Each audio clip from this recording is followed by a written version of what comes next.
Oh. This is how you deliver a baby. See the stork?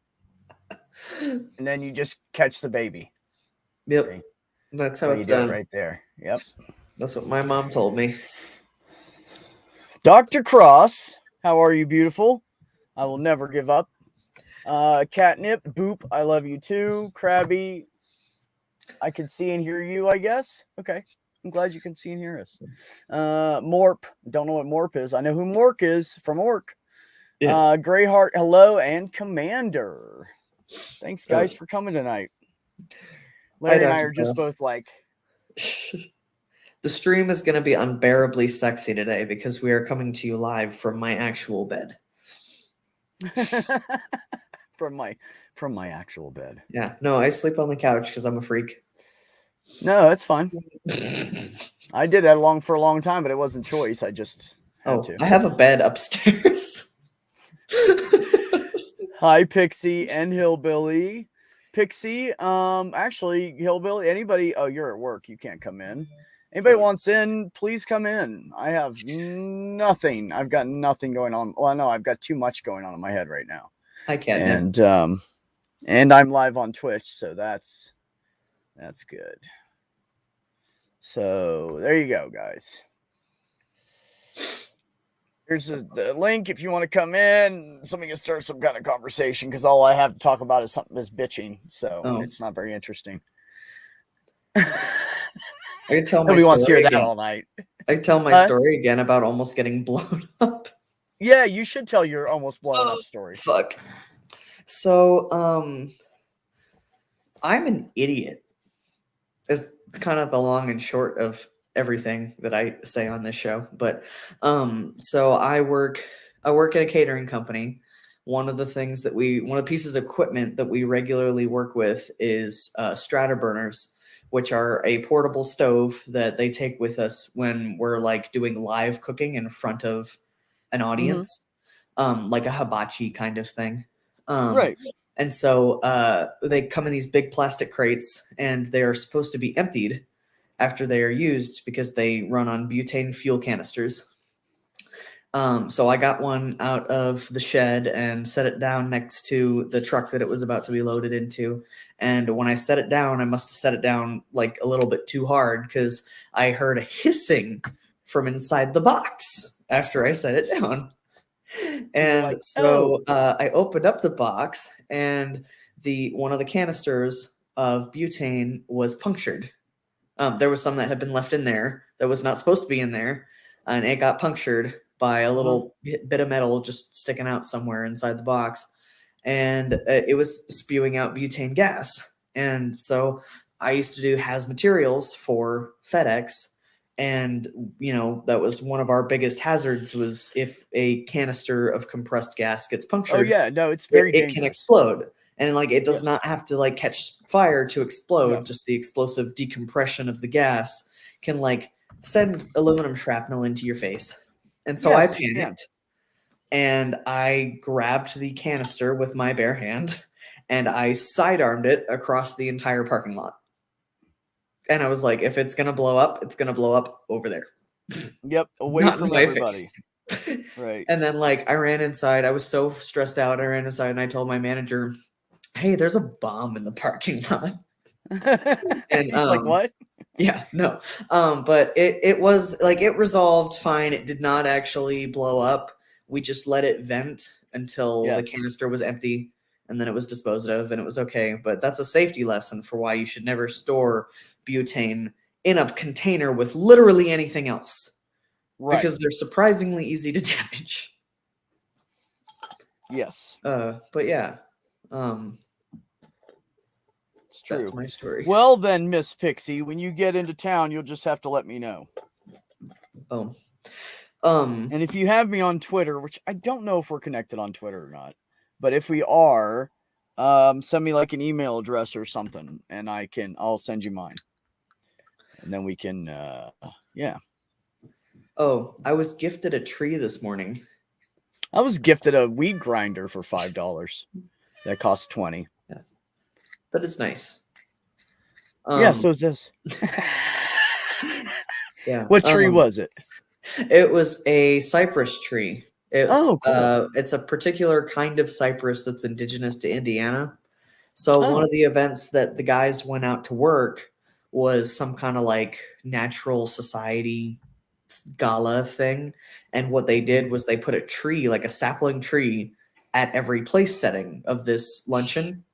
And Mhm. so they gave all these snooty rich people who've never gotten their fingers dirty in their entire life trees to plant. And So they're gonna take it home. We say, drop it on the front step and tell the gardener to take care of it. yeah, or like Get that just tree throw out it of my away. car and Yeah. plant it. And so Yeah. I was so excited when they let me plant a pine tree at work. Like everybody knows Oh, that that's I'm a right. plant guy now. Yeah.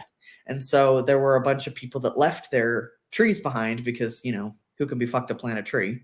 And so they brought me one, and my boss at work gave me the sign off to repot it, and I'm gonna repot it into a planter for a little bit, and then they're gonna let me pick a spot out in the grounds to plant it when it's big enough. Nice. So that's gonna be cool. Yeah, that is cool. Hmm. You found my Twitter. Uh-oh. Oh my Uh-oh. God, it's the Kyle of the Cosmic of Thee. Yeah, that's Now we probably all right. exist again. Hi, what's up, Kyle? What's going on, guys? It's going, man. We're just sitting here bullshitting about Larry finding a punctured canister and running out in the middle of nowhere and dropping it off, and then going inside and telling his boss there was a bomb in the parking lot. Yeah. Because he didn't want anybody to get hurt. Yeah. But it all came out okay, so that's good. Yeah. That's what we were talking about. What are you doing, buddy? I'm still recovering from my tattoo. This shit hurts. Oh, you poor baby. I know. I'm like, I know. did Yeah, it hurt? I see that. Yeah. Here, have you seen it? Do you know the shading on this? Yeah. Do we want to discuss the shading? How Here, much? let me zoom in on my phone here. Hold on. On my fucking nasty pale ass. Nice. Yeah. I've never had a tattoo. Does it hurt? No. The line work kind of hurts, but other than that, it depends on where you get it, what you have done, how much shading there is, how black you go. If you use a lot of black hurts more because they got to put it in so much to keep it solid and make it last. See, he's got a lot of black and shading. That's what makes it hurt. But it was a cover up, so yeah. From a dragon he had, so which came out. By the way, that's a badass cover up. That came out really good. I can't see it at all. Yeah, I'm really happy with it, and I still have 2 sessions to go. That's pretty cool. Shit, are you kidding, man? She did this in one. Yeah, we're just going back. It was at the end of the shop's like opening hours. Yeah.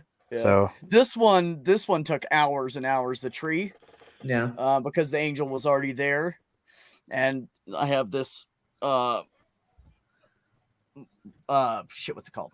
Not mandala. Anyways, I put this on it above the angel's head in an angle, and then I said, you know what? I want to put a tree behind this because I didn't know what to do with it. I had the angel, and it was just the angel. I have pictures of me still with just the angel, and I look at him, I go, that's so weird because there's no other ink on either one of my arms, just the angel, and I look so bare. But hey, dude, get down. No, really. Get down. Thank you. Anyways, so give me just a second. I'm having an audio issue.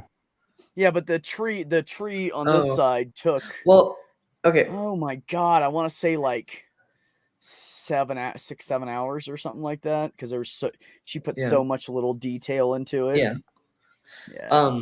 Ox is offering the advice: stay away from bony areas, stay away from nipples. But fun fact, Ox, I have no tactile sensation in my nipples. So I bet you I could get a badass nipple tattoo. Probably could. I'll tell you, right near the shin, that hurts pretty bad. Anywhere the bones are exposed to the surface of the skin, to the baseline of the skin. Yeah. And anytime, hold on, what does this say? I can't feel my walnuts. Hi, Jenny. So I had to read it. Hi, Jenny. So if it's like I got this one done on my neck, and the guy was hitting my fucking nerves and my bone on my spine, and my eyes were twitching because he went too deep. Yeah. So stuff like that can be rough if it's over top of your shoulder, like this hurt because she went right over top of that bone right there. Yep, Yeah. shoulders And, the bad. bone back here, and this one hurt. Actually, the worst part of this entire tattoo, I swear to God, Mhm. was this right here. Yeah, Yeah. the sweet meat. This wasn't too bad. This was horrible. And then when she went into my my elbow right there, Yeah. because she hit That- that bone, Yeah. that That sounds like that would suck. tendon and stuff right there. Oh, that shit. I was like, are you done with that yet? That one hurts. But no, Ox is right. When you if you're going for a small tattoo, Mhm. by the time they get it halfway done, it's going to be numb. You're not going to feel shit. You'll just feel the needle moving around, So and it'll burn a little bit. And then later on, when the numbness goes away, that's when you would like an ice pack. I've been sitting on this design for a sleeve for my left arm for the longest time, and it's been some combination of like not having the spoons to do it and not having enough money. But I've got like a really detailed, planned out sleeve that I want to do. Well, make sure that when you decide to someday do when it, I have disposable income. yeah, but make sure when you decide to do it, like the artist that you're going through is, really good, because We have and this, it's not going to be cheap. Good tattoos are never cheap. No, we have this place here called Metamorphosis. I've got And really cheap they're prices. But I'm lucky. really, really well known for doing good work. They actually do stuff even like medical tattooing. Oh wow. Yeah, And cool. so there's a lot of trans people here, and so some people like who don't want to get nipple grafts for their top surgery, they do like tattoos of Yeah, they nipples. tattoo They're the very, nipples like, on. Yeah, they're like shaded and like 3D. It's really, really cool. But they Really? also they will even do that for bottom surgery. So if you have your phallus created and right. like the tissue is not colored, the way you would expect because it's arm tissue. Yeah. And so they'll actually like shade it and color it and like add, veins and shit if you want it. No shit. And yeah. I got to come visit you if I ever get to that point. I Yeah. mean, as of right now, I have no insurance, so my top surgery's canceled for Yeah. now. So that made me feel good too about losing my job and my girlfriend and everything. Having that top surgery canceled was that's great. I haven't even called him yet. I have to call him and cancel my fucking consultation. So I'm really pissed about that. Anyways, Jenny, how are you? I'm all right. How are you? Don't ask. Horrible. Okay, that's fine. Horrible and putting on a face. Yeah. That's what I'm doing. Well, we love you. I did that I for love you too, buddy. several decades. Oh shit. Yeah, this is different though. Like, I don't know whether to be fucking. I'm kind of numb, but I'm still mad. Yeah. All emotions allowed.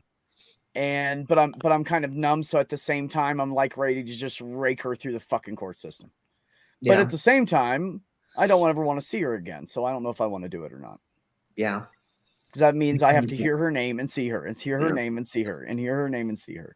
So I think when we meet up for me to get my letter of termination, I hand in the key. I'm going to say to them, "Why don't you just let me have 1 month of unemployment? Let me get a job, and this will not have to get any uglier than it already has." Yeah. Because I have way too much on them, and I could rake them over the coals, and they fucking know it. Yeah. Good tattoos are never cheap. That kind of explains my lack of tattoos. There you go, HH. Yeah, no, I actually got really lucky. This entire tattoo, I found a tattoo artist that had only been tatting for 3 years. And so she gave me a killer ass price on it. I paid, oh my God, what was it, like $275? Hey, that's not bad at all. I paid $300. And I tipped her $150. I mean, that was done. I tipped $100. Done $250, I think is what it was, and I gave her like 100 and whatever I had in my pocket, $130, $140 for a tip.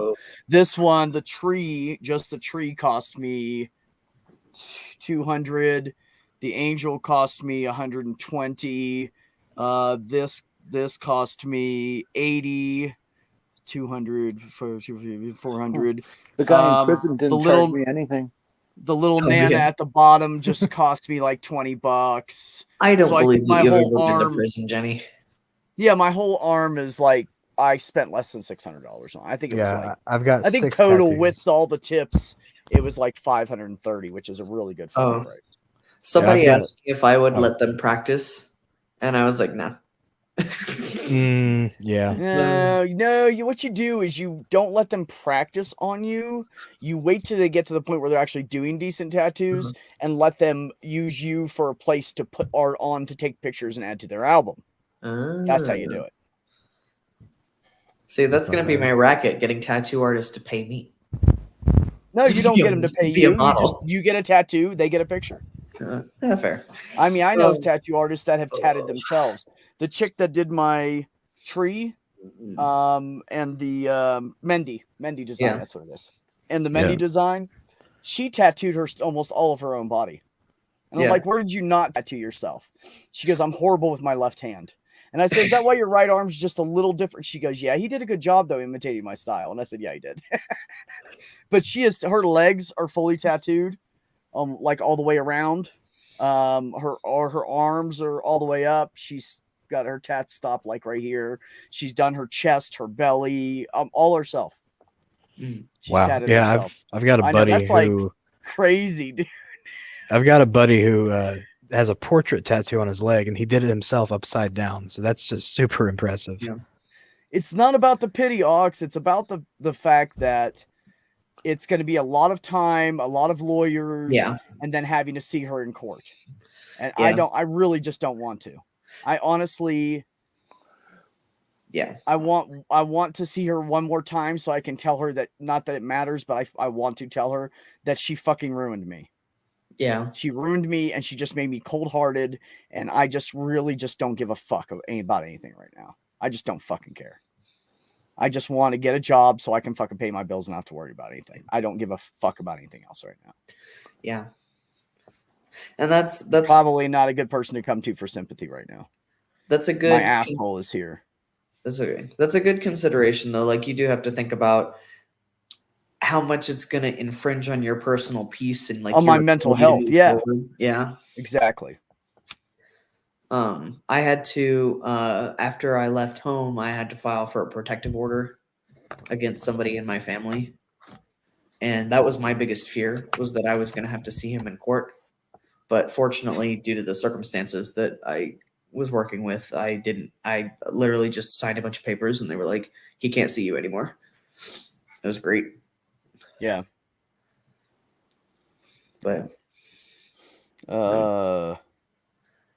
let's see. I got me a pixie. Dr. Cross, you found me. Wait a minute. Wait a minute. What's your name on Twitter? Oh, I have no idea. Ox, I got a lot of advertising area taking bids. Yeah. Wasn't that a thing? There was like no, it's Ox. It's not about pity. I have no pity for those fucking people. The only person I have any pity for is the one that just bought half of the practice and has no idea what she just fucking walked into. And I feel bad for not fucking telling her. She's starting to see it though, but it's too late. She already bought it. So she bought the farm. Yep. But everybody else in there, I have no sympathy for them. I did for Marissa for a while until she threw me under the bus and lied. Because Michelle was standing there. Mm-hmm. And she didn't want to fucking admit to what she had said previously. So, yeah, now I'm just fed up with all of them. The only one I really like is the one that hit me. How's that for you? Because her and I have worked it out between us. Yeah. I said to her, I have limits. She said, I have limits. I said, we need to learn those. And she said, yes, we do. And we have been fine since then. She is respectful of me. She walks up now. She stands there with her hand behind her back while I'm on the phone. Mm-hmm. And then I'll get done and she'll go, do you have a minute? Yes, ma'am. What do you need? We're fine now. Yeah. I'm mad at them for not doing anything about it. I'm not mad at her. She apologized. Her and I talked it out. We're fine. I'm mad at them for not fucking doing anything about it at the time it happened. Do you know what happened? And I didn't know it happened like this. And she actually admitted it to me. Right? Check this out. Yeah. When that was going on, Heather was just leaving at the end of the day. Mm-hmm. And she walked into the kitchen and saw Dr. Higginbotham in my face yelling at me. And she hightailed it out of there. Oh. She told me she did. Oh. I said, no, you were just leaving anyways, right? You were already gone. She goes, no. She's like, I couldn't take it. And I just left. I freaked out and left. And I shouldn't have done that. I'm sorry. Wow. So you saw what was going on. You saw what was going on, and you fucking walked out the door and left me standing there with the doctor screaming in my face and me saying, Dr. Higginbotham, I think you're taking this too. You're exacerbating this situation. It does not have to be like this. Yeah. You're taking this too far. And I was trying to be, and then Dr. Warenko said, why didn't you try to defuse it? And I said, I fucking did. That's what I was standing there doing. I didn't even yell. I literally didn't even yell at her. Like, normally somebody gets in my face like that, I'm either pushing them back by their chest or saying, you need to get out of my face right now. Because I don't like that shit. Yeah. Between my PTSD and claustrophobia and stuff, no, don't get in my face. It's a bad fucking idea. My middle brother tortured the shit out of me when we were growing up, and he was always putting stuff over my head and shit. So do not get in my face. It's just bad. And she was in my face, and I just leaned back like this and kind of stuck my belly out a little bit, just to put a little distance between our faces. Yeah. You know, but that's all I did. I didn't get fucking mad. I didn't yell. I got mad the next day because they didn't fucking do anything. Yeah. And I was like, you guys need to do something about this. This is fucking ridiculous. And they were like, yeah, we'll take care of it. So then Dr. Warenko comes over and she gives me a fucking attitude and says something smart ass to me because she wanted me to order something. And Heather didn't want to order it. And I told her I'm not ordering it. And she goes, it's not your choice whether to order or not. And I said, Heather doesn't want it ordered. I'm not ordering it. And she got a fucking attitude with me. She's like said something about me being too big for my britches or something. And I was like, what, bitch? Who the fuck takes care of all this fucking place? Neither one of those two. Not you. You're causing problems. And Heather has clueless about her own business. So who is it? It's me and Marissa is who it was. Like 95% of everything. We do everything for that fucking business. All the business owner shit. We do it. Well, did it. Yeah. So, I mean, they fired me over the phone on, well, they gave me an option on Saturday of resign or get fired. I I texted Shannon after the conversation and said, I'll let you know. And then, I texted her the next day and I said, you're going to have to fire me. I'd be a fool in this economy, in this job market to walk off of a job. And I need my job. Yeah. So if you don't want me there on Thursday, you'll have to fire me. And she said, okay, that's how you want it. I said, it's the way it's going to have to be. I walk off. I can't get unemployment. Yeah. What the fuck do you want me to do? I have no money saved up. I make $24,000 a year. You can't even fucking barely live off of that. Now, save money? Yeah. Yeah. So, you know, that's bullshit. So, yeah. Anyway.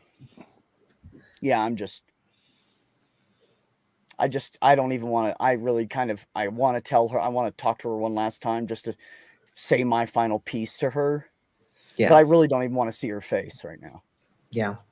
Like I could just spit in her face. And I've never done that to anybody in my life. And I could literally just spit in her face and say, thank you. I'm Thank confused. you. I don't know what fucking happened. broke me. And now I don't give a fuck about life. Thank you. I'm sorry, Jenny. What? Nothing. No, I mean, I was finishing my sentence and you started talking. I didn't hear a word you said. So please repeat it. I was just wondering what happened. Did you get involved in some physical altercation? No. Oh, okay. No, I was trying to help somebody at work and she like looked at me like this and was like, I got it. And I was like, wow. Okay. I was just trying to help. And I said, you know, I already have a bad attitude today. I said, I already have a bad attitude today. I don't need anybody else with a bad attitude. So I appreciate if you didn't do that or something like that. And I walked away and I came back later and I walked in the kitchen and I was pissed because she fucking snapped at me. And I've put up with those two girls shit for fucking, well, not much Marissa, mostly just Michelle. Marissa's kind of involved in it involuntarily. But anyway, so I walked in the kitchen a few minutes later to get some food and I slammed the fridge door and then I just let the cabinets that snap back by themselves, if you let them go, they go smack really loud and they slap. So I just kind of like let it go and let it do it. And she's like, you don't have to slam stuff. And I said, look, I'm trying to help you because I had a prior auth for the same fucking medication you're talking about that we rarely get prior auths for. I thought you were talking about the same patient. I was trying to, I don't need your help. I don't need you interrupting me while I'm on the phone. And I was like, oh, okay, great. So then it went into, she said something else about me not doing enough work or something. And I said, excuse me? And she goes, yeah, when Michelle was back here with me and you were at the front desk, you didn't do shit. You didn't do anything. And I went, I was digging through Indeed and online and everywhere trying to find somebody to buy the fucking practice because Dr. Warenko was just ditching us. And I had a couple months to do something that would take 6 to 8 months to do. And now, you know what? Here we are at the deadline. And guess what? Shannon's fucking licensing isn't even done yet. And I went through 30 or 40 PA resumes, like combed through them, looked them up online, checked reviews on them, all that. 30 or 40 PAs and like 20, 25 NPs. And I did all that in like a week and a half, 2 weeks. And I was doing nothing while I was checking in people and answering the phones and answering emails and answering voicemails and doing messages and everything else I didn't do anything. And I just said, I can't even believe you right now. Is that the new story?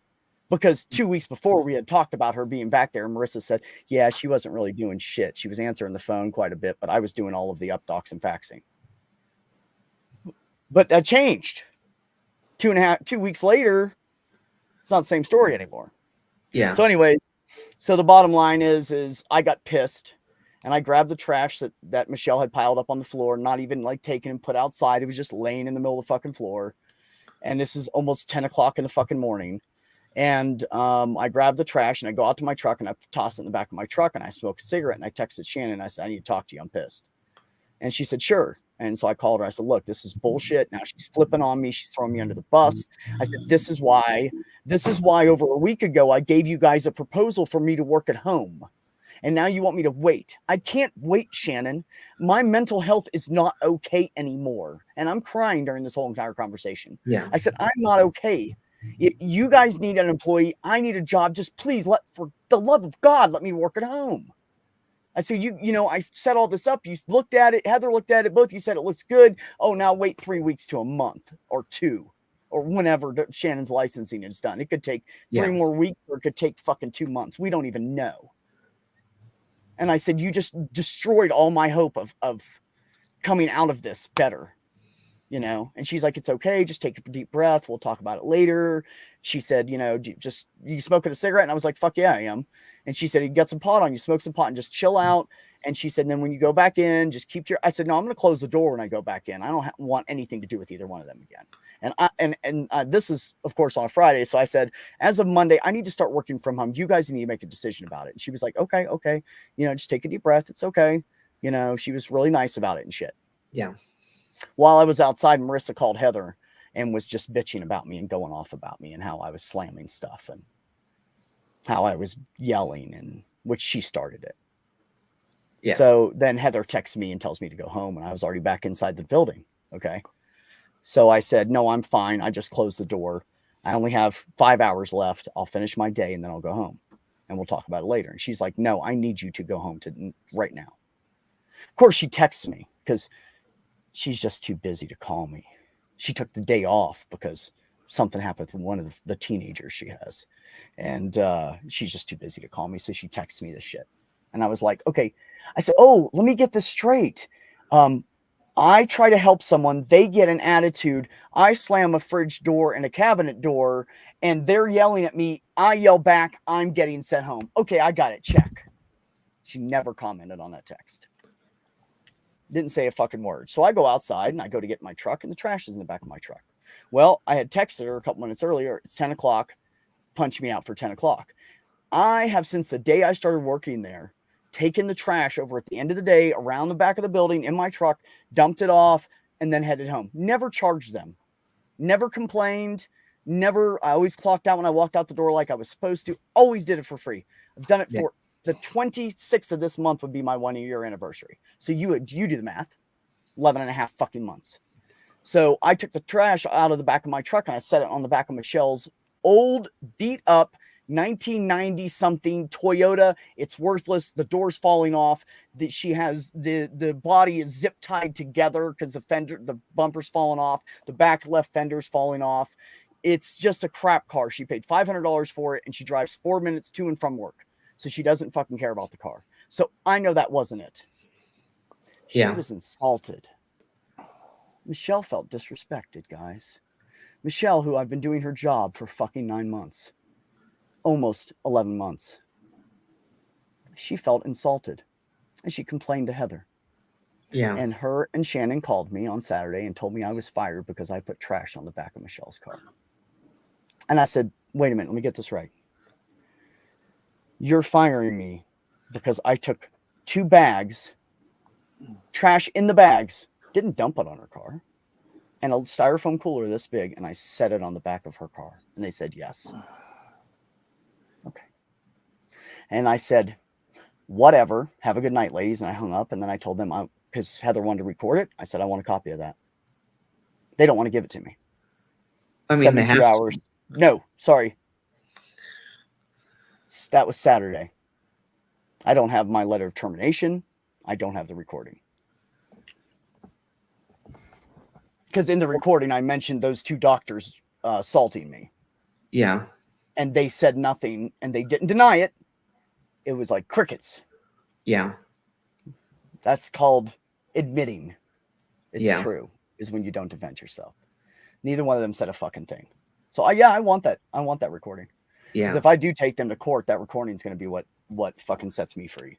Well, if they won't give you the letter for your practice, termination, and then I'm going to sell the practice. That's what I want. Yeah. I want to own it, and I want to sell it. If they won't give you the letter of termination, then you might have to go to like unemployment court because they have to give you that. Baby, I already applied for unemployment on Sunday. I'm not playing around with that shit. Fuck that. I put they asked, why were you fired? I told them. Yeah. I was angry, told to leave work early. I didn't want to take the trash off the clock because I had already officially clocked out. Mhm. Can't make someone work off the clock, folks. Yeah. And I put it on the back of the girl's car that was still working so she could take it to the dumpster. They said, what could you have done differently? I said, I could have taken it all the way back in the office and put it back inside the office, which I find more rude than putting it on the back of someone's car personally. Yeah. I think that's fucking rude. You're going to take trash back into the office. Like, I think that's horrible. I said, or I could have taken it myself off the clock. So I answered their questions. There you go. That's what they told me they fired me for. Yeah. They haven't written me up for shit. They have no leg to stand on. Yeah. Nothing. That's the part that doesn't really make any sense because, like, I'm assuming that, like, they're going to fight the unemployment thing because that's what they always do. So, like, if they wanted to make a case that they rightfully terminated you, that's such a stupid thing to put as cause of termination. Like, that would be easy to fight, I would think. So, unless they know that they fucked up and that's why they don't want to mention all the other stuff because they know that they're culpable. Well, they all are culpable. 2 of their doctors hit me. Yeah. Or grabbed me. They assaulted me. Yeah. That's all it is. The bottom line is it's assault. Yeah. And they didn't do anything. Yeah, they both apologized. Yeah. I apologized to Dr. Warenko for raising my voice. She apologized to me for grabbing my face. She hugged me and felt horrible and like, yeah, that's fine. That's great. That's great. No. Dr. Higginbotham hit me. Dr. Higginbotham, they told me that they were going to fire her. Yeah. 2 weeks later, Dr. Warenko said, I'm leaving the practice. Heather can't see Medicare and Medicaid patients without an MD. Yeah. Guess who's still there? It was a matter of convenience. Yeah. They didn't want to bother going through it. She doesn't want to hire an MD that's going to question her. And I get that because she's a mid-level. Nobody wants an MD over your head when you own the fucking business. Yeah. And you're a PA. And I get that. But that was a shortcut because it was easier. That's not called the right thing to do. Yeah. And I straight up told her, I said, you know, she's a liability. And Heather said, I know. And I said, if she had done that to anybody else, they'd own this fucking practice. And you and I both know Yeah. it. And she said, "You're right." I Well, made sure yeah, to tell like, each and one of them that. especially, I made sure to tell each one of them that after that happened. yeah, Because I knew they weren't going to do anything to her. So here we are now where no action was taken. They talked Yeah. to her. They talked to her. Yeah. They talked to the doctor that hit me. Yeah. Because I was doing my job. Because I wanted to fax 3 pieces of paper. Anyways, Jenny, get us on a different topic. I'll just bitch about this all night. It's all I can think about. My brain is constantly in repetitive mode with it. Please help Well, me. okay. Happy Apollo 13 day. Oh, happy Apollo 13 day to you too. I didn't know Some you of the ones that practiced. blew up, I can't keep track. This is the day. Dude. Well, it was over a span of several days, of course, because they had to finish going around the moon and come back and all that stuff. But this Yeah. this is when the Apollo 13 had its mechanical issues that blew up a tank and blew out the side of their command module, and they had to do all the fancy fucking around and masterful flying, and connecting the two things up when they weren't intended to, and having the LEM power to get back to the Earth, and they created a miracle. They just created a miracle between the guys in the capsule and NASA on the ground. They did what could never have been done. Yeah, Pretty that's awesome. true. Everybody lived. Yep. Oh, Jenny, you've reminded me of something. I want to tell a story. Yeah, no, severance pay doesn't happen like that around here. The only time you get severance pay, Ollie, is if you're a higher paid individual in the US. If you're a higher paid individual and it's like a retirement or something's been agreed upon with the company and they want you to step down and resign, Or and they're just sometimes if giving there's you like a pittance layoffs to or make you whatever. walk away. Sometimes you can get it with layoffs, but it depends on the position. Usually people at my level of work, we don't get severance. There's no such thing as severance pay. We don't make enough money for them to, they don't even want to pay us an affordable living wage. They're not going to give us severance pay. So, I have a great story that I want to share. And the title of this story is "Who Wants to Feel Better About Every Mistake You've Ever Made in Your Entire Life?" That's the title of got the a story. long list to Let's deal go with, ahead. bro. Because you have never made a mistake like this one. So my husband still works at FedEx out at the airport here in Indianapolis. And no one was hurt, so this story is not going to appear in the news because they don't allow any kind of recording stuff on premises. But he showed me pictures that his manager showed him of the main job that managers have at FedEx for the outbound is making sure that cargo makes it to the plane and making sure that the plane is weighted correctly, front, back, left, and right side, because an unbalanced plane can literally just fall out of the fucking sky. And this has happened before to our company, and it's a very, very big deal. So somebody either did not do the calculations correctly, or they started loading the canisters in the wrong order, because what happened was they backloaded the aircraft and it literally like sat up like this, nose in the air, and then it fell over. And it was like, but by the standards of an aircraft, it was totaled. It destroyed one of the wings. It destroyed the landing gear. There was a huge gash in the side of the plane. Like it's foobarred. So like, if you ever feel bad about a mistake that you've made, you have never destroyed a $3.5 million aircraft at work. Plus all the cargo inside. And a lot of the cargo that's inside. not recoverable, which will be about half of it. Yeah. Well, the plane didn't explode or burn or anything like that. It didn't explode. It was just like they're going to take it. They're going to take it out of service. Yeah. So it also cargo depends. will be just fine then. Did it set off any kind of sprinkler systems or anything? I'm not sure. Well, it was out on the tarmac. Because I don't know how those cargos are set up, but I know that I don't think the inside of the inside of the cargo plane I don't think has that kind of any kind of fire retardant system, extinguishing system. I'm not sure. I never That's actually kinda got to weird. go on an aircraft to load because I was never loader qualified, but my husband's loader qualified. And but we get to laugh because nobody was hurt. I guess they had the wrong person loaded. Then maybe they should have Oh. let your husband do it. Yeah. No, I can't even believe and this is somebody's fired. Like somebody on Oh that no, somebody's team not is just fucking fired. fired. They're gonna get sued for some portion of But that. no, I still can't believe the pictures that I saw because like I can't explain to you how like frenetically neurotic all of our trainers were when they were talking about avoiding damage to the aircraft. Like Right. you can literally get personal fines for damages if you damage an aircraft. The company has the legal right to do that. And so like I can't imagine like some poor asshole out there is gonna get a bill in the mail for a new Boeing 747. Right.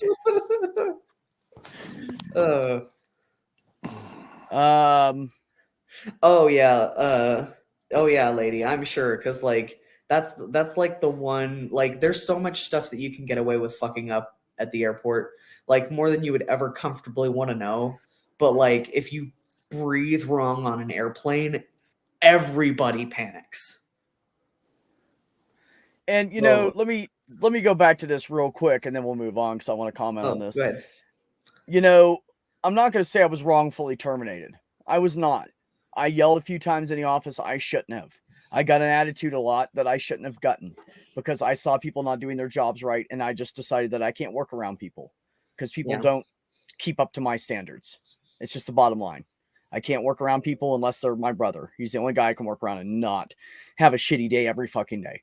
So, you know, the thing of it is, it's not that I was an angel and I shouldn't have got fired. They probably should have fired me sooner than that. They should have written me up 3 times and done it the right fucking way is what they should have fucking done. Yeah. But that didn't happen. But that's okay. The thing that kills me about it is I was begging them to help me. I went to 2 of them and said, I need to do something about my Lexapro. It's not working. I'm not okay right now. And I've started seeing a therapist, and that's bringing up shit. And so I need something to done with. But yeah, okay, we'll look into it. I go to Heather, same thing. Okay, yeah, we'll look into it.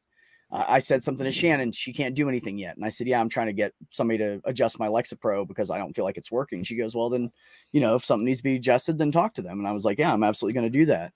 Yeah. So Heather, by the way, you know, I'm having mental health issues. This is why you split up with me. Didn't say that, but I think that's obvious. Yeah. So can we talk about this? Yeah. When we get when I get a chance. Yeah. Okay. So this has been going on for 2 weeks. And then you wonder why I almost explode. I fucking told you. I fucking told you.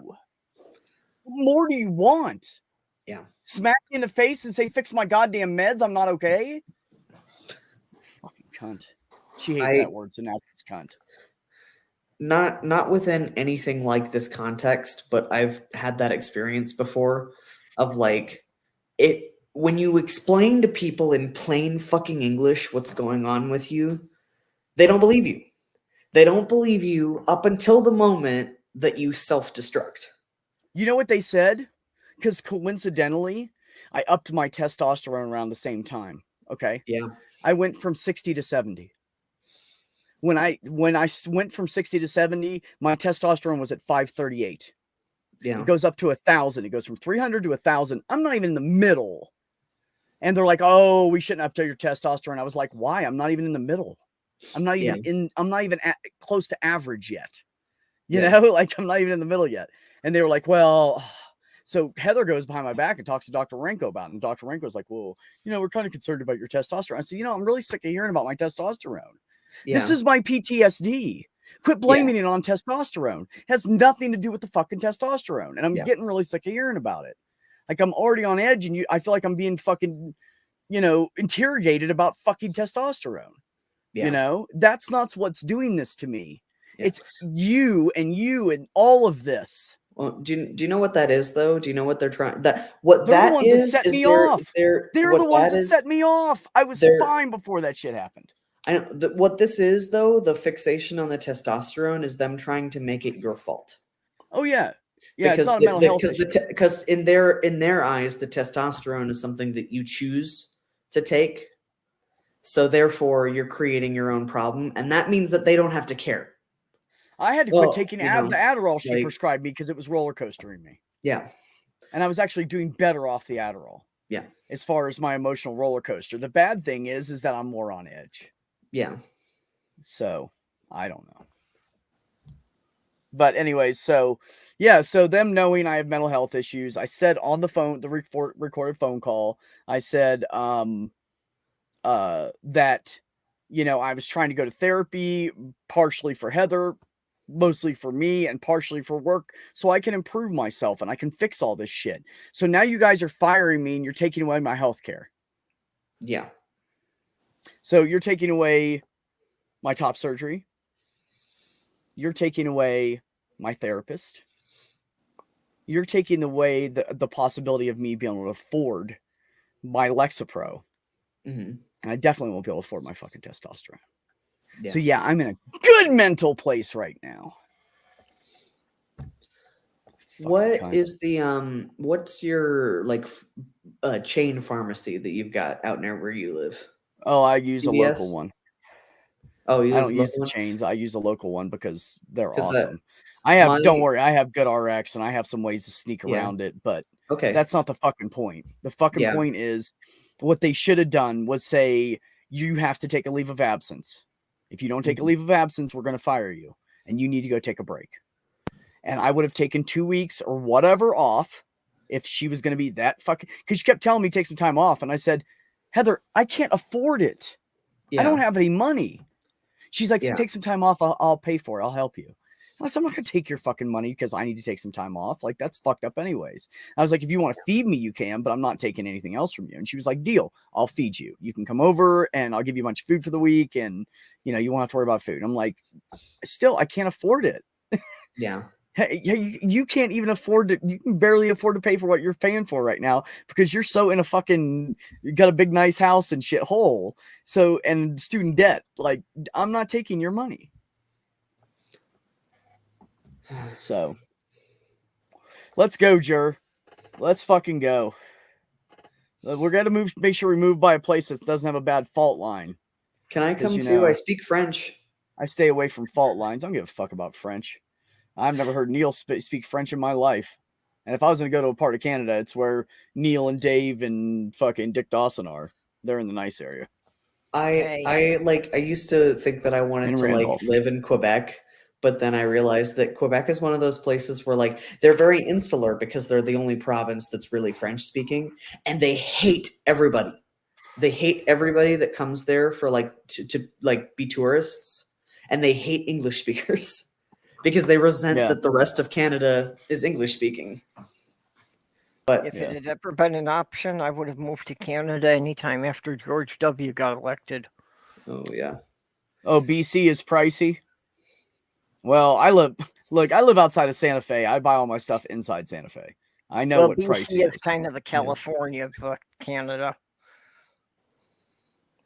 I have this like long running fantasy of like going out to Montana and just like not even buying land. There's just so much unclaimed land in Montana, like millions of square acres. I just want to go find a place out in the middle of fucking nowhere where no one will ever find me and like have a goat farm. Dude, if I could, you know, honestly, if I had the resources to start up like a garden and everything and just find somebody to let me live on their property, I would just, Yeah. I mean, I don't give a fuck. I'll grow my own tobacco. I don't give a fuck. Yeah. I'm just so done. I'm so done. Like, I'm we to the have- point now where for the first time in my life, first of all, this is the first time in my life I've really actually gone after unemployment. When I lost my job at CVS, I started the process and then the system was glitching and shit, and I just never finished and I found a job before they even fixed it. So I just went ahead about it. So this is the first time I'm ever claiming government assistance, except for WIC when I was pregnant and I was starving and I was trying to put some kind of nutrition in my body for my child. Otherwise than that, I've never claimed any government assistance. I've never claimed unemployment. I've never got food stamps. I've just nothing. I've never done any of that. So I think it's about time for me to get fucking payback. Yeah. Because I've worked my ass off for fucking so many fucking years. Constantly working and never fucking have a break. Nothing wrong with you applying for the programs. You're using them for what they were intended for. Yeah, you've fuck paid it. I'm gonna into it. do it. I'm gonna You've apply paid for into it SNAP, more than you'll the probably ever get EBT back. thing. I'm gonna apply for all of it. Fuck it. Yeah. Hey, you guys, I'm just. I gotta go. I'm just in horrible pain here, and I need to do What's something wrong, about Jenny? Oh, I'm sorry, Jen. I'm sorry, Jenny. Is there anything Okay. we can do? You okay? No, it's just my left shoulder is just killing me. Okay, honey. Okay. Go make it feel better. I hope you feel better. I love Okay, you. well, get some rest, and hopefully Be you'll safe. do better tomorrow. I got Um, narcotics. I'll get Hot quick. shower. Cold ice packs. Yeah. Okay. Later. Bye, sweetheart. Beck, I would definitely find out about like your state insurance. And like if you qualify for the state insurance and if they do cover transition care, because I was very surprised to find out like Indiana is a very anti-trans state, but they actually do cover like top surgery and hormones and that kind of stuff. Yeah. So like my between HIP and my insurance at FedEx, it covered all of it. Mm. And I think if it was Well- just HIP, it would have covered like 80%. The only reason I'm transitioning now is I was amazed to find out how much Minnesota covers for it. Mm-hmm.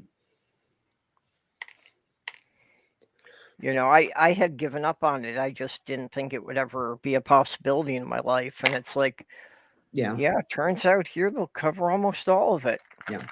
Now, I did have to get a bunch of letters from psychiatrists proving that I was in significant distress before I could do that. But I did it. I didn't even have anything that complicated to go through. I mean, you know, I saw a therapist first, and, you Mhm. know, it's like that kind of helped, but apparently wasn't really a requirement. Mhm. And about the only thing that they're not willing to cover is the hair removal. Well, I'm sure they probably cover a lot here because even there's the two main health systems here are St. Christus and Presbyterian, and they both cover stuff like that. This is a very progressive area. I'm Yeah. not worried about that. I'm just fucking pissed off about everything. That's all. I was in a Catholic hospital once, and I was there for mental health stuff. And while I was in that hospital, under a 72-hour hold, the psychiatrist there told me that I was choosing to be unhappy by being trans. Whatever. No, I was unhappy before. That's the problem. But like we have the transgender clinic at Eskenazi here, which is like it's a whole wraparound clinic that has tons of services for trans people. So like don't count me out, Krabby. Don't count me out. I'm sorry. Go ahead. You can actually get good healthcare here if you're willing to wait. Like that's the only bad part about it is because it's a public hospital. It takes forever to get anything. Sorry, that was my phone. Who would be? Shh. Hush. Yeah. Hush. Damn it. Yeah, no, I'm telling you, like where Krabby lives is beautiful.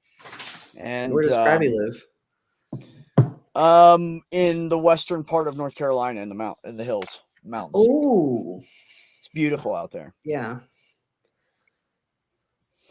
Hubby is in PA. What? You should tell me on the side what part of PA. I used to live in Pennsylvania. Yeah. I know quite a bit about the east side of it. I would love to hide in a forest. I used to live in New Stroudsburg, or is it called Stroudsburg? Yeah. Stroudsburg. Sorry. Yeah.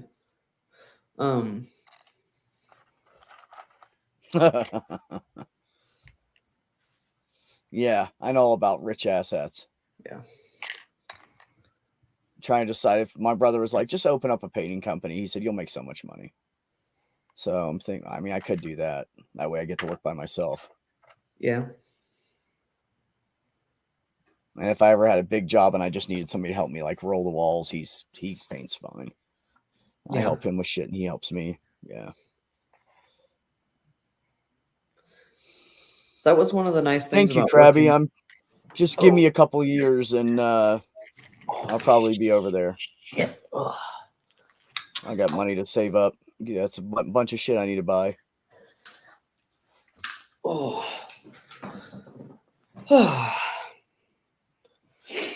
Mikey, what's up, brother?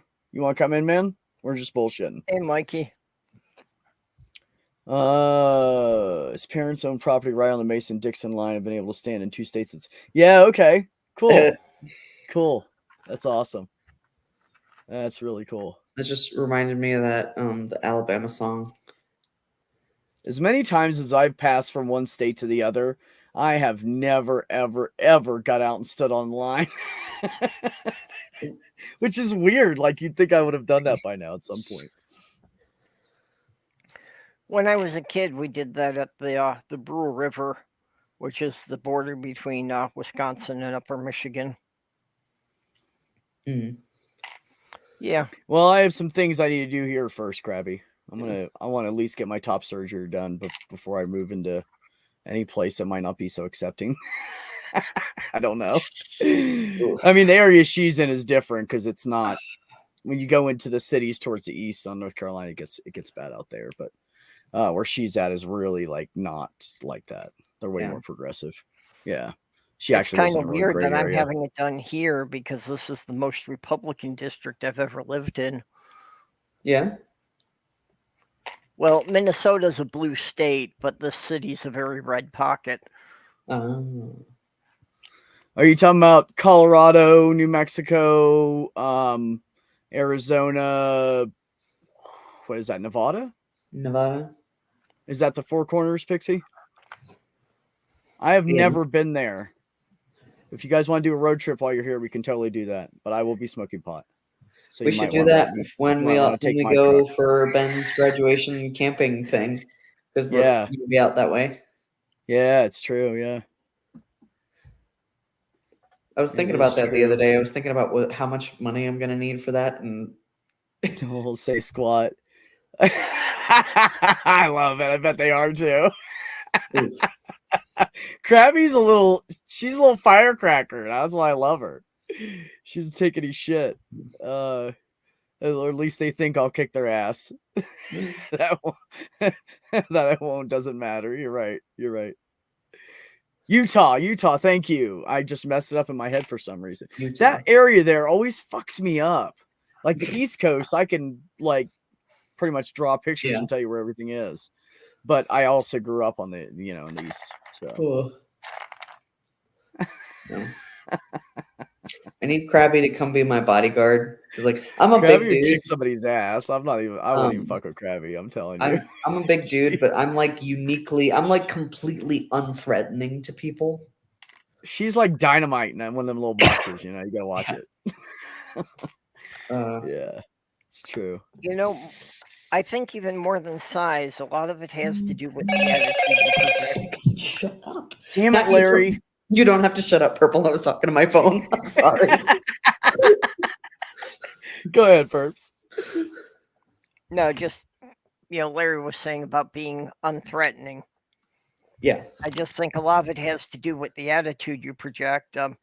I've got a friend who is this, little black woman, like 4'10", and it's like, nobody thinks of messing with her. You don't want to open that little bag of kick ass. Right. Short women are fucking tough, man, because they have to put up with a lot of shit. Short women are tough. Well, most of them. Except for my ex, she's a fucking wimp. I have had people actually hit me, and I have not reacted. So I am a complete marshmallow. Yeah, Lady Avon. I believe I gave you that name, ma'am, and now you're using it everywhere. I think I came up with that for you. Anyways, or maybe we came up with it at the same time. I don't remember. I'm Canadian. I don't beat people up. I just apologize profusely. Oh yeah, no, that's my survival strategy. Speaking of Canadian, here's Randolph. Hello, Randolph. You may come in, sir. Oh, here. I believe you, Pixie. I believe that people find you intimidating. I was very intimidated by you on Monday. It's all about how you carry yourself, man. I'm not even 5'6". With my shoes on, I'm like 5'7", 5'7.5". And people will be like, well, you're intimidating, right? And I'm like, what? And they're like, yeah, that's how you carry yourself. You're intimidating. I'm like, what do you... How can do I see carry that. myself? And they're like, cause you like, you know, and I'm like, oh, you mean because I'm confident? And they're like, yeah. See, yeah. I'm not that. No, they I'm not can't that handle at it. all. People can't handle it. Because I'll walk right up to somebody with confidence and look them dead in the eye and talk to them, and they go, Yeah. what the fuck? So I you mean, that's remind what I was me a taught. lot. My mom said, if you're talking to somebody, you look them in the eye. So it Yeah. intimidates people. I don't mean to. That's kind of how one of the chefs at work is a lot like you.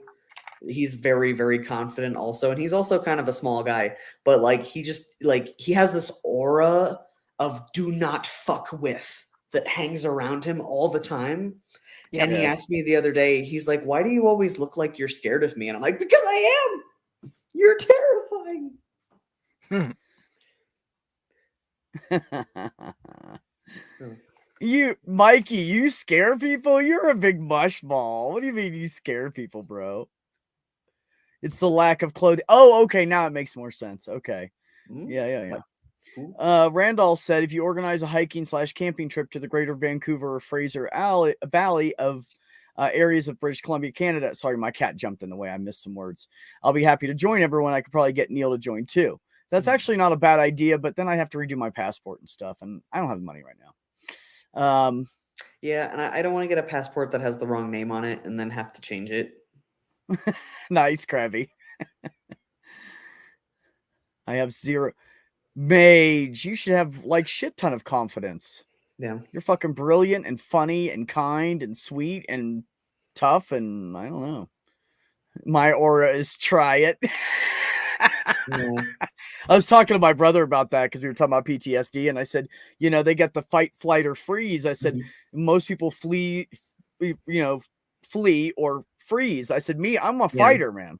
That's a problem. Like somebody gets up in my shit or they're being a dickhead to me. I don't like, you know, like when I blew up that one time at work, Heather like curled up and ran into her room, you know, and she was like, oh, I couldn't handle it. And I was like, I'm sorry. I didn't mean to blow up, you know?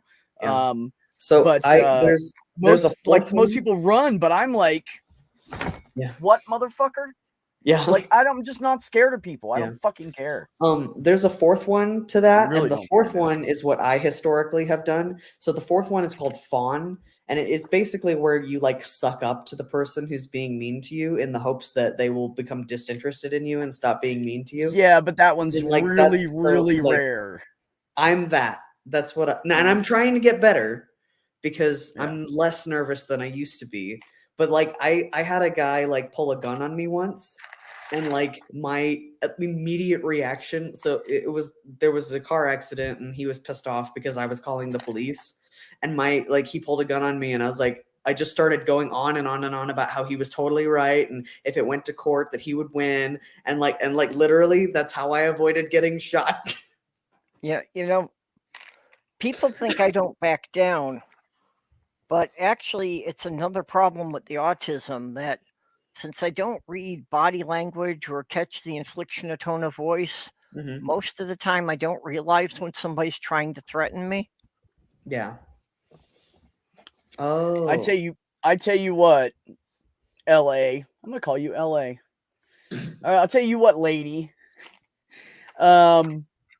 If I'm crying, I'm either absolutely emotional distraught and I'm curled up in a ball and I need help. Yeah. Or if I'm standing up and I'm crying, do not just stay away. Because if I get to the point of crying like I have at work, I got to the point of crying that one day, that's when I'm about to pop. I get angry, and then I cry, and then somebody gets hurt.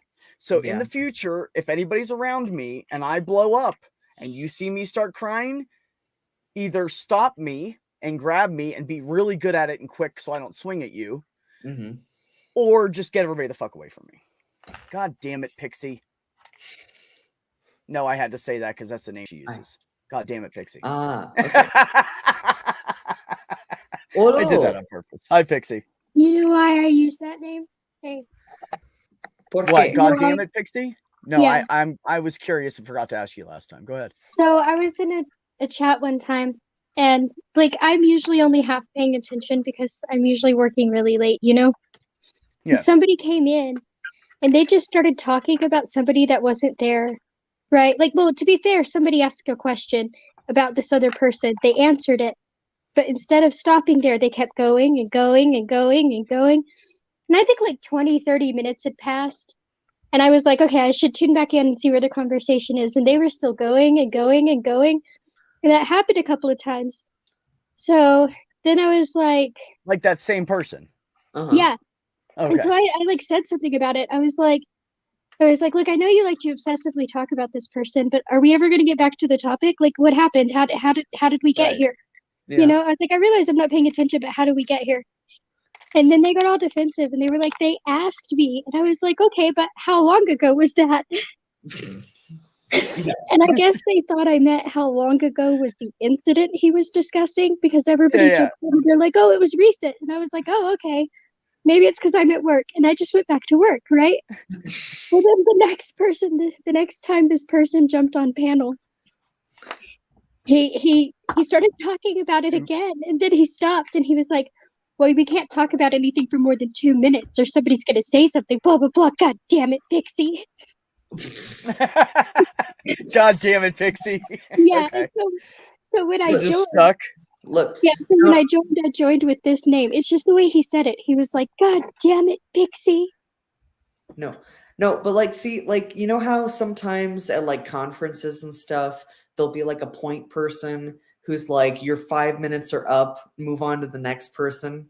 Sometimes you need that. Sometimes when you're in a group chat and people won't shut the fuck up about one thing and you have to do other stuff, you need that point person to go, sir, your 2 minutes are up. Sir, Yeah, see, I know that I go on too long, so I try not to. I want to say everything I want to say, and I try to summarize as much as I can, and I just keep going till it's out, because that's how my brain works, and I just have to let it go, you know, or I'll just sit there and then I'll think about it too much, and then people go on to the next subject, and then they'll be like, "Oh, B, what were you trying to say?" I'm like, "I don't fucking know. We're on tires now. Yeah. I don't remember what I was saying about transitioning. We're talking about tires. I've That's lost it." So that's what happens okay. to me a lot. I don't mean to be like a jerk, or I don't mean to like keep running on, but if I pause and let somebody else talk, I'm going to lose what I was saying. And when something really important to me, I'll just blurb it all out at once. Well, we're in your house, B, so like you're allowed to talk. Thank you. You know, I had someone on not too far back, kind of recently, and they kind of were talking over everybody, and then I left and it got worse. And so I'm putting a PSA out there to all of my people that come on my panels and stuff. If you do that, I will be very nice and interrupt you for so many times, and then I'm just going to blatantly tell you to stop doing it. I know I can get wordy, but I also will sit back and shut my mouth for 30, 40 minutes and let other people go on about whatever they want to talk about. So everybody gets their time. But yeah, I'm not putting up with that anymore. It pissed off some people. And the person in the chat who I spoke to about it in an email, you know who you are. I also talked to my brother about it. He was very not happy with how that went. Yeah. So I have discussed it with Ben, and that shit's not going to happen anymore. And that person will probably not be allowed on my stream very much. One of the reasons I don't bring them on much. I love them to death, but they just don't know how to stop. They just talk for like, oh my God. I had to interrupt them. I had to break in and loudly say something 4 times so I could say goodnight and leave my own stream. It was ridiculous. So anyways, so that's been taken care of. Also Aunt Jur. Yes, that's how I am. When the guy that was stalking Heather prior to me dating her showed up at the office after he was told to never come back there again. He is a white dude about, I don't know, 5'10", 5'11", maybe 6'1" at the most, but probably 5'11". And, you know, average decent sized guy. Here I am, you know, with my work shoes on at 5'6.5". And I walked up and told him to take his shit out of there. Yep. I said, you have a choice. You can put that down and leave, or you can just leave. And he laughed, and then he looked me in the eye, and his hand started shaking, and he went like this. And Michelle's going, oh, it's okay, Brian. Just set it down. Just set it down, Brian. It's fine. And I'm just standing there. I don't have my arms crossed. Nothing. I'm just standing there looking at him. My arms down by my side. Just a blank fucking stare. No emotion. And he set that down and he turned around and walked out that fucking door quicker than you know what. Yeah. His back wasn't hurting him so bad at that moment, apparently, because he walked really fast. Yeah. Yeah, so that's how I get. If I love somebody or I care about somebody, they're a friend or a family member or something, and somebody fucks with them, you better make sure I don't know who you are and where you live. That's all I'm saying. I will fuck somebody up. If they hurt someone bad enough, I will fuck them up. Yeah, self-preservation is rarely a priority for me, but if you're going to be a threat to somebody that I'm concerned about, yeah, that's another issue altogether. That's how at the time, Purple, I was also. Oh, hold on, Pixie, 1 second. I was also like everything was good at that time at work, so I was very protective over all the women there. And I was from the very beginning. Some guys would come in and start giving him shit, and I'd stand up and go, "Hey, is there something I can do to help you?" And they'd be like, "Oh, I should calm down a little bit. That person intimidates me." So I used it to my advantage. And anytime somebody came in with an attitude or something, I'd stand up and go, "Sir, is there something I can do to help you?" And they just calm down. Or I'd just say, "Hey, you know what? This is unproductive. So let's just take a deep breath, give her your insurance card. You have to do this every time. Let's just move on with our lives." Yeah. And they're like, "Okay." And then they like hand her the card and they stare at the floor. These dudes, I don't know what I'm doing to them. It's great though. I love it. But so that's what it was for me, was I felt very protective over all of them. And this was someone that invaded their home space and was stalking them. So I got mad. Go ahead, Pixie. Oh no, I was just saying that's how I am, Purple. I don't tend to stick up for myself, but if I feel like somebody can't stick up for themselves and they're being targeted, then that's when I get angry. Yeah. I don't typically get externally angry very often at all. Like I have very, very limited ability to be aggressive, but the only times it happens is when like somebody is in imminent danger of being severely harmed. And so like when I worked as the safety rep at FedEx, I like literally unloaded on a guy and put the fear of God into him because he was in the process of pulling a pallet of munitions down onto himself, and he was standing in front of the conveyor belt. And if he had fallen down on that with 300 pounds of weight coming down on him and hit his head on that belt, he could have fucking died. And so he probably would have. Like, would have grabbed him too. I literally jumped off of the platform that I was standing on onto the concrete down below and threw my entire weight up against the pallet, saved his stupid ass from murdering himself, and then I literally yelled at him for a good 15 minutes. I would have about how that was a stupid fucking thing to do and he had better never do it again. And like where all the proper equipment is to like deal with that sort of shit. Like the only times I ever get angry is like when there's an emergency that's happening and like I don't like the brain turns off and I just immediately throw myself into whatever that situation is. Like my sense of self-preservation goes away because other people are in danger. Yeah. Oh yeah. And then you've got people like Will Smith who will go stand up on a stage and punch people for mere words. He slapped him, first of all, and second of all, I feel like Chris Rock just takes shit too far sometimes, man. Well, the reason I don't watch the Oscars is because they're always insulting each other all the time. Yeah. Here's the thing. No. But you missed something there, Randolph. In the United States, we have rules. There's bro rules. You insult each other. You don't insult somebody's wife. Yeah. Well, she was right there. He was talking directly to her. Well, no. Here's my thing. I land in the middle, honestly. I land in the middle because before that joke happened, Jada had gone on and on about how she didn't care if people made jokes about her hair. She'd heard it all. She would just laugh at it, right? Thanks, Krabby. While I don't find what he did appropriate, I also understand the emotion behind it, especially because behind closed doors, I am convinced that he is very, very broken right now. And for a lot of the things that Jada has put him through, to be honest. Yeah. I'm not going to comment on like the morality or the social ethics or the decorum. I'm just going to say that I thought it was very, very funny to see a rich man experience consequences.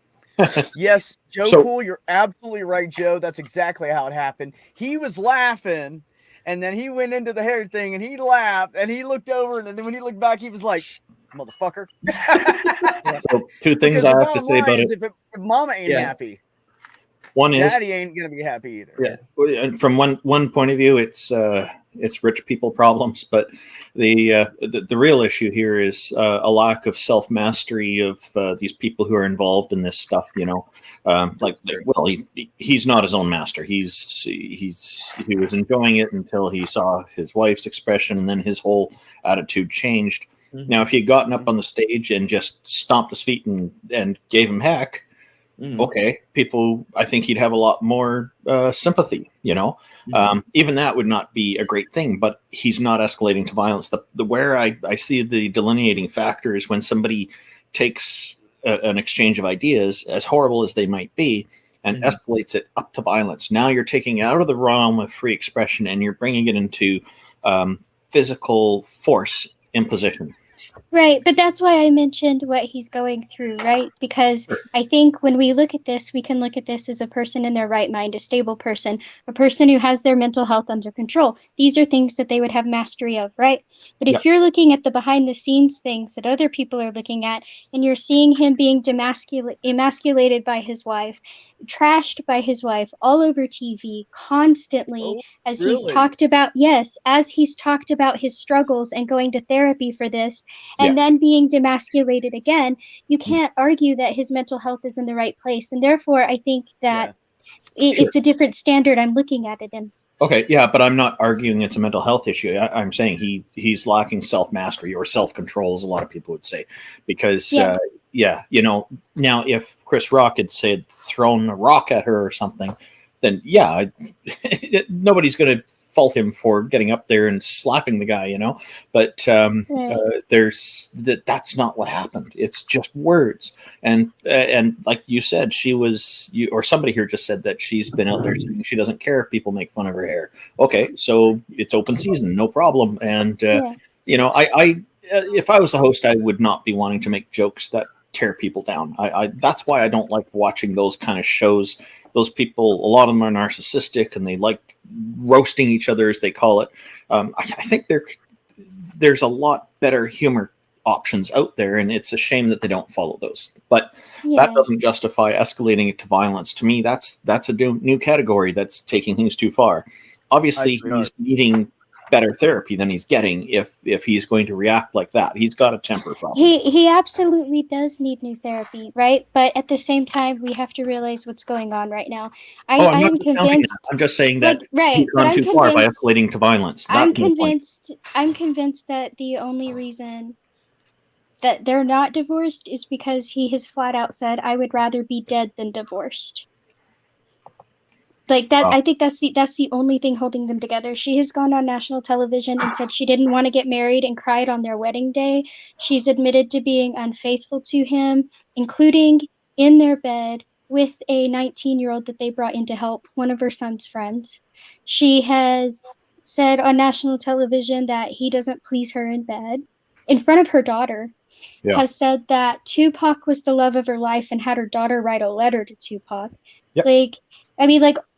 I don't think he's in control of himself either, but and I'm not saying that what he did is in any way a good example. I just don't think banning him from the Oscars rather than somebody helping this man get the help he needs is any kind of productive.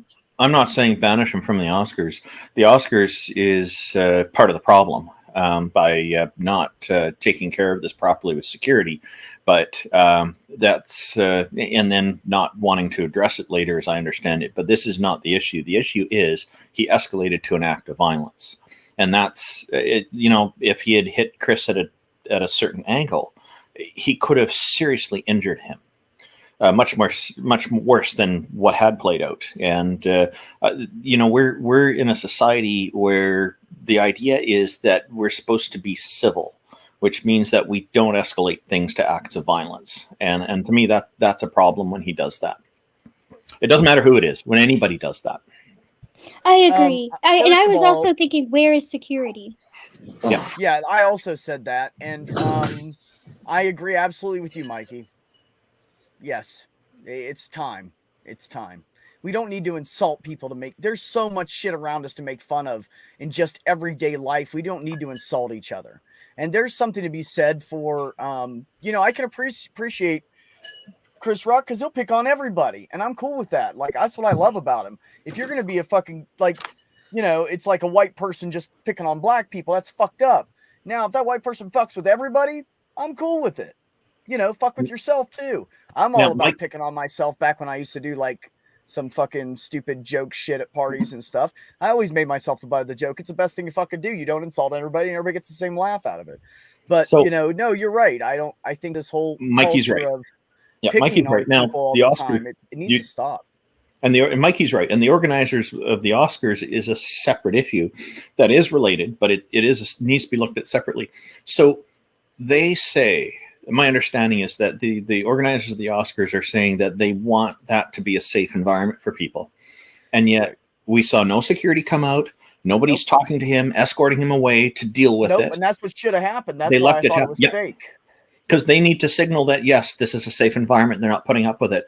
Even if security couldn't be there right at the moment at the stage, they should have been there to follow up and take him out and remove him from the situation so it doesn't happen again. There should have been somebody close enough to happen to all once, those it might happen again. That's the normal reaction. So that there didn't should have happen. been somebody close enough to all those stars to be there in 2 minutes or less. Yeah, and so what I'm feeling like when I see that is they say one thing, but they don't mean it because their actions show otherwise. Their actions don't show the support for what they're saying, that they want it to be a safe environment. Therefore, I don't consider the Oscars to be a safe environment. I don't go there anyway. I don't even watch it on TV. The only reason I know about this because I saw the clip going up all over the place. Mm-hmm. So the Oscars has to clean up their act as well. I give them a failing grade. I agree with Mage. The Oscars is just a big circle jerk. Rich people problems. Yeah, I was just about to say, it's just like Joe said, it's just fucking rich people problems, man. And people are like, oh, they want, like, honestly, I don't really want to talk about it anymore. Yeah, I don't watch those roasts. I don't care that much because, when I'm down on my luck and I'm down and out and I'm having a bad day, do you think Will Smith gives a fuck whether I'm doing okay or not? Motherfucker, don't throw me any money. So I'm just done talking about that. But anyways, see, I don't watch those comedy roasts. I don't watch this Oscars. I don't watch other shows like it because I don't find it interesting to watch people being mean to each other. Their life's too short. There's many better things to do. Yeah. I just know because I was watching somebody do psychology breakdowns, and that one just happened to be in there. I wasn't up on all the drama till then either.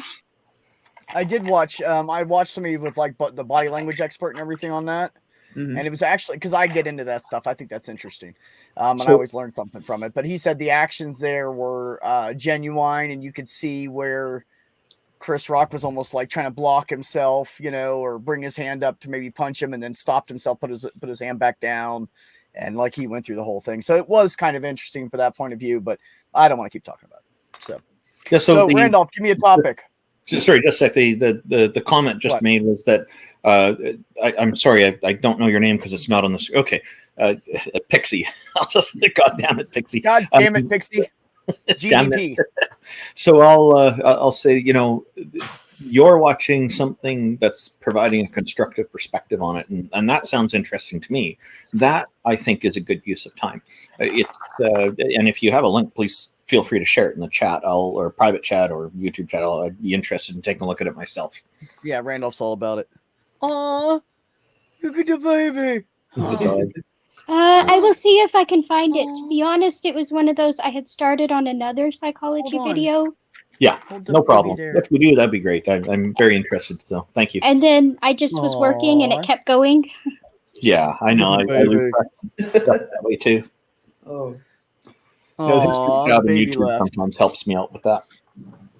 So, Hapless Larry, I don't think we've spoken before either.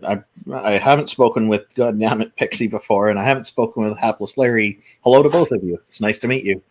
Nice to meet you. Hello. Do you want a short rundown? Okay. Randolph's from Canada. He's a really, really nice guy. He does a lot of stuff on the side with Neil, the 604 atheist. He's a big supporter of everybody in the community, no matter what you have going, as long as you're just doing what's right for you and you're not hurting other people. It's pretty much my perspective. One of the reasons why Randolph and I get along.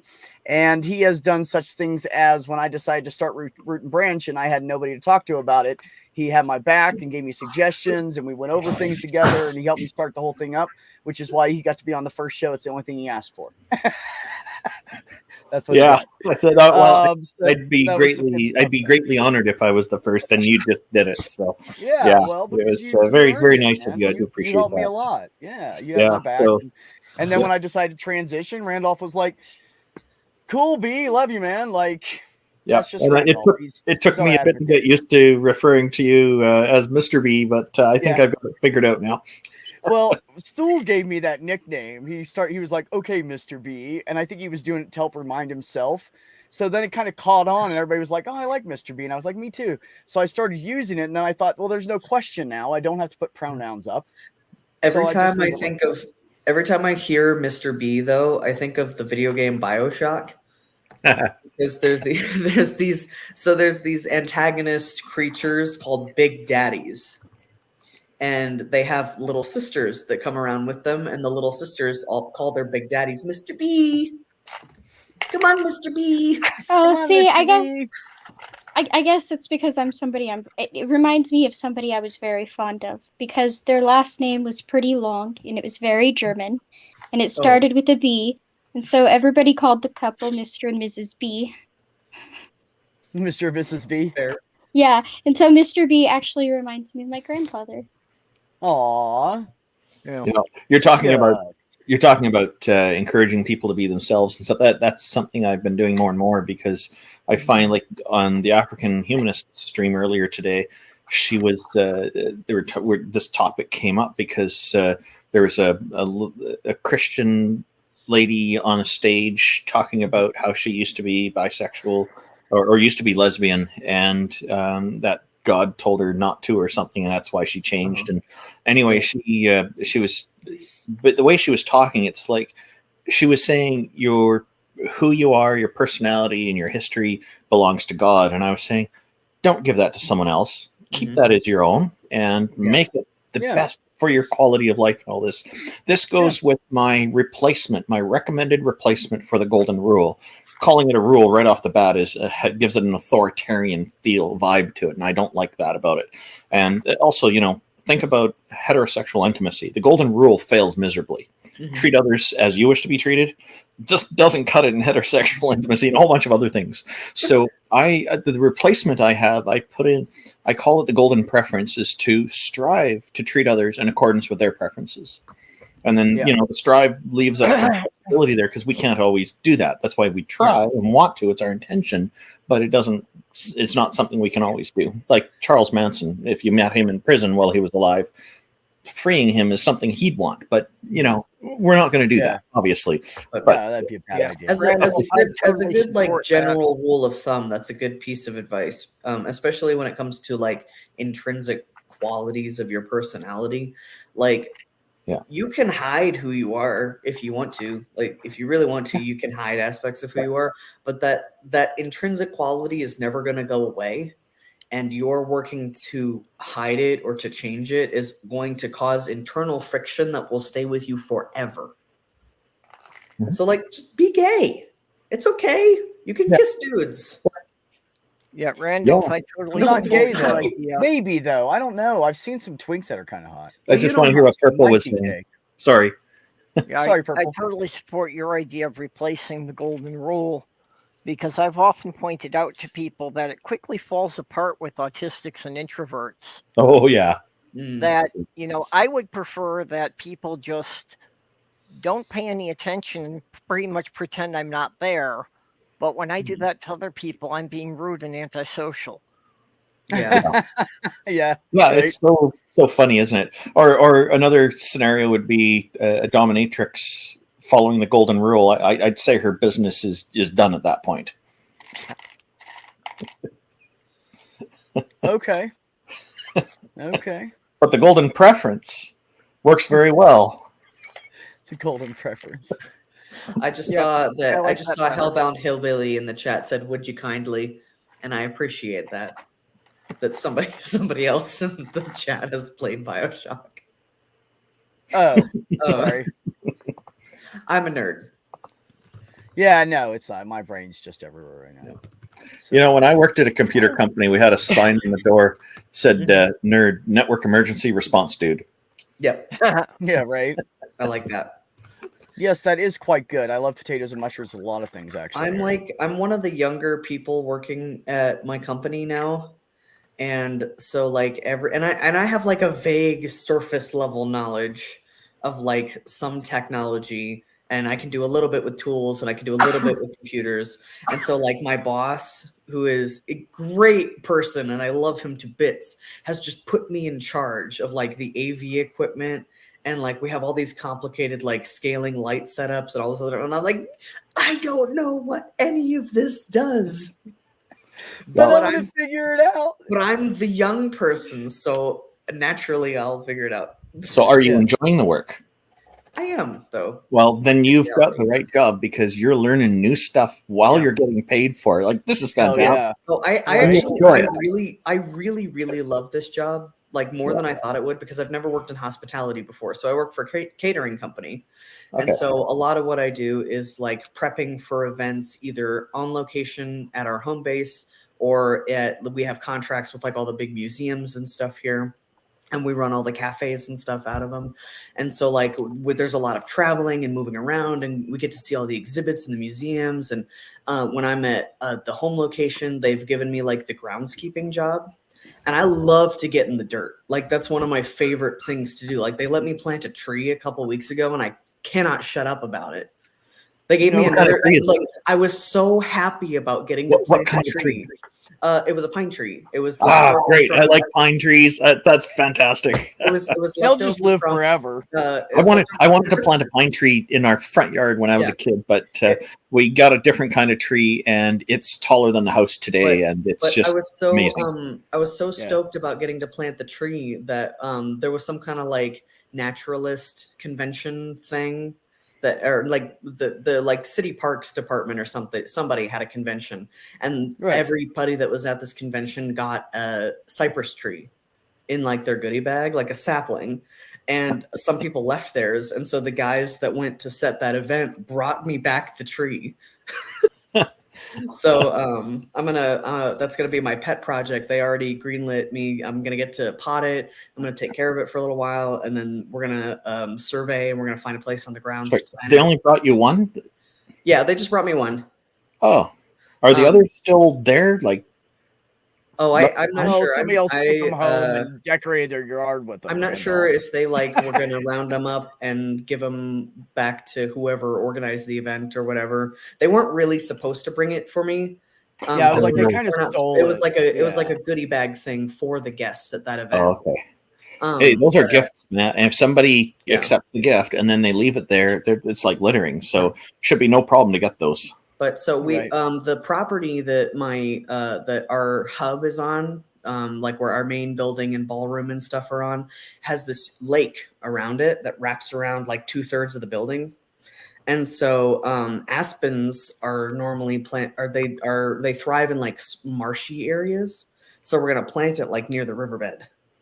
Oh, it'll have a constant supply of water that way. Yeah. See, imagine if you end up getting all the ones left behind, then maybe left about a dozen. You could that'd be great, eh? Yeah.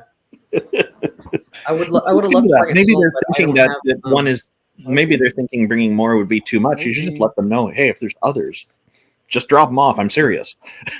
We're very green. Like our company is like very green just in general. Like we have a whole system of like reducing plastics waste, and all of our stuff that we put food in is like compostable and all that kind of stuff. So they care a lot about the environment. That's good. Yeah, that's important for the long term. We have these weird plastic cups that are actually made of like some kind of organic matter. So they work for cold drinks. But if they get hot, if you pour hot water in them, they like shrink up into a little cube like this big. Yeah, they're made out of a lot of stuff like that they make out of corn. Yeah. Like they have the shopping bags that are The ones that feel weird and they're all silky, weird feeling, those are all made out of corn. They're biodegradable. Yeah. That's awesome. They'll like 90% biodegrade or 98% or something like that. Well, you're my favorite person right now because I like anybody who's planting trees. Yeah. Yes, Aaron Reese. Yes, you do have to watch pine trees and pretty much anything coniferous. But like, I had to fight with him about where to plant the pine tree because, like, I've done work with plants before. I used to work at a tree nursery, and I've been a florist and like occupations like that. So like, they wanted to plant this tree this far away from a pussy willow tree. No. And I'm like, you do realize that this thing is going to be like 80 feet tall in a couple of years. Right. You can't put it there. Its root bed is going to go out like 40 feet in every direction. It will. Yeah. And above ground, at least 7 or 8 feet. Yeah, sometimes. Yeah. But so Aaron, what I wanted to say about the comment about the stormy areas, where I live in, the mountains here are covered in pine trees, and they don't fall a lot. And the reason being is that the mountains are mostly made out of rock. So in the windier areas, the loose shit blows off, and the trees go up underneath the rocks to get to the dirt. So effectively, the rocks hold them in place. Yeah. So you don't have that problem with pine trees here. And the winds gust, like it's been gusting for 2 days. It's supposed to get down to like 25 degrees tonight, which is going to suck. But because it's been like 75 degrees out every day. It's been really nice. Anyways, so there's lots of pine trees here up on the mountain and by the ski resort, and those fuckers ain't going in. You should see the size of some of them. They're beautiful. They're not going to fall over. Reese said something about like they grow outward on clay soil, and this entire godforsaken state sits on top of clay soil. So you know, Santa Fe was the first place I ever went skiing in. At Ski Santa Fe, to be specific. Oh, really? Yeah. So on the way up the mountain, there's Hope National Park or Hope Memorial Park, and it's just a little camping area. That's where I slept my first night in Santa Fe. My first 2 nights. Really? Well, first night I slept in Walmart parking lot. The next 2 nights I slept up there. And that's the road you said was icy. Oh my gosh. That's the road I went up, and it was icy, and my trailer's doing this. Now you get it, don't you? Yes, because we almost had a car go off a cliff, actually. Yeah, like one time it was like slipping and sliding, and I was so scared, and they were like, "Oh, this is nothing," because I remember my husband and my brother-in-law had gone for a ski trip, and like they called me in a panic. Luckily, the car was going super slow, but it was going in a slide straight at a cliff, and they couldn't get it to stop. Like they had the doors open, they were ready to bail and just let it go. Everything. Wow. Yeah, it finally stopped, but my brother-in-law said, like, had he opened his door and stepped out, he would have stepped straight off. I can't imagine. Appalachians. That's a bit scary. Yeah, I can't imagine going, like, in a trailer. Yeah, I was pulling my home behind me, not just a trailer. All of my worldly possessions. Yeah, see, that sounds scarier. I had just built this thing. I'd been living in it I stayed 2 days in I left Ohio, got to Arkansas, stayed 2 days or 2 nights in Arkansas, left on the third day, and then slept in Walmart parking lot. I had only slept in it 3 times. It was all new to me. I was new at pulling it. It was my first time pulling it. And I went up that fucking mountain, and I got about a third of the way up, and it was solid fucking ice. And I was slipping and sliding all over the fucking place. And my trailer's just going like this. But the shitty thing about it is, anybody that's ever pulled a trailer, you'll know if you want to pull that trailer behind you, you got to go faster. Yeah. I couldn't go faster. You're braver than I am. I would have turned around and drove a couple of hours towards Bambi. There was no turnaround. I was on that part where it's skinny. There's nothing there. Oh yeah, where you can't turn around. In between the houses and the ski lodge. Yeah, where you have to go all the way up to the ski lodge parking lot to turn around. Yeah, I had to go all the way up to the rental. And by that time, I was already there. It was clear up there. So when part where it's covered with trees and it's really thick through there, it was the nightmare about a mile and a half, 2 miles of solid ice. It scared the shit out of me. So And you B, can't when back you're it down. It's a 16-foot trailer on a pickup truck. so You're B, not going to when you're- back that down on ice. so B, when you're pulling all your possessions, worldly possessions behind you like that, does the cat ride back there, or does your cat ride shotgun with you up in the cab? I have 2 cats, and Oh. I put them in the cab with me. When Awesome. I first start the trip, I have a big, I have a foldable dog crate, big enough for like up to a 40-pound dog, I think. And I put them in there, and I give them a little bit of food and water, and I have a litter box behind me, on the floor. And then after they calm down and everything, and I think they're not going to freak out and run around the cab, I let them out. And then he tends to hide down underneath the seat. It's where he likes to be when we're traveling. And she'll come up and lay on the console and show her belly to me. And she they likes don't to look around. They don't look around She at what's likes to going on outside. Yeah, she does. She's interested Okay. in stuff, but she'll get scared sometimes. If she gets scared, she'll go underneath of the front of my seat, like behind my feet. But I've taught her not to get near my feet, so she knows to not. She'll try to get. And I nudge her once and say no, and she never does it again. She's like, "Oh yeah, that's right. That's easy. Thanks for reminding me." Yeah, they're pretty good though. Like, That's awesome. I had to stop would a never couple have times an and take animal care of the loose litter in the box cab. because the stench was horrible and it was wintertime and I couldn't open the windows. Go ahead, Yeah. Purple. I'd never have an animal loose in the cab because I'd always be afraid that, they'd get under my feet. And if they get under the pedal when you're trying to brake, that's going to be a big problem. Oh, yeah. Yeah, my cats wouldn't fit very well underneath there anymore anyways with my feet down there. They're not as tiny as they were when I drove here. But no, I just train them. Like, he doesn't like it up there. He likes to be in the back seat. And she likes to be up underneath. So I let her, but she knows she tucks herself up against the seat. She knows better. Like, I've trained her to do that. And she's only been in a vehicle with me like 4 times. She's real smart. Comet does not really like being in the car, so if we have to take him anywhere, I have to like hold him against my chest so that he doesn't freak out. He's a very nervous little old man. Yes, they do add straw to it to get it all to stick together originally until it hardens. And then after that, you're golden.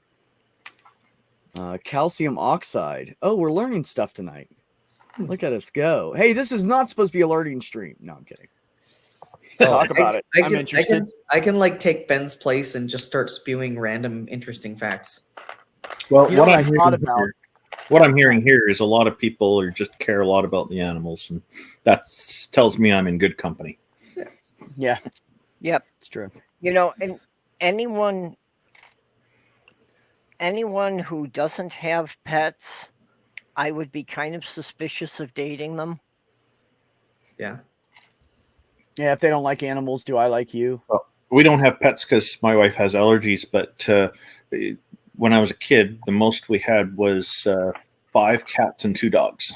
Yeah, okay. I'm allergic to my cats, but not bad. And when you're not feeling well and you're lying on the couch with a big comforter blanket, the 5 cats are lying on you in different spots. But when you're not sick, they're having trouble getting along half the time.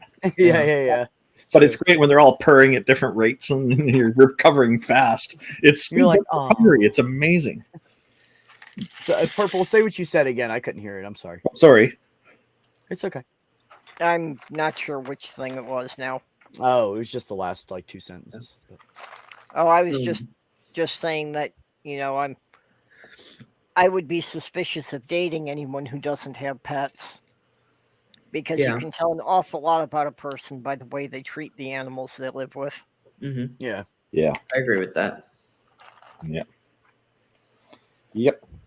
I know someone who had a greyhound dog and shoved it down a set of stairs. And greyhounds have long, thin, spindly legs, and they're very nervous about going up and down stairs. It was a horrible thing. This is a bad person I know who does this. So we don't get along.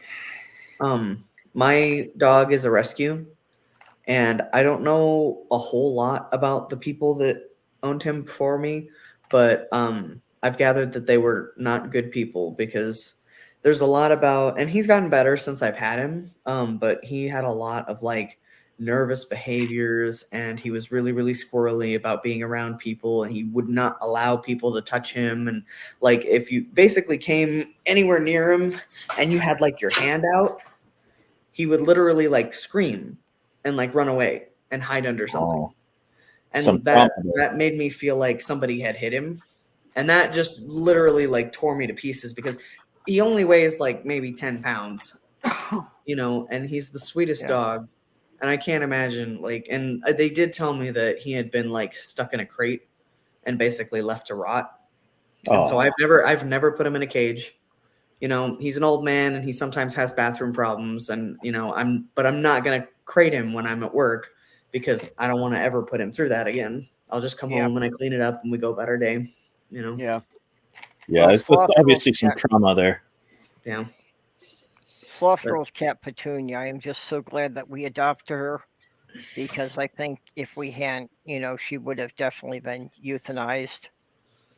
Because you know, it took several years to get her to calm down, but when we first got her from the shelter, it was like biting was the only way she knew to communicate with people. Mm-hmm. You know, and it's good that we had the patience to figure out what her issues were. But I don't think very many people, you know, would have kept her long enough for that. And I think she would have just been returned a couple of times and put down for being too aggressive. Yeah. And she wasn't aggressive, she was just scared. Yeah, the pets, they depend so much on us. A lot of animals depend so much on people, and that's why it's so important for people to never betray that trust and to always be kind. You know, it's because the animals are at a huge disadvantage. Yeah, I do pretty well with animals and small children. Teenagers and adults, not so well. Yeah, I mean, adult humans. The hell's a pibble? Difficult. The hell is a pibble? That's a pug and something. Purple, I find you're quite nice to talk with. I've never had any issues with you. I don't see any problems. So the adult thing seems okay, I guess, but maybe I'm missing something.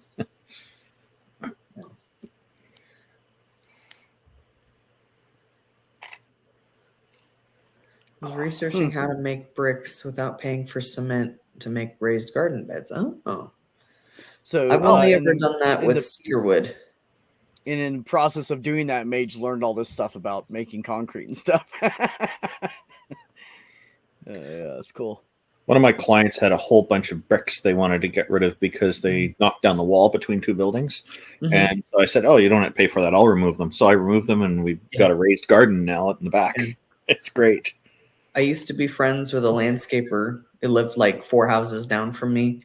And we had a big corner yard. So we had 2 big yards. And he would just bring us crap all the time. And like, I loved it. He would go out and he would do jobs, and he would pull out, you know, whatever stone or border or whatever that they were getting rid of. He'd put in the new stuff. And then every time he'd do a big job, he'd come by our house and be like, hey, do you need any of this? And I got so much good free shit from him. That's great. Yeah. We had this I got on a job. They were they were trying to put a new kitchen in a house. Mm-hmm. And they wanted me to put linoleum down. It's like, you know, it was oak flooring in there. Mm-hmm. And, you know, I knew about the age of the house. I knew that wasn't going to be the cheap stuff. So it's like I went in there one night when I knew nobody would be around. Mm-hmm. And I cut out as much of the floor as I could and replaced it with a sheet of OSB. Mm-hmm. And I harvested 360 feet of solid 3/4 inch oak planks. It's like they were going to cover all that up with linoleum and no one would ever know it was there. What a waste. Yeah. You know, that happened to me and the ex-husband. The place that he bought off of his dad, there was hardwood in the front of the house, and then the back of the house was pretty much all fucking linoleum. And we pulled that shit up, and that hardwood was beautiful underneath there. It had been covered for years and years and years. Wow. And no one scuffed it up or anything. It was beautiful. We did end up carpeting some of it. I don't understand why, if you had wood and it like looked okay, like, and like it's not that hard to make it look good if it looks shitty. Like you just buff it and then you polish it and then it looks great. I don't understand why. I've never seen a pattern of linoleum that was more attractive than a good looking wood floor. Well, doesn't there was a exist. time when linoleum was really popular, and perhaps the That's what I was cost of going wood with was it. very inexpensive at the time, and so they just did it. That'd be my Well, guess. it's the That's same where with I was carpet. going. It's Yeah. the same with carpet. When you see some of those old houses with different carpets in the different rooms, and the kitchen's carpeted and the bathroom's carpeted, like carpet used to be a sign of like social status. No, Yes, I all the don't. rich This is would one buy of those carpet things that will make me everywhere. apoplectically angry. You do not put carpet in a bathroom or a kitchen. Look, I'm anti-carpet. I don't have carpet anywhere in my house at all. I am anti-carpet. That's one of the reasons I chose this house. There is no carpet anywhere. I don't like carpet, but it was a sign of like social status at some point. Like it was a society status kind of thing to have carpet. Yeah, my wife doesn't like carpet, so we have all hardwood floors here. But I do like carpet. At least on stairs, it's safer because stairs that are all hardwood can get wet and slippery, and you don't have that. Or if you have socks on. Yeah. Ours, our townhouse that we live in, the entire Carpet bottom floor is all I think it's laminate. Or no, it's the waterproof. Laminate's what we have, It's the not hard. waterproof like plastic boards that are made to look like wood. Yeah, that's what we Snap laminate together ones, and then the upstairs is all carpeted. See, I have quite a bit of tile. My bedroom. I like my bedroom to be carpeted. I like my living room to have a throw rug, and it'd be hardwood.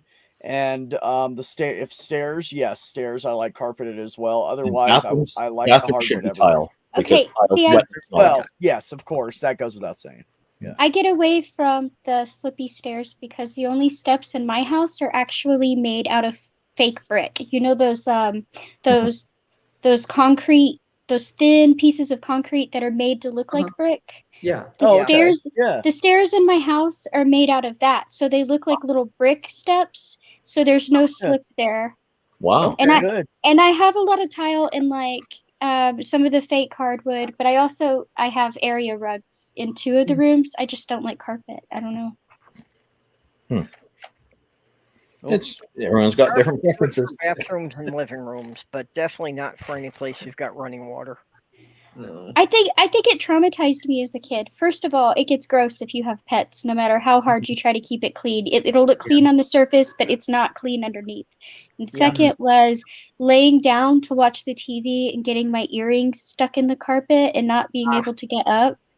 Like, I just have never liked carpet. Do you want to hear an almost equally horrifying story of getting stuff stuck in stuff? Oh my god. I once got a lock of my hair stuck in Justin's braces back when he still had braces. Oh my god. And like luckily we just cut my hair and then that was the end of it, but it was so funny like weirdly shuffling around the house trying to find a pair of scissors. Oh my gosh. My hair is Don't pull not it as hurts. long Don't as pull it hurts. Yeah, my hair is not as long as it used to be. It used to be like below my waist. Like I used to sit on my hair, and it would be the worst thing in the school chairs with the little screws, because I would just be sitting there in class, minding my own business, and then I'd go to stand up and it'd yank out a bunch of hair, and I'd be like, "Oh my gosh!" Yeah, I've had that happen before. I used to have hair down to my ass, because my parents were conservative. Same. Yeah, I know what that means. That fucking hurts. I used to have a ponytail down to my belt. I had the problem of like, when you go to bed and like you have to double bun your hair because it's so long that if you lay down and it gets under your back while you're sleeping, you like try to sit up and you yank the shit out of your own hair. Yes. Yes. Or when you sit down, you got to pick your hair up so you don't sit on it. Because if you go to lean forward to eat, you'll be like, oh. Exactly. I will still take all those problems ridiculous, again in an instant. Oh, you'd never know. my hair cut off. Now I've got like male Never pattern that long baldness again. happening. That's all right. I don't know. I cut it. It It's was too far, just about. shave it off. Own it. It was like halfway down my thighs when I finally cut it, Yeah. and I cut it all the way off into a pixie cut, except I kept my longer bangs. Yeah. And that was like the most drastic change, was from that to a pixie cut. But I think it's probably past my shoulder blades now. I think it's like my mid back now. That was like the first thing that I did when I left home was cut my hair, because my parents were like obsessive about my external appearance all the time. And I was just so sick. Like, and I hated having long hair. The entire time that I was growing up, I begged my parents to let me cut it. I cut it myself once, and I got the living shit beat out of me. But so that was the first thing to go. Mine was opposite. My mom did not care if I cut my hair, right? And so when I was younger, when I was really young, I had long hair. But I guess like in grade school, I had shoulder length hair. And then my mom thought this one haircut would look super cute on me. And so she cut my hair that way. She took me in to have my hair cut this specific way, and it was short, except it wasn't short enough and it wasn't long enough, right? And they put my hair was curly. My hair gets curly if I don't do stuff with it. And so I felt like I looked like that Charlie Brown character with the curly hair. And I cried and cried, and I did not cut my hair for a long time after that. Oh, I cut my hair and Peppermint Patty, is that what you're talking about with the red curly hair? Idea. No. Yeah, No, it wasn't Peppermint Patty. It was one of their So I cut my hair, and I didn't even cut it in a masculine way. I just cut it to like. Oh, sorry, Okay, sorry, guys, I didn't realize. Yeah, you're talking over each other. Sorry. It would be Frida, right? Frida. Frida, yeah, that's it. Yeah. My bad.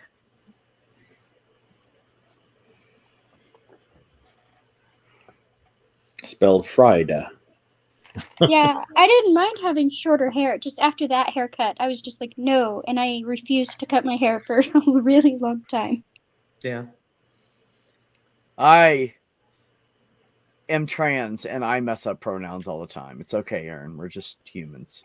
We'll all adjust eventually. It took me a while to get used to it as well. I tried really hard to do it as fast as possible. I got it. I caught on. Yeah, you know, Dr. Cross, I never realized how bad my headaches were until I cut my hair off. And I do not get headache. I rarely get a headache. I get like 3 or 4 a year. And but before, I had headaches almost every freaking day of the week, and I thought it was my sinuses killing me. And then I was playing basketball one day, and my braid came down, and my finger went right in my braid when I went to dribble the ball. And a girl took it and went and made a basket. And I pointed up in the stands, and I pointed at my mother, and I said, "I'm cutting it off." And she said, "Okay." So she let me cut it off, and I was like, "Oh my God, this feels so good." And I never wanted, I did let it grow back out to the middle of my back because my ex-husband wanted me to have long hair. And then as soon as I left him, the first thing I fucking did, I'm not even kidding, I didn't even get all the way to the place with my shit. I stopped by and said, "I want you to cut my hair off." And the lady was like, "Ooh, transition haircut. This will be fun." And I said, "Yeah, have fun with it. I don't care." I said, "I want it short as fuck." Yeah. And she cut it all off. Yeah. She had been cutting my hair for years, so she was all psyched. Then she never saw me again because I had chopped off hair. I started going to barbershops. No, the secondary punishment that I got for cutting my hair, because I didn't even cut it like all the way off. I had cut it to like shoulder length from being super long. And the way that my mom decided to punish me after kicking my ass was to cut it into like the ugliest bowl cut that she could. Oh On man, purpose. that's just mean, bro. That's not even right. Have we not talked about my mother? They're conservative parents, remember? It's okay. I don't want to talk about my dad. I had to fix Super Munchkin's hair one time, but I didn't give her an ugly cut. She just got a cute pixie cut because my older sister had always cut her hair, and you know, and she did it beautifully. And then she was moving, and she was going to be about 25 hours away from us. So I sat Super Munchkin down and I said, "Hey, do you want Aunt Jean to cut your hair one more time?" And she was like, "No, I'm going to grow it." And I was like, "Okay." So about 2 weeks after my sister left, she starts telling me, "I want a haircut." And I'm like, "Okay, well, now I got to find somebody to give you a haircut because I've never had to do that before. You got to work with me. Just give me a minute." And she's like, "Okay." So I come home, and there's hair in the trash. And I'm like, "Super Munchkin, did you cut your hair?" And she's like, "No." And I'm like, "Is that doll's hair?" She's like, "No." And I'm looking, and I'm like, "You cut your hair. I see the missing chunks." Bro. And the only way we could fix it was with that pixie cut. That's horrible. Yes, Tubian, you're absolutely right. If you've known someone for a long time as one gender, then they transition, you'll probably slip up once in a while. Well, I slipped up. I still do it. My landlord came out as non-binary, they them, before I started transitioning, and I still say he sometimes.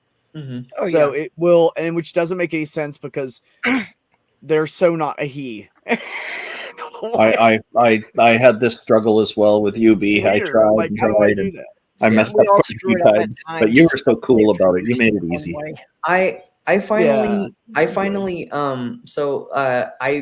What a lovely cat. the person that Just a big referred me to baby. the job that I'm working in now is non-binary, and having a non-binary friend is like what it took to make it click. Not because I was like maliciously misgendering anybody, because I've never done that, but like they them was hard for me to pick up until I was using it regularly with somebody that I knew. Yeah. So it's a habit now. Yeah. And I think everybody should say they them until they know someone. I think it's just, why not? Why do we have to gender every fucking thing? It's really ridiculous. No, other places don't do it like we do it here. It's horrible. They don't do that shit everywhere. Like, How's we're Jordan all Peterson? about everything, every item, everything's gonna be male or fucking female. How's Dr. Jordan Peterson fitting in there? Unless you speak Spanish, then you're not going to get away from it because they assign gender to everything. Hands, apples, doesn't matter. Yeah, it's either masculine or feminine. French too. French, all the romantic languages except, well, I guess English isn't really a romantic language, but no, it can be. Italian and French and Spanish. French, and Italian, and Spanish. Every time I hear somebody mention Jordan Peterson, because I think that's what you just said, Randolph. Oh yeah, I don't like him, by the way. I think about this one article that I read where he gave an interview where he talked about how having a sip of apple cider vinegar put him into a depressive state that lasted like a year. And I'm like, my guy, you're a psychologist. You have not even depression. possible. But no, he had like a whole thing about how he was like, I was taking apple cider vinegar as like a supplement, and I realized, and it made me feel this like feeling of chronic impending doom. And I'm like, no, dude, that's an anxiety disorder. Yeah. You're a doctor. Somebody should have asked him. I would have liked to have asked him, Jay, what do you think would have happened to you if you were drinking soy instead? Yeah, right. Well, I mean, his testicles would have immediately turned into ovaries. Oh, is that what happens? Okay. Oh no, I hate the soy. There's medication for that. You don't need to use soy. I hate the whole soy estrogen thing because nobody knows anything about either hormones or nutrition, and nothing encapsulates that ignorance better than that claim that that soy estrogens can feminize male people. So stupid. It's not true. Yeah, however, there are compounds in Mountain Dew that can imitate estrogen and can cause reproductive issues in women. So, I should actually start drinking that. What do they do to men? I am done, motherfuckers. What do those hormones do to men? Asking for a friend. It's not. So it doesn't behave like estrogen. It's just similar enough chemically to estrogen that it interferes with how it works in the body. Okay. Like it supplants it. Okay. Kind of like how they have those drugs that help you get unaddicted to opioids because it attaches to the opiate receptor, but it doesn't actually produce the effect. Kind of like that. Well, I don't produce enough anyway, so yeah. If I drink it, will that compound it? I don't have fun. Know. I'm not a doctor. Well, I none of these statements have been evaluated by the FDA. I'm done with the kids thing, so I'm just asking. No, it would probably be safer to try not that, because like you to drink enough to deliberately give yourself that problem, you'd also be putting yourself at risk for like kidney stones and stuff, and kidney stones are really, really not fun. Yeah. Neither is losing a kidney and almost dying. Yeah. Yeah. I rushed a friend to the hospital because he was having problems using the washroom, and they looked at him right away and said, "Oh, you got kidney stones, buddy. We're going to deal with you right away." Yeah, my aunt gets them all the time, and she gets like big ones, like the ones that they have to break up before they can pass. Yeah, he My was thinking, take me home. I said, no, man, you're in too much pain. You're going to the hospital. I'll wait for you, then right. take you home. And he was so glad I insisted and took him to the hospital. What was wrong with him? He had kidney stones. Oh, and, yeah. and it was blocking him somehow. Because I guess some of the stones were coming out, but they were getting blocked in part of the they'll tube. catch. Yeah. Yeah, they got caught in some of the plumbing. So I took Yeah. my ex Ouch. to the My emergency sympathies. room one time. oh, and she he did fine. He was so glad. He was next day he was out. He was okay, and he had to keep going back. They're checking on him. Everything's fine. He's been fine for years. Yeah. Good. Yeah, I took my ex to the emergency room because she was just having these sudden pains and no idea what it was.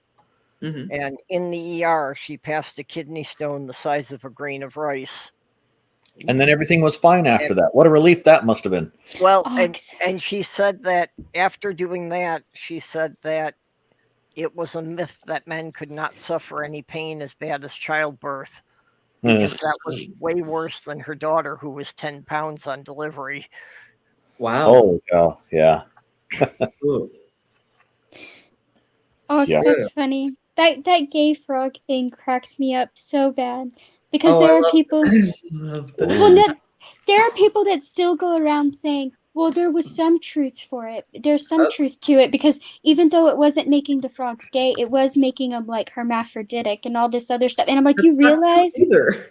I'm like, you realize that the species of frog they were studying are like that's typical in that species, particularly when they're young. Yes. Like Yeah. they are naturally Yeah. like it Yeah. didn't cause that. Like that frog Yeah. is naturally that way. But no, people still will go around. There was some merit to that study. No. My favorite video on the I internet. don't Does know. anybody still know what a Swede Mason is? A Swede Mason is like the old internet word for when they chop up a video of somebody and then pitch it and put it to music. And so there's a Swede Mason style video of Alex Jones's frog speech set to like this like punchy bass beat. Gay fucking frogs. I love it. It's my favorite. I've seen that. That's hilarious. Where he's like Google it. slamming the papers and he's like, Highly "Turn the recommend. freaking frogs gay." I'm just posting that video now in the live chat. Oh, That's one of my favorites. It's by Place Boing. doing the Lord's work. Oh, this is the best mix I've seen out there. It's the best of Alex Jones. And yes, when he bangs the paper on the desk, you want to be full screen in the dark because you feel like the whole room's shaking. It's so well done. And the music's perfect. I think you'd be fine to play it on here, B, if you wanted to. Have you seen the Kenneth Copeland one about blowing COVID away? That one. Oh yeah, and they put haven't, some music to it. It made it sound very creepy. I think I might have that in my meme collection. That's hilarious. That They're like, that's the kind of claim that would make me more angry than amused because at least like with the gay frogs thing, like nobody's gonna like people mistakenly thinking that human activity is affecting frog sexuality is a more or less harmless belief, but people believing that they can pray the COVID away, that is an actual harmful. Yeah, it is, but it gets really weird. I mean, he says some really weird things in there. It's not just like what did he say? COVID, and then he makes this blowing noise. He's like, I banish you, COVID. COVID, yeah. But he also says some like other really weird things in that song. It's hilarious. B, can you play the video I just shared? Yeah, it's exactly. Media said what? The media said Joe Biden's president.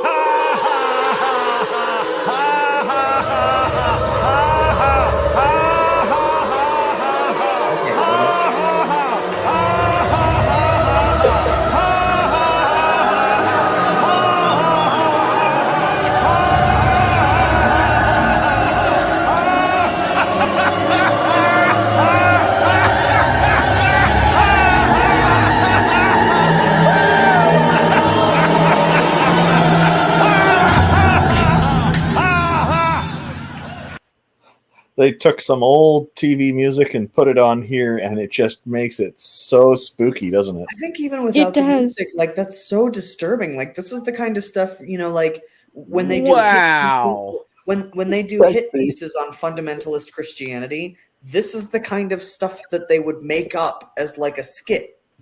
Yeah. That's Well, yeah. weird. But no, All the somebody people did it to standing like. up. They look like zombies all standing up near the end there. It's like, wow.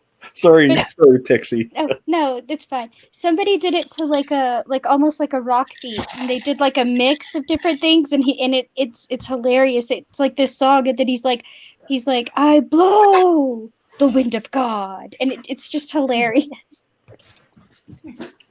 Okay, fine. Yeah, I'm Puppy not doesn't sure need if me. the whole Trump era and everything that came with it made comedians' jobs a lot easier or a lot harder, because you can't make up shit as bad as what was the reality. Yeah. Whoever decided to put that extra soundtrack on there, that's just genius, though. The way that presented out. Yeah. Oh. And I used to I was never in a church like that. Like, even when I was still going to church, like, I was a Sunday school teacher for Disciples of Christ. And I never saw anything like that in person. This makes no sense to me at all. On Godless Granny's stream last week, we were talking about experiences in our past, and so we got invited to my wife and I got invited to a church by some friends, and so we went there once, and it was such a weird feeling because the guy's preaching, and then it's a pretty big place.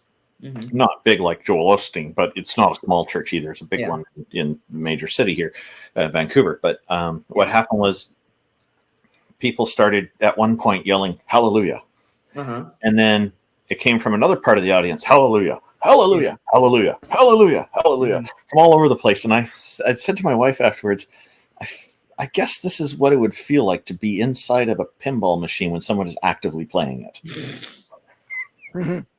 That's how it felt. Yeah. Every time you hear hallelujah, okay, that's where the ball hit. Now it's over there. Now it's over there. Yeah. And now it's behind me. It was just so weird the way people were yelling hallelujah. Like, it was almost like they're all mindless the way they were doing it. It's just, it's not for us, this kind of thing. I just found it too disturbing. Yeah. I remember Aaron the first Reese, time I was. oh, sorry, go ahead. No, please. I can go after. Oh, Aaron Reese just said something about people praying in tongues. My aunt is Pentecostal, and that is a thing that they do, and it is very scary. The first time I went to a Pentecostal church was shortly before the first time I had somebody grab me by the head and start shaking me and screaming, "Satan, come out of her!" And I still to this day don't know what that was about. But Did they we think were. that Satan was Weird. in you? Right Oh then? well, okay. I don't know. I'll explain that in a minute. So I went to this Pentecostal church with some friends who were newly converted, right? And they weirded me out because one guy just kept screaming "fuego" a lot. And they were like falling over, quote unquote, drunk in the Holy Spirit, like laughing. And I swear that man pushed that kid down. I don't think he fell. It looked like he pushed him down, right? And then he kind of like pushed on my head, and I looked at him like, "What the fuck is wrong with you?" And then they were being all weird and stuff. And so I went home and I was like, "I'm not doing that nonsense again." And so I started, but my friends had gotten all like preachy and stuff. Yeah. And I was like, oh no, this is nonsense. So I started making new friends and I started distancing myself from them. And there was this guy, like right when they started like newly converted, that had started hanging out with all the teenagers. And that weirded me out too, because the guy was like 40. Why was he always hanging out with all the teenagers, right? Yeah. And so Sounds like I was sitting at my house and I heard this knock on the door. My mom opens the door and she's like, "They want to talk to you." And I'm like, "What's going on?" And it's like this group of people out on my porch. And that man is with them. That man is with the teenagers. So I walk out on the porch and I'm like, "Hey, what's up?" And they're like, "Can we pray for you?" And I was like, "Yeah, sure, whatever." So to be respectful, I bow my head and I close my eyes because that's what you're supposed to do. And I feel somebody's hand on my shoulder and they start praying. And I'm like, okay, this will be over soon. No big deal. And then all of a sudden, this 40-year-old guy grabs me by the head and starts shaking me, yelling, "Satan, come out of her," shake, like all kinds of weird stuff. And I was just like, "What are you doing?" And my mom opened the door and was like, "I don't know what you're doing, but I think y'all need to go now." Yeah. They were like, okay, thanks for letting us pray. And I was just like, y'all are weird. Yeah. I don't know. Pray, you just shook my head without permission. This was a whole thing that I would have jacked that motherfucker. That I actually wrote an essay on this back when I was still doing The Ethical Atheist about like compliance indicators and about how they will do stuff like that is weird on purpose to test, which of the congregants are like are willing to comply with the authority of the church, regardless of whether or not it's something that has anything to do with doctrine. Like that, the whole thing that they do in like the videos where they touch the kid's head or they touch somebody's head and they fall backwards because they've fainted because of the Holy Spirit. Like they do that and they pick people out to do that as a compliance thing. It's like a brainwashing thing. It's really, really screwed up. And they do this in all kinds of different ways. Like when I went to a Colonial Hills Baptist church for a short while, and they would do stuff like that, where like at the end of every congregation, they would get all the kids from who had attended the sermon and take them into a room one by one with the pastor and ask them if they had felt the Spirit of God that day.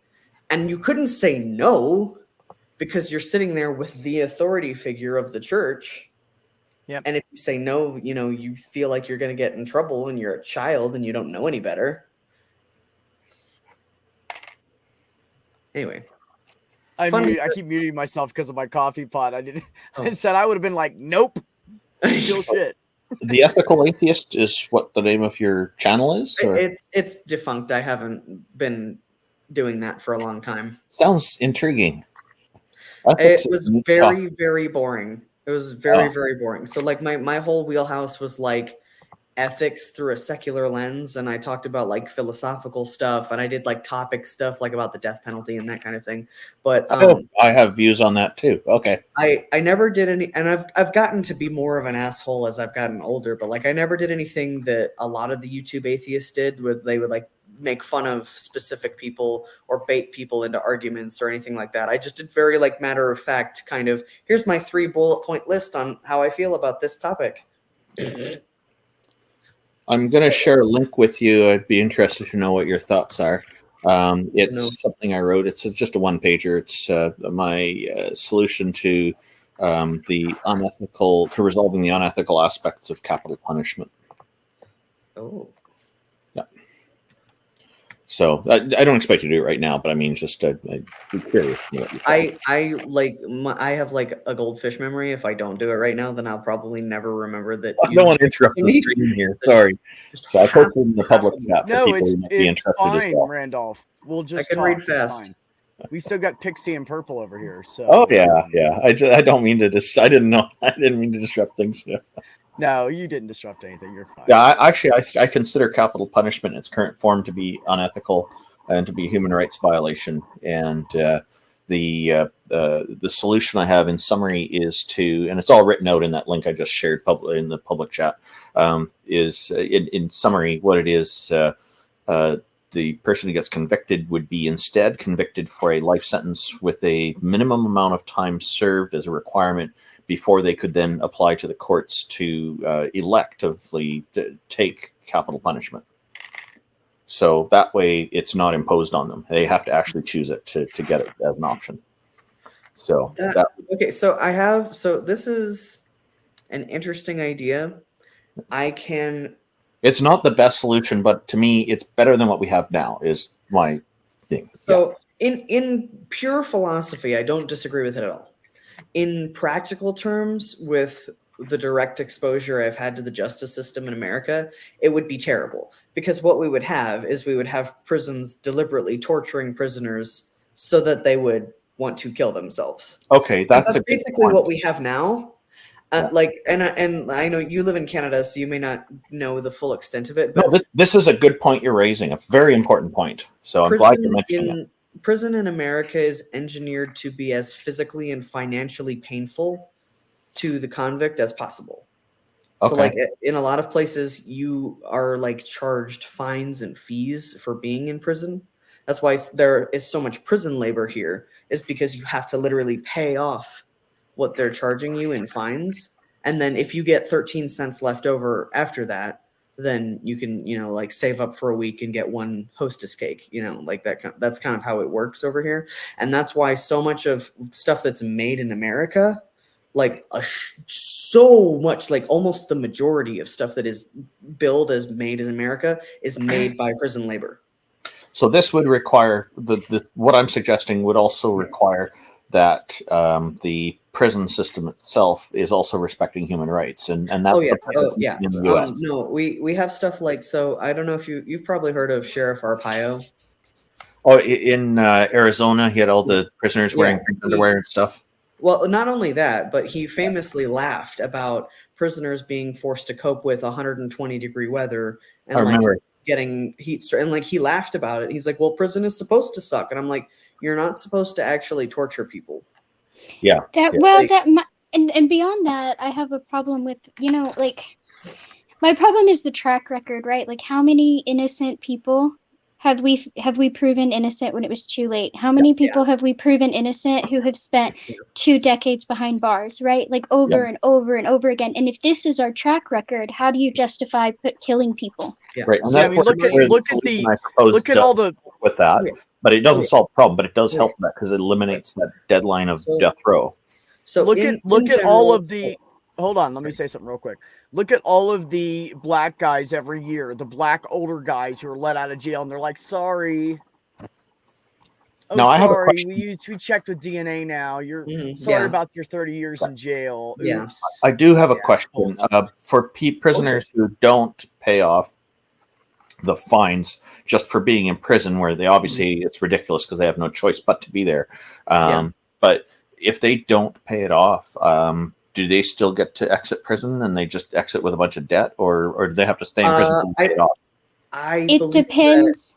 I believe that depends on what area they live in. Yeah. We're not. Sorry. Go ahead, Pixie. I was going to say, I think the most lenient is when they tack it onto your parole fees. Yeah. We typically, like, in theory, we have anti-debtors prison laws. So, like, you're not really supposed to have people ending up in jail for the crime of having debt. But that is a thing that does happen here. That's sad. We used to have that here in Canada a long time ago. Yeah. We got rid of it. But so my view on the death penalty in general is that the justice system is supposed to be about justice, and it's not justice to commit crimes upon people, proportional to what their supposed crime was. I agree with that. Like, and so it basically, our treatment of prisoners is a reflection of who we are as a society. I agree with that. Of who they are as, people who Well, I would partly agree with that, but I would have to say it's more of a reflection on our corporate oligarchy, right? Because let's be fair, nobody was petitioning the courts to have, have less leniency, to have higher minimum years, to have, greater. These are we turned our prison system into. It's run by private, shareholding industries for profit.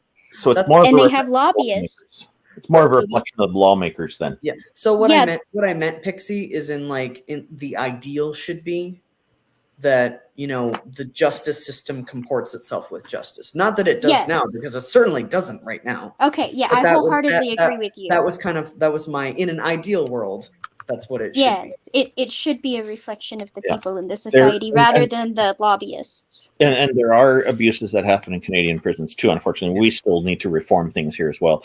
Our prisoners here, democratic rights are guaranteed as part of our constitution, part of our charter, to all prisoners. So prisoners here have the right to vote. Elections Canada, which is charged with being impartial and making sure everybody has access to voting, also make sure prisoners can vote. And I've heard that in the U.S. that voting is just not an option for prisoners typically. If you are convicted of a felony, then you are stripped of your right to vote. And unless your record is expunged, you don't get to vote ever again. Wow. Okay. Yep. But what about people in prison who are there not for? It depends on what state you're in. Some states are allowing the felons to vote now, and if you have enough money, you can get that expunged so that you can vote after so many years. Yeah. Okay. That's money again is a bad arbiter for this stuff. Yeah. Yes, Well, it is. so at one point, the conservatives decided that people in jail were more likely to vote for liberal causes because one of the liberal causes is that jail shouldn't be hell. Now, here's the interesting thing. A person's lost their freedom. They're in prison. Yeah, they're naturally going to be inclined to want more freedom. Yeah. So they're not wrong, I suspect. Yeah. But Aaron Reese brought up a good point, and it actually costs so much in taxpayer dollars to carry out an execution that it is like in actual like dollar math cheaper to imprison somebody for 25 to 50 years than it is to have a death penalty case go on through court for the minimum number of appeals that are required. And then that's including all that. Okay. Yeah. Then the actual cost of carrying out the procedure, which is quite high as well. And does the slave labor profit also factor into that? I don't know if that's included like in this particular calculation, but it's not included in the calculation. But slave labor would make a bigger difference. Yeah. Well, and people on death row are typically not eligible for prison jobs. They're typically kept in higher level security. Yeah, in a separate place. But so and that's another, and like for me personally, money is not a factor in whether or not I think it is the morally correct thing to do. Good. Same for me. I personally, I just don't think that if we're gonna say that murder is wrong, then it's very hypocritical to do that thing to other people and just say that we're allowed to do it just because. Sorry, Ox, I can't agree with you on that comment. I agree to a point. I know that there's. It depends. Here's the problem is, here's the problem with prisoners in general and criminals in general. There's such a broad spectrum of them, and they want to just gray it out and say, that's it, we're going to just kill you guys. Mm-hmm. It's fucking ridiculous. And the shitty thing about it is look at the percentage, like you guys are saying, the percentage of people in jail that aren't even guilty. Mm-hmm. Yeah. And they were just in the wrong place at the wrong fucking time. And I am rather... Go ahead.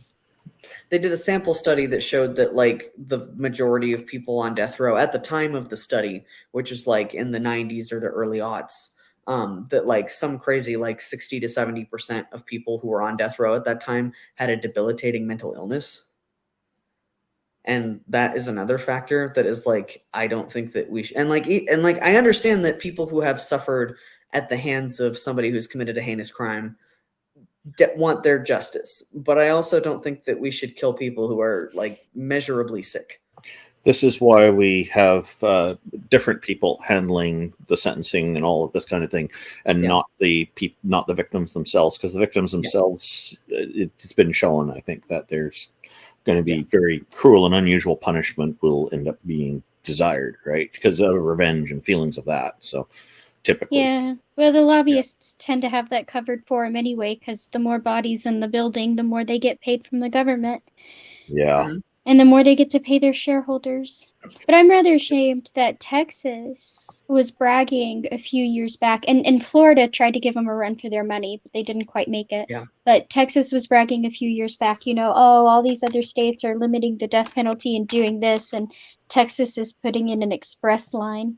They meant what they said. Yep. Yeah. And it was true too. Oh, what was your governor's name like a couple of years ago? I know that stupid jackass. Oh, Texas is not my home. I just unfortunately live here at the moment. Oh. I'm not from here. I don't claim it. He ran for president. I can't remember his name. The governor, not Abbott, although Abbott sucks. No, I'm talking about Rick Perry. Rick Perry, yes, Perry. He's awful too. He was one of the dudes that was like, we're gonna be tough on crime.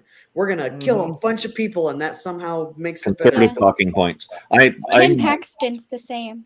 I love this conversation. You're all excellent, and I'm really happy meeting two new people tonight who are just fantastic to talk with. Thank you for responding to what I wrote. That means a lot to me. I'm going to have to head off pretty soon, but I'll listen for a while in the main chat. But thank you. It's a great conversation, B, as always. Thank you. Randolph, I'm you actually know I probably love gonna you, and head it's off. always great having you, buddy. So thanks for stopping by. I gotta head to bed I soon appreciate you. myself. I appreciated reading what you wrote, Randolph. And like, I'm not like the I'm king just- philosopher, so like, you don't have to take anything that I said with anything but like a huge No. mountain of salt. But you've put a lot of work into it, based on what you've told me you've been doing with that podcast, and or whatever it was you were doing, and I consider that to be you have a specialization in it because you've taken an interest in it for a long period of time and become better informed and more knowledgeable on the subject. I don't expect people need to have degrees to show that necessarily. If you've put the work in for it, that counts already in my book. So I consider you a specialist, and that's partly also why it means a lot to me that you've done this. So thank you very much. I appreciate you. Take care. Good night, everyone. Love you, Randolph. Good night, buddy. Night. Great. So now I'm Ox, official. I'm the good night, official Randolph. philosophy consult now, B.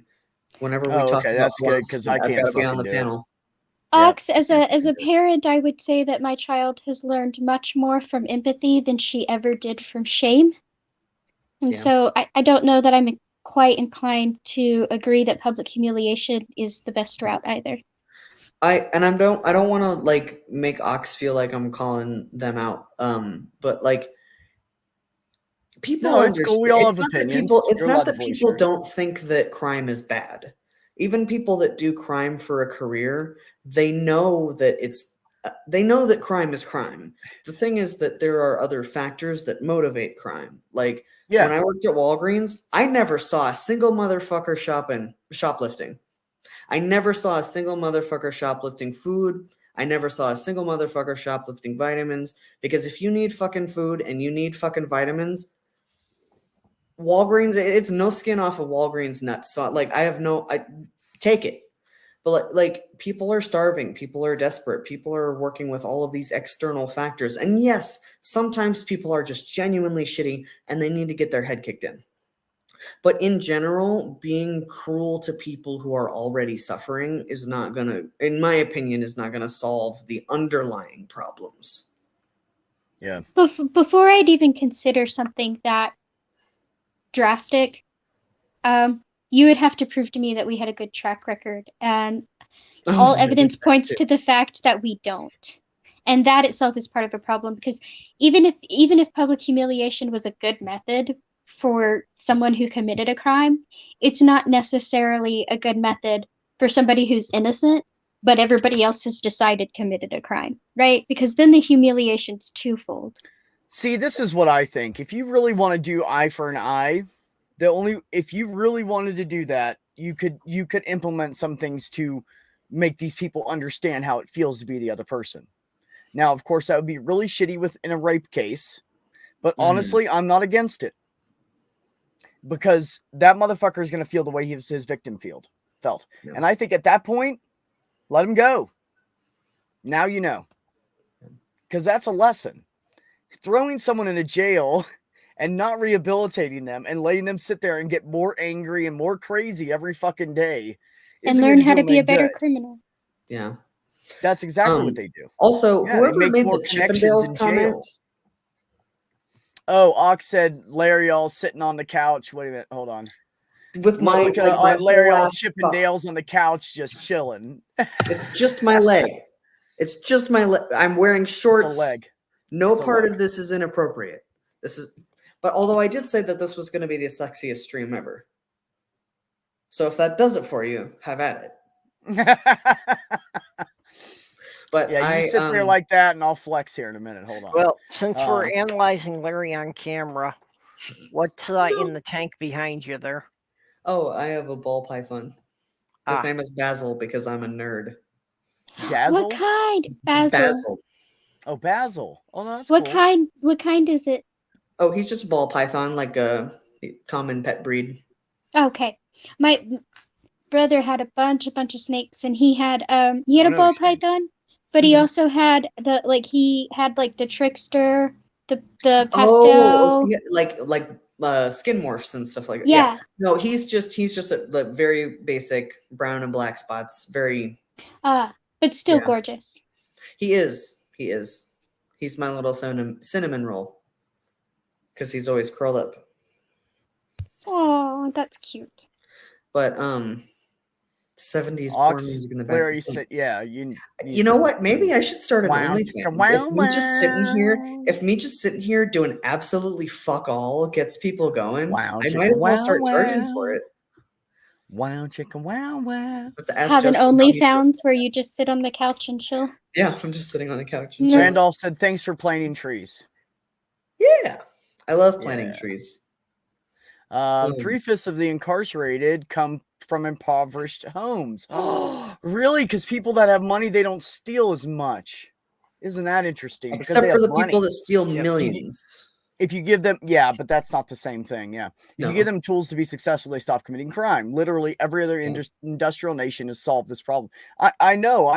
You're absolutely right. You're absolutely fucking right. What was that joke? And I'm sorry if it offends anyone, but the joke had a point, in my opinion. Okay, do it. And It'd be hard to offend anybody here. But there was a comedian that had said something about like the problem isn't that black people steal, it's that they don't steal enough because white people can in-run your ass and be okay. This is true. Yeah. I mean, like I had my granddad, how he made his money was he was a corporate accountant, and basically like it's legalized thievery is what corporate accountants do. They literally like they steal like very deliberately like from employee pension accounts and all kinds of stuff, and their whole job is to skim stuff off the top everywhere, and some of it goes to the company, and some of it goes to them. But like people get away with like wire fraud and stuff all the time for millions and billions of dollars. I'm going to say this for Randolph. 3 days in jail if they get caught. Bernie Madoff. But then, like, I worked at Target, and there was a young kid who stole like a T-shirt, and they literally had like 7 cop cars outside for this one kid who was stealing shirts. Yeah, it's kind of funny how it works, right? But that guy that stole a bunch of liquor, man, he got away with it. So there's this kid, like, they would catch these poor kids or sometimes illegal immigrants or whatever, and they'd be like, "Oh, we're just gonna like call in INS or we're gonna call in the cops." Yeah.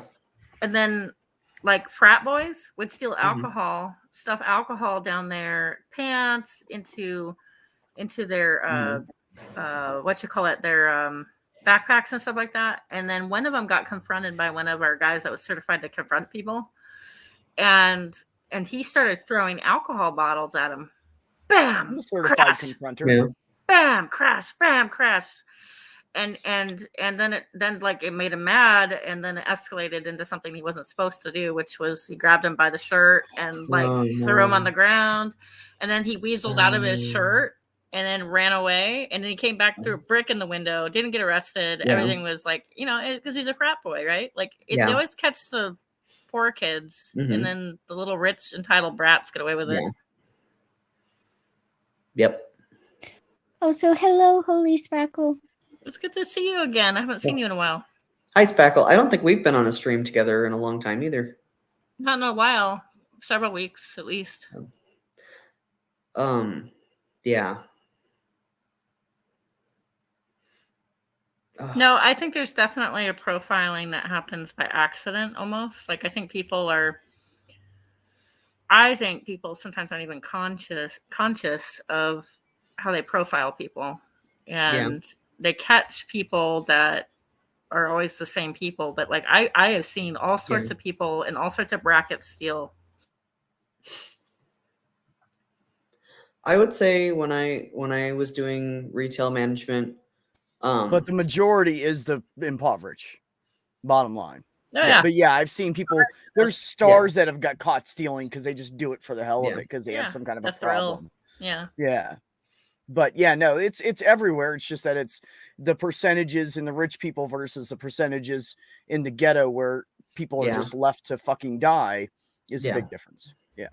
Also, I always felt differently on what people were stealing. Like if like there are some people that were stealing things that were just like obvious for survival. Like, Yeah. you know, it's like formula, shit like that. Yeah. And like, Yeah. dude, I'm gonna look the other way. I didn't see anything. You just sold Yeah. formula. But like, if you're gonna just steal, I don't know, something stupid, like I don't know, like alcohol, then it's like, Yeah. well, get the fuck out of here. And then you have like people living in like white affluent neighborhoods. Like my father-in-law lives in a very nice neighborhood, and everybody's on fucking drugs. Literally, like everybody. Everybody's wife has Valium or weed or cocaine, and like it's just a very normal cultural thing. But like if a black guy is carrying half an ounce of weed, he's a master criminal, and he must be stopped. And they have no sense of irony whatsoever. I'm just saying this, but not aimed at you. Just aimed at what you just said. The fact that that's happening. Fuck off. Really? Jesus. Oh.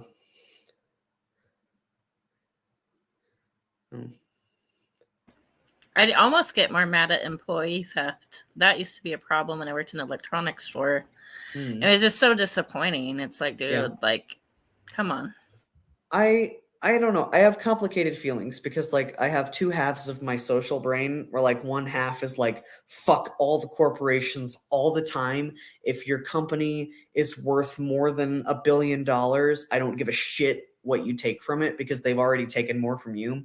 And then the other half of my brain is like, you really didn't need to do that. Like you didn't need to steal headphones. You don't need those to live. See, that's the thing. Most of the guys I caught stealing, they were stealing alcohol. Yeah. Now, I caught a guy, I know this guy stole some food, and it wasn't much. He just had a couple things in his, like maybe there were 2 Hot Pockets out of the freezer. Yeah. What size they were, and they were in his pocket. And I know they weren't there when he came in, and we make them leave their backpacks up front. It was obvious. And he came through and bought like, I don't know, an Arizona iced tea or something like that, you know, with like $1. And I just like fucking let it go. But these guys would come in and steal alcohol all the time, and not just like a little bottle. You know, they went after like the big jugs on the bottom shelf of vodka and shit. And, you know, that is not a necessity to live. I'm sorry. I'm sorry. And there's alcohol and weed on the streets everywhere.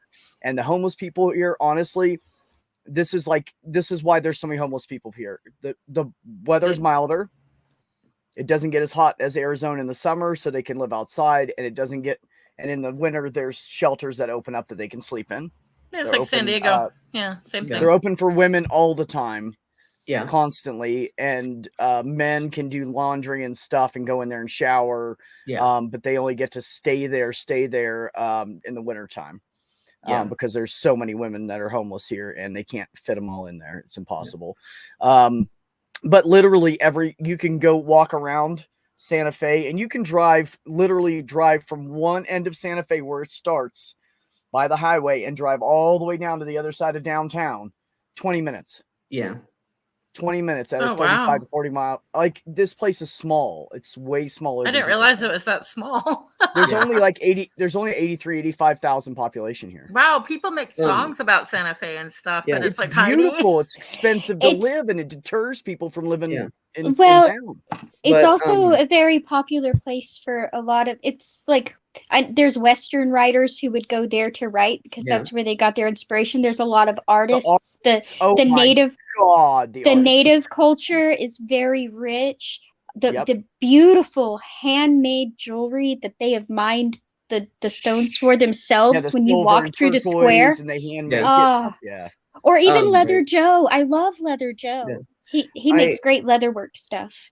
My favorite thing was when shoplifters would do like capers, where like they thought that they were getting one over on us.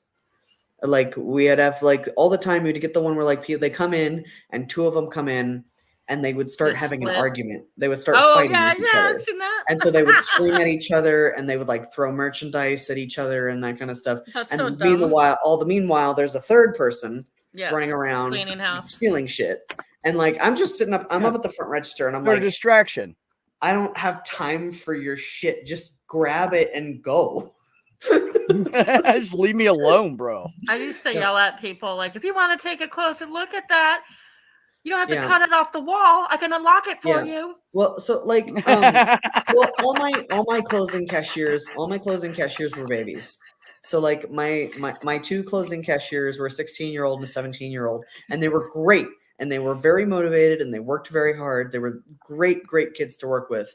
But I also at the same time like got super stressed out when people would come in and do that shit while the kids were there, because the last thing I need is for one of them to get it in their head that they need to go break up that fake fight and then turn it into a real fight, and then I have to call somebody's mom, and like I've had to kick a lot of people out of my store when I worked in electronics. I don't know what it is with electronics, but like even people that are just not stealing or just causing a ruckus. I'm drunk. I'm gonna go to the electronics store. Yeah. Like what? We got a lot of theft at like the Target Electronics Center. And it was one of those where like Target has security kind of. They have like a security guard that's normally posted somewhere near the front end, and they're usually put somewhere like out of sight, because Target has this whole like branding thing where like it's like this is your middle class home kitchen is kind of their brand. So they don't want to have the security guard out in front where everyone can see. So like when shit goes down, it takes forever for security to get anywhere because they're off in like some hallway somewhere hiding. Yep. And so like people would just come and people would come and like grab cartfuls of shit and just go. I'm surprised. Or the better ones is where they put the security guards like upstairs behind like one-way mirrors. Oh yeah, like watching from the catwalk. Yeah, and they're it's like, how are you going to get down in the time cameras, to do and they have to go anything? all the way downstairs and around the cash registers. They used to hire plain clothes security guards, and those guys would catch people like crazy. Yeah. The funniest shoplifting incident I ever saw in my life. I don't know if I've ever told this story on this stream before, but when I worked at Kroger, because I've worked in every retail establishment in Indiana, okay? I worked at Kroger, and they installed the sensors at the doors and around the edge of the parking lot. And if you go out the entrance door, it locks the wheels. And if you go across the line of the parking lot, it locks the wheels. Yeah. And so when this system was new, it had just been installed like a few months ago when I started working there. Somebody came in and they loaded up a cart, and they loaded it with like alcohol and like steaks and stuff, and like a bunch of random shit from the grocery department, and then went at a full tilt towards the entrance door because the security was on the other side. And literally like he went and the wheels locked up and he went head over ass, landed on his ass, and then just sat there. He literally just sat there. He's like, I give up. All just quiet. Arrest me. And then the security guy just like slowly walked up, but he's like, Sir, I need you to come with me. And he's like, yeah. Got up, man, and he was like, all right, I've been got. That's no, I don't think that I don't think they probably would have prosecuted him. They just they like take your picture and they put it up in the security office, and it's to make people think that they're going to get in trouble. But most of the time they don't ever actually do that because it costs too much money to save like, $40 worth of product normally. Yeah. Heard. But I would have wished I could have done a Hall of Fame when I was at Walgreens. Wished I could have. Not that I really ever bothered with most people. Like again, like if I saw somebody like stealing tortillas, it was like, you can fucking have that. You can have that on me. I don't care. It's $1. But we had this. Somebody found out that the side door was broken, and that led into the back room where all the stock was. And so they came in, and the dude he stole all these Peyton crates, right? They're the plastic crates that have the fold-up lid. Yeah. And they were heavy. So he assumed that it was something valuable, and they're locked on the outside. So he just took them without knowing what was in them. Dude stole like 3,000 magazines that were part of our like spring set for that year. You fucking opened it all up. Well, you know what? We gave him something that day. We gave him a job. Because all he needed was a little rolly cart, go door to door. Ma'am, are you interested in a subscription? It was a free sample. We didn't have a hall of fame. We had a hall of shame, and it was not dedicated to shoplifters. It was dedicated to Karens and stupid people, and it was hilarious. Oh, you do always have that one person that comes in. I got spat on by a lady when I worked at Kroger. Oh my god. Spitters Spitters just make me want to take a swing. I am so sorry. Like I hate that. So we had like this discount program for seniors that like had been defunct for like 5 years at least. And so like they didn't do it anymore. It used to be you could get like bread and bananas and stuff at a discount, or like a pretty significant discount, but they discontinued that program because they're jerks. And I get that, but I wasn't the jerk that discontinued it. But there was this You one deserve little to be spat on. Clearly. Yeah, there was this one little old lady who would come in every week and she would scream at somebody until she got her discount. Oh and my then god, she would did leave. she spit on you? And she came in one day and I was there and I was new and I had no idea who she was or what she was talking about. And I was like, ma'am, we don't offer any such promotion. And she literally spat on me. Yeah. People are shitty to grocery store workers. Bitch. To any retail workers. I don't understand. Like I've always been like, your job says nothing about you, right? Like it doesn't tell me anything about you. So you treat the janitor with the same amount of respect as you treat the CEO with, right? Like there's no difference, right? There's no difference. Unless the janitor keeps telling you the world is flat, then I would be like, okay. Right. Well, that's fair. But I mean, like, janitors. But the idea that there's this idea that's become popular in like the last 10 years that anybody in the service industry is some undeserving peon who you get to lord authority over. It's been like that for a very long time. Or maybe it wasn't that way in my little town, and so my little bubble, and so I didn't see it till I got older. But it's just so disheartening. I have known people in all of the jobs that I've worked that had college degrees.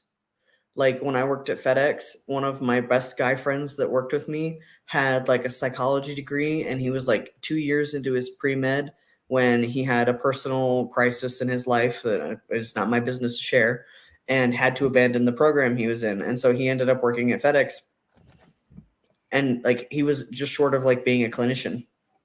Like they're and like even if that wasn't the case, like even if you don't have any higher education, I don't have any higher education. But like that doesn't mean that I'm stupid.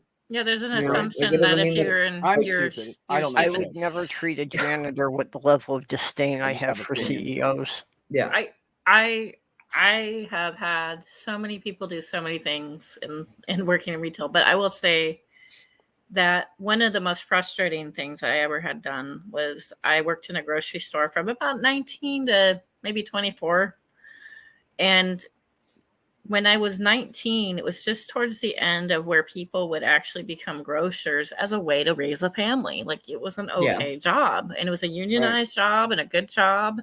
Yeah. People respected their grocers. It wasn't considered a garbage job at that point. And so I was at the end of that nice period, and we had a strike, and it was Albertsons and Kroger and Vons. All the workers walked out. We had a lockout strike. And what year was that? 2003, 4, something like that. Okay. Yeah. Okay. Carry on. And one by one, I would watch people walk through my line, and I had a sign, and I'd just stand there and I'd talk or say something. And this one person said, "You guys are overpaid anyway." And I said, "Oh," I said, "Why do you think that?" And she's like, "Well, I'm a teacher." I said, "Oh, well, you're a teacher. You have a union. I'll make sure I walk past your line when you're on strike." And then we got into it. And then I had another person start a fight with me, a physical fight.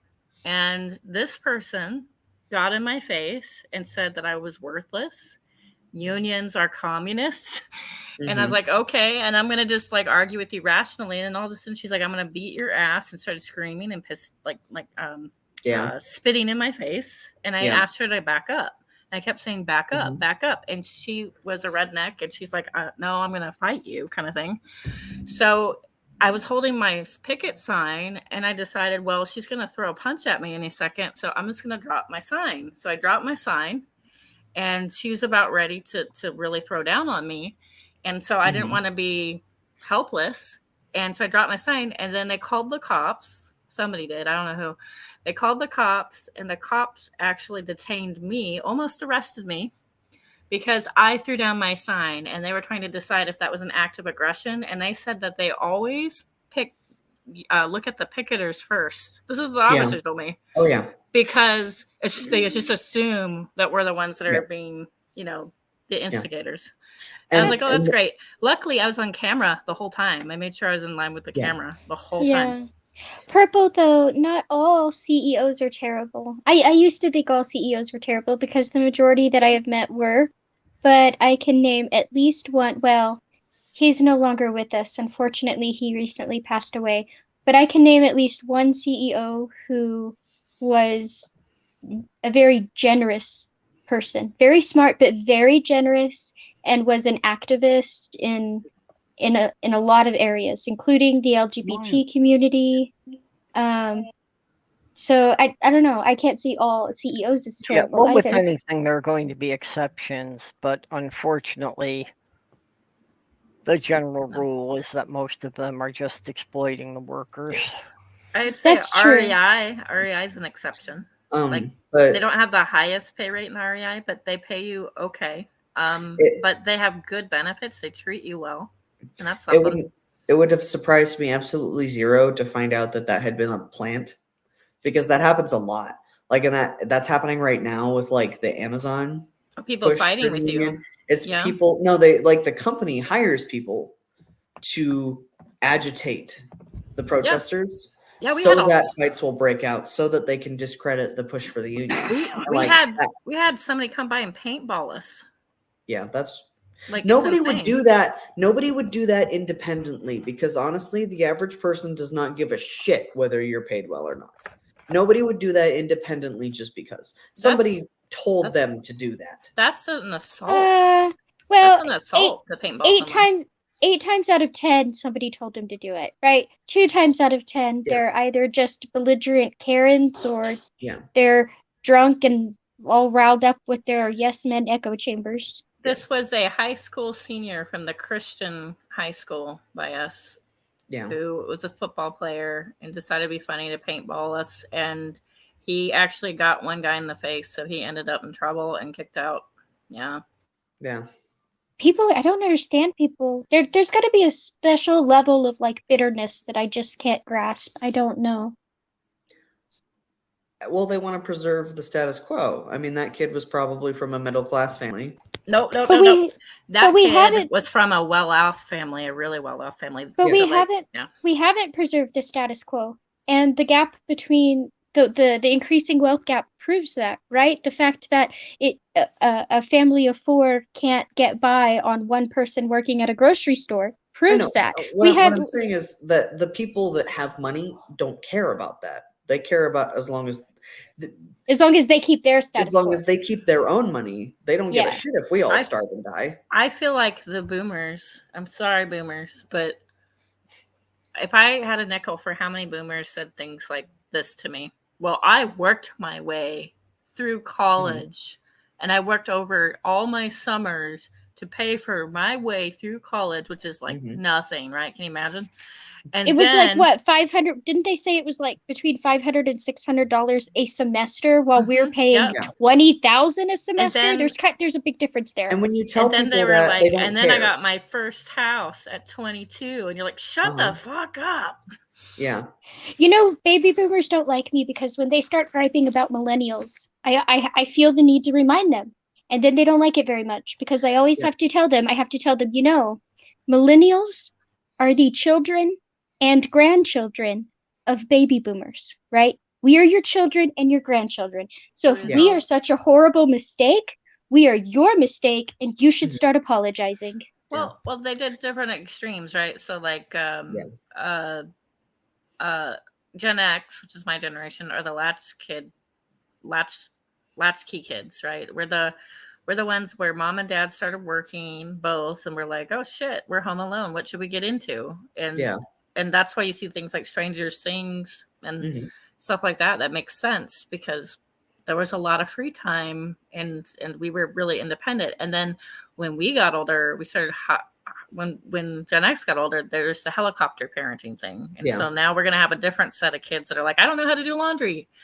You know? Yeah. And millennials are a mix of that, right? Like I'm one of Yeah. I'm one of the older millennials. So I'm a bridger, right, between Gen X and the millennials. Because I'm an older millennial, but my parents were baby boomers, right? Mhm. Now, if you get to the younger side of the millennials, their parents are Gen Xers, but that Yeah. still makes baby boomers their grandparents. Yeah. I think that a lot of this is like it's the just world fallacy at work, because like everybody, the just world fallacy is that, you know, if I always do everything correct, then everything will always be okay. And the inverse is, you know, if things are bad, it's because I made a mistake. And so like when people have stuff and things are going well for them, they need to believe that that is because they did something good. And if other people are suffering, well, they must have done something bad. They can't accept that life really is harder for us, and like we have this huge block of debt and it costs so much more to get started in life that it's almost impossible for people my age to have the assets that our parents and grandparents have. They can't accept that because that makes them feel like they don't deserve what they have, and that's an attack on them.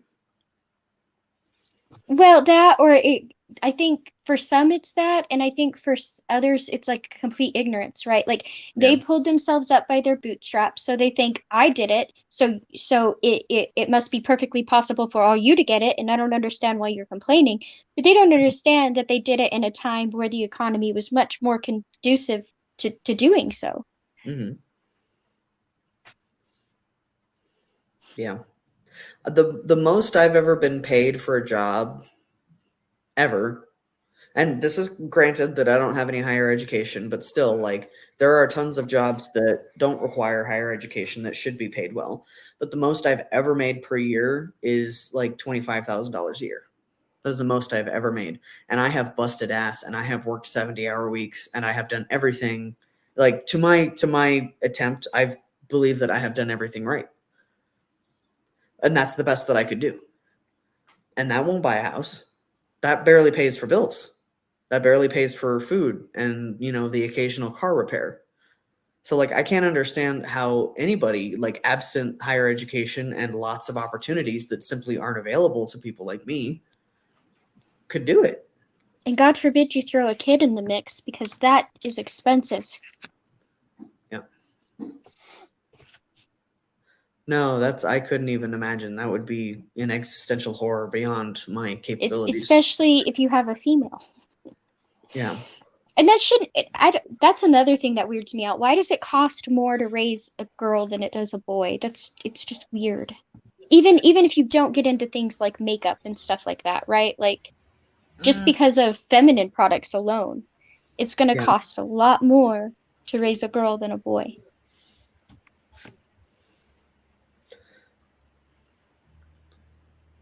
Yeah, it's kind of weird how that works.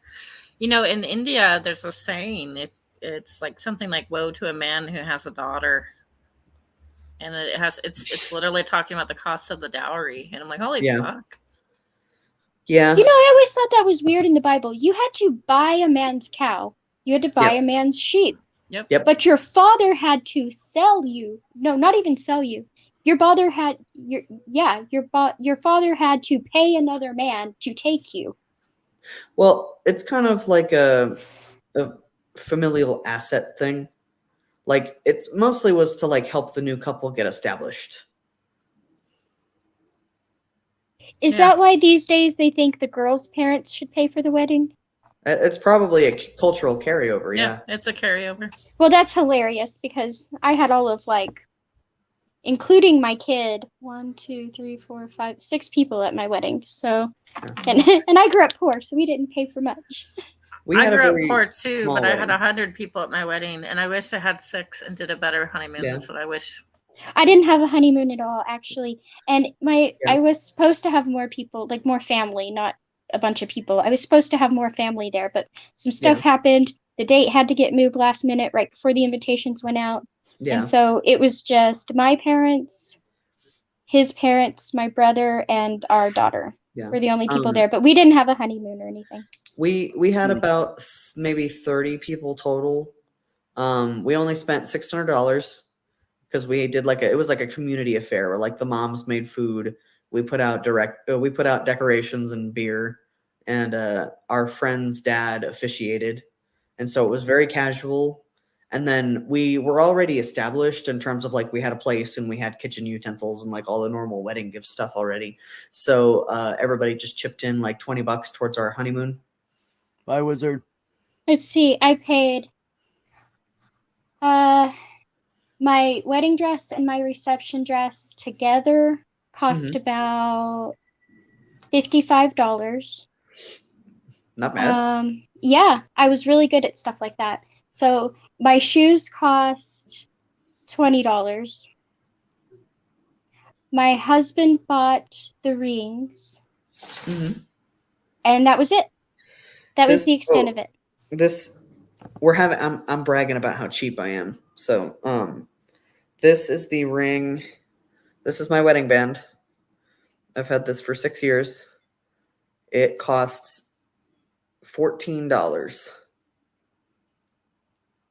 But it's just a simple, like, tungsten alloy band, like the cheapest.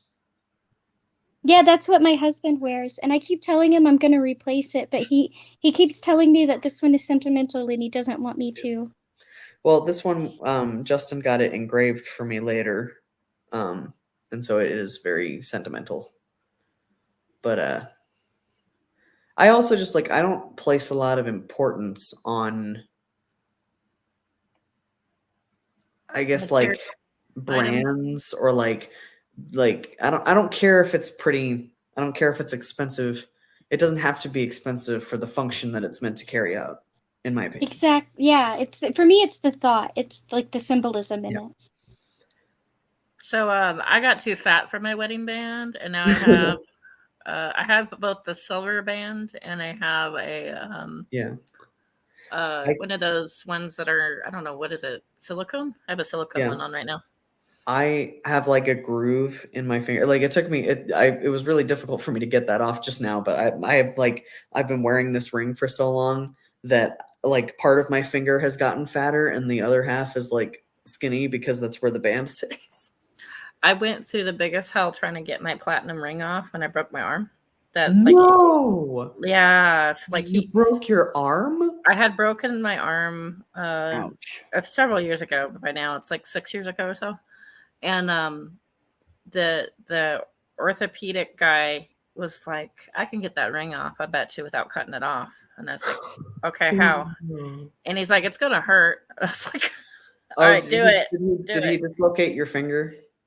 No, he just kept grabbing my skin and just compacting it down and squeezing it down and then squeezing it down. And then he took like ice around my knuckle and somehow he was able to just slip it off. But like it was uncomfortable. But he got it off.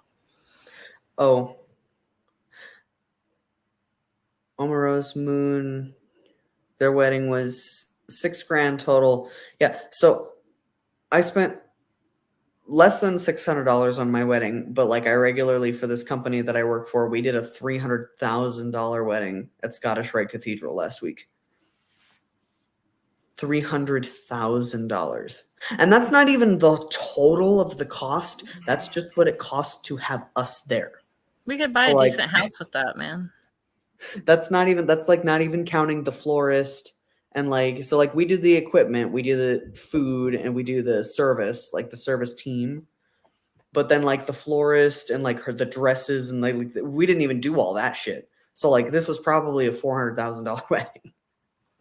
Can you imagine just having all that? I feel like, I don't know. I sometimes I'm just in awe that people just throw their money around like that all the time. Yeah. I'll keep that in mind if I ever find some crazy bitch that wants me, HH. You're gonna just throw money around. 3,000. No, he said he would. He gives friends DJ services for their wedding gift because he's a DJ. Oh, okay. So I'm saying if I ever find a woman that's crazy enough to fucking put up with my shit. Do you believe in marriage, or do you think marriage is worth it? I just think it depends. I never really wanted to get married ever, but when I met Heather, I wanted to marry her. Yeah. Dodge that. See, bullet. I'm the same. Like I got married, right? And he's obviously the traditional one in our family. He's the rooted one. I'm the restless one. I want to go. I see you as a This hippie. it's not my thing. Are you a hippie? No, not really. I don't know. I'm I'm like disappointed.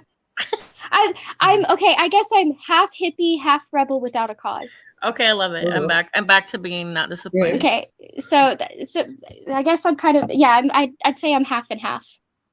But yeah, but I'm really restless. I'm not a rooted person. That's very much him. And so while I love my family and I love my husband and I wouldn't have it any other way, if God forbid the worst happened, I would not do it again. It's a lot of work. Yeah. Justin and I have been together for 13 years now. Which is far longer than I ever thought that I would stay in a relationship. But that was just a self-esteem thing mostly. But I realized after about 2 years of being together that I just never wanted to be with anybody else.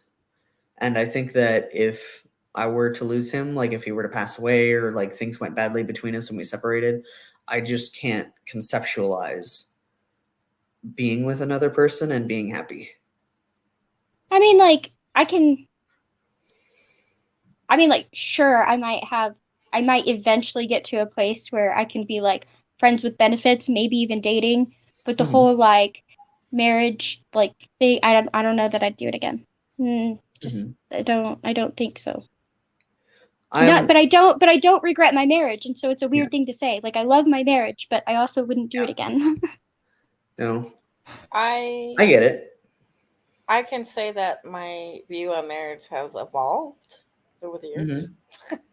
It used to be very very Christian and very like, you fall in love with somebody and you stand by that person through your whole entire life, unless like it's abuse or, cheating or whatever. Like those are like the only reasons why you separate, and everything else you just stand by and blah blah blah. And now I think like relationships can look really different for each person.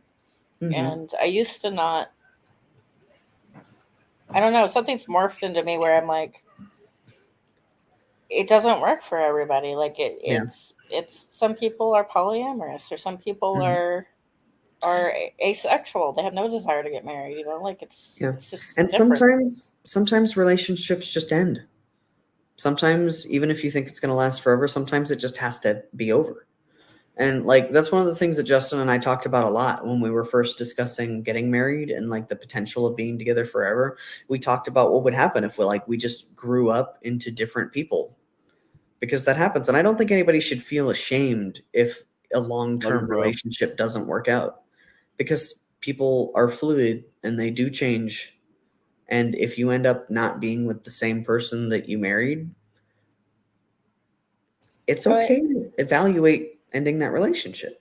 Yeah, I would say that like we're not the same people. We got married at 21. I'm 42 now, and I'm so different. But like I'm still the same person in some ways, but very different. But there are people who grow together, right? And then there are people who grow separately. And when only one person is putting the work in, it's just not ever going to work. So I would say that like for me, I absolutely fervently hope that, my relationship lasts and, we continue to be together until, the bitter end. But I don't think that it is like a moral necessity that you have to commit yourself to one person in that way. And that there's definitely a lot of room for other kinds of relationships to exist. Yeah, I used to be different. I used to be like so rigid. Like either you get married or you're celibate or asexual. One of those choices. That's what you are. Did you have a religious upbringing? Well, yeah, I was very religious. I used to work in church for 15 years. I used to be very, very religious. But like, some of that was my own pressure on myself, besides feeling like people always think the outside pressure, but like, I had a lot of internal pressure of like, these are the standards I must be. And this is, this is our best self. Right. Yeah. And so I used to get amped up within myself internally, not just like what will people think of me kind of thing, if that makes sense. Yeah. And that can be overwhelming that can actually, you can overwhelm yourself and depress yourself because you can never make it. You'll never make it. I absolutely 100% understand that feeling. I had a very similar way that I interacted with my religion before I eventually left it. Where it was kind of, I understand the internal pressure, right, and the standards, but not necessarily from the religious aspect, because mine was always like, I have to believe, I have to believe, I must believe, I must find a way to believe, I must believe. Everybody thinks I believe, everybody thinks I'm this great example. I must believe. The people I love believe, the person I look up to most believes, I have to believe. And that was my struggle because I couldn't. I never believed. And like I really thought that I was defective in some way, right? Like I searched as hard as I could, I prayed as hard as I could. And like that was my pressure. Like I have to believe, and I just couldn't. I had that problem too, but I had, so basically the problem that I had was that I believed that I had to be religious in order to be a good person. And I wanted more than anything in the entire world to be a good person. I wanted to be what my family and my community considered to be an upright person. And so the pressure that I put on myself was to force myself to believe and to conform to all of these rules that were antithetical to my identity for the sake of being a good person. It's stressful too, because if you take yourself really seriously, and I mean this in like a, not in a like Pharisee kind of way, but in a I want to be a walking Jesus to people. Like, not that I ever could be, but like you're supposed to be a light unto the world, right? And that pressure to not let people down in that way is actually quite tremendous. It's exhausting. And I didn't, the pressure hit me a whole different way. Like, because I don't know, like being a good person was just always something you should be to me, right? Like, and a lot of it I would say is in my nature. Like to this day, there are coworkers who will come up to me and be like, you know what, you are just such a good Christian. And I'm like, I've never been a Christian, but thank you, I guess. I don't know. You know what I mean? And so like it's something that I guess kind of came, And so I would have people tell me, my grandfather was a preacher, right? And even after he passed away, we kept going to church, all that. And like my mom would make me sing while she played the piano, and I loved theater, so I was in all the little acting stuff. And it really started getting to me when more than one person had said, you inspire me a lot, and I want you to know that you helped me become saved. I'm saved because of you. And I just started feeling like, damn, I'm sorry, bro. Guilty. Yeah, I started feeling so guilty because I was like, what kind of fraud imposter am I? Like, I'm trying to believe, but I don't believe. Pixie, God. So I don't think that you were here when I was talking to B about this, but I had the same thing happen when I had my YouTube channel, and people accused me of being a fake Christian plant because I was too nice and I was too civilized with how I talked about like religious and philosophical topics, that I couldn't possibly be a real atheist. I was a Christian in disguise. Not all atheists are firebrands. Jesus. I know that people are different. It's just so funny because I had like multiple people accuse me of that over the time that I was doing the show. Yeah, I'm both. I can be both. Like I don't have a problem with Christians. I don't feel the need to deconvert anybody. I'll ask questions. I like to understand, but I'm not running around trying to win anybody, like that's not my thing. However, if you put me in front of a Christian nationalist, my fire comes out. I'm like, no. That sort of like everybody else but me is unacceptable and you should change kind of attitude that some funders get. Well, it's more than that. Like Christian nationalists, like they really believe that if you're not Christian, you're somehow less American, right? Like you don't belong here, that we should be a Christian nation. Our laws should be informed by the Bible, and the less radical ones think that atheists should be like deported, and the more radical ones think of less nice ways to get rid of us, you know? But because so if you we're apostates. Well, you and I are apostates. Yeah. Other so people, I'm a if you heretic. put me, That's different. so if you put me in front of people like that, then then I'm not so nice anymore. I get a little more feisty. I was told on G plus days, because we start arguing about religion G plus days, and I was a progressive Christian, and I was told about 5 years ago by a Calvinist that was quite close to Matt Slick that I was satanic, I was evil, I was a heretic, I deserve to be killed, and it's just by God's grace that I'm alive. I'm disgusting. Damn, everybody girl. in LGBTQ people will be slaughtered by Christ when he returns. The end. That is abhorrent. When that shit doesn't happen, I'm gonna laugh so hard. But also, Spackle, listen to me when I say this to you. Don't ever take shit from a fucking Calvinist.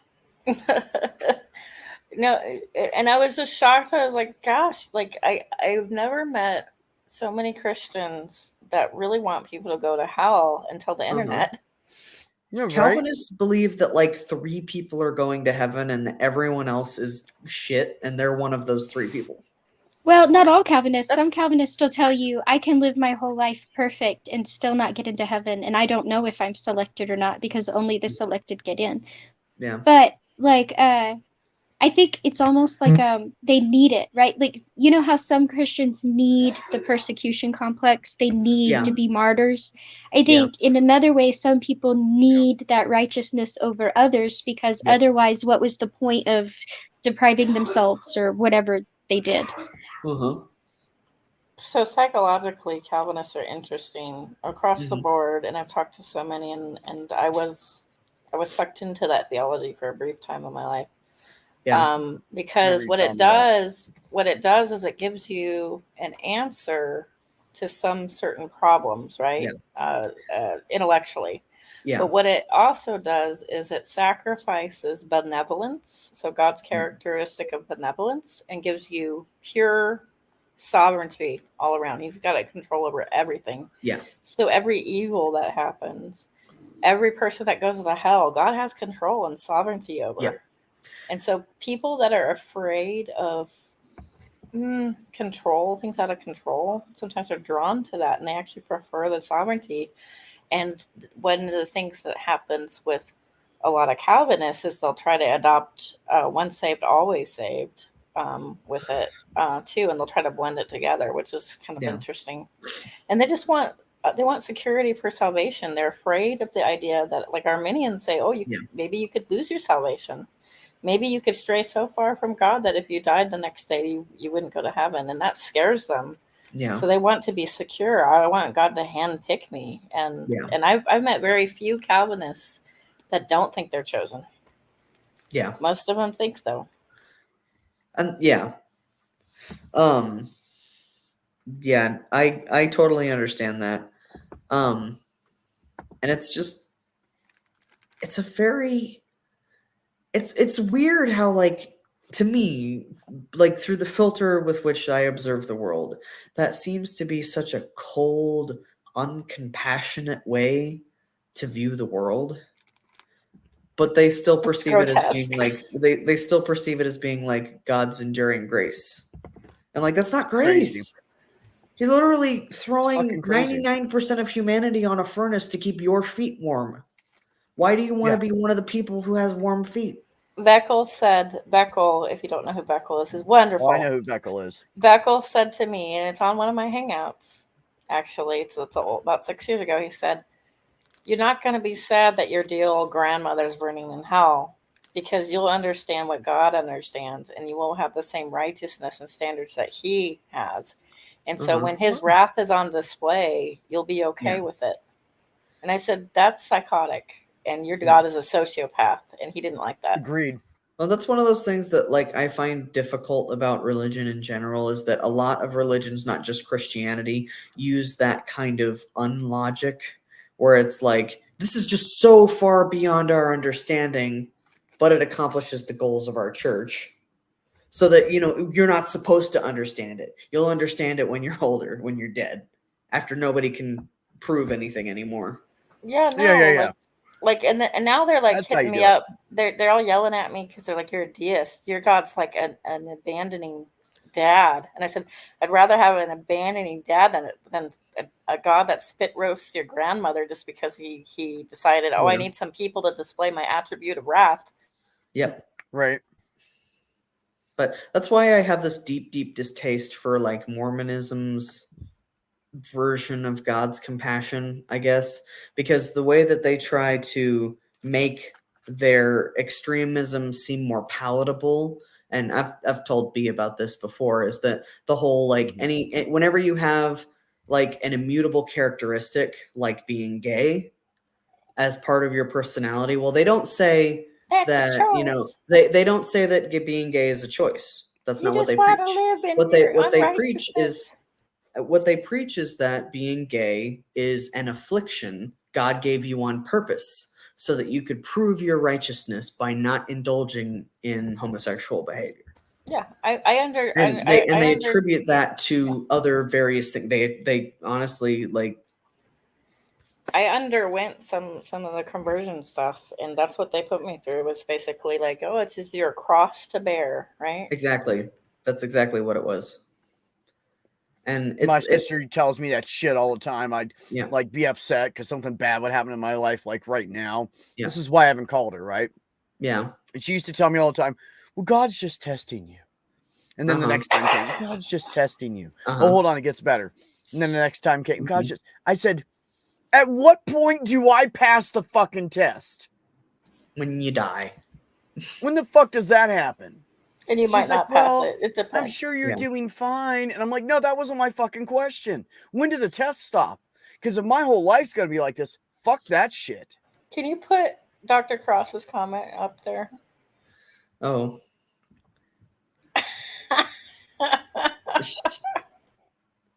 I appreciate that. So God's calling on you to live a loveless life. Sign me up for worship. But no, right, I mean, but also like I'm to the point now where like I'm very, very over my religious guilt. That was a phase that I went through. But like by the standards of the religion that I used to be a part of, I'm a sinner for drinking caffeine. And y'all have seen me with my 2-liter every time I'm on here. No, what do you mean? I was drinking water again today. Are you an ex-Mormon? I've been drinking any in fucking months. I drink of, sort coffee. of. It's got water in it. Okay. Yeah. So my family was Mormon when I was growing up, and then my family left the Mormon church, and like we became like lukewarm Methodists, I guess, at some point. And then I joined Disciples of Christ Church independently. Oh, and they're probably hardcore, huh? They're not like they're like quietly accepting of gay people, but nobody preaches actively that being gay is okay. If that makes sense. It's so more of like don't ask, don't tell policy. Kind of. They're definitely more laid back than like a Baptist or a Mormon church. But Methodists have been kind of like that. Like either they're don't ask, don't tell kind of thing, or they're actually progressive. Yeah. The one Baptist church I ever went to was scary as shit. I used to be a Baptist. Fuck that. But my form of Baptist wasn't as intense. Yeah. Yeah, there's Baptist and then there's Southern Baptist and Anabaptists. My Baptist church was from the BGC, Baptist General Conference. Mm-hmm. They were sort of in the middle ground. A little bit Matt Slickish, though, just a little bit. So definitely conservative, but not the Stephen Anderson either, not that extreme. I was surprised that I know a First Christian church that not only does not have a problem with the LGBTQ, but is actually quite affirming. Like their organ player is a married man. Yeah. So who married another man, and married gay man.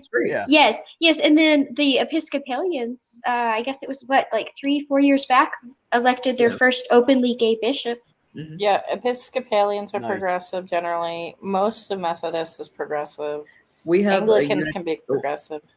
Not in the country, not in the countryside of West Virginia. The Methodists are not progressive there. Oh, interesting. They're just as bad as the Baptists. We have Pretty like much. sorry.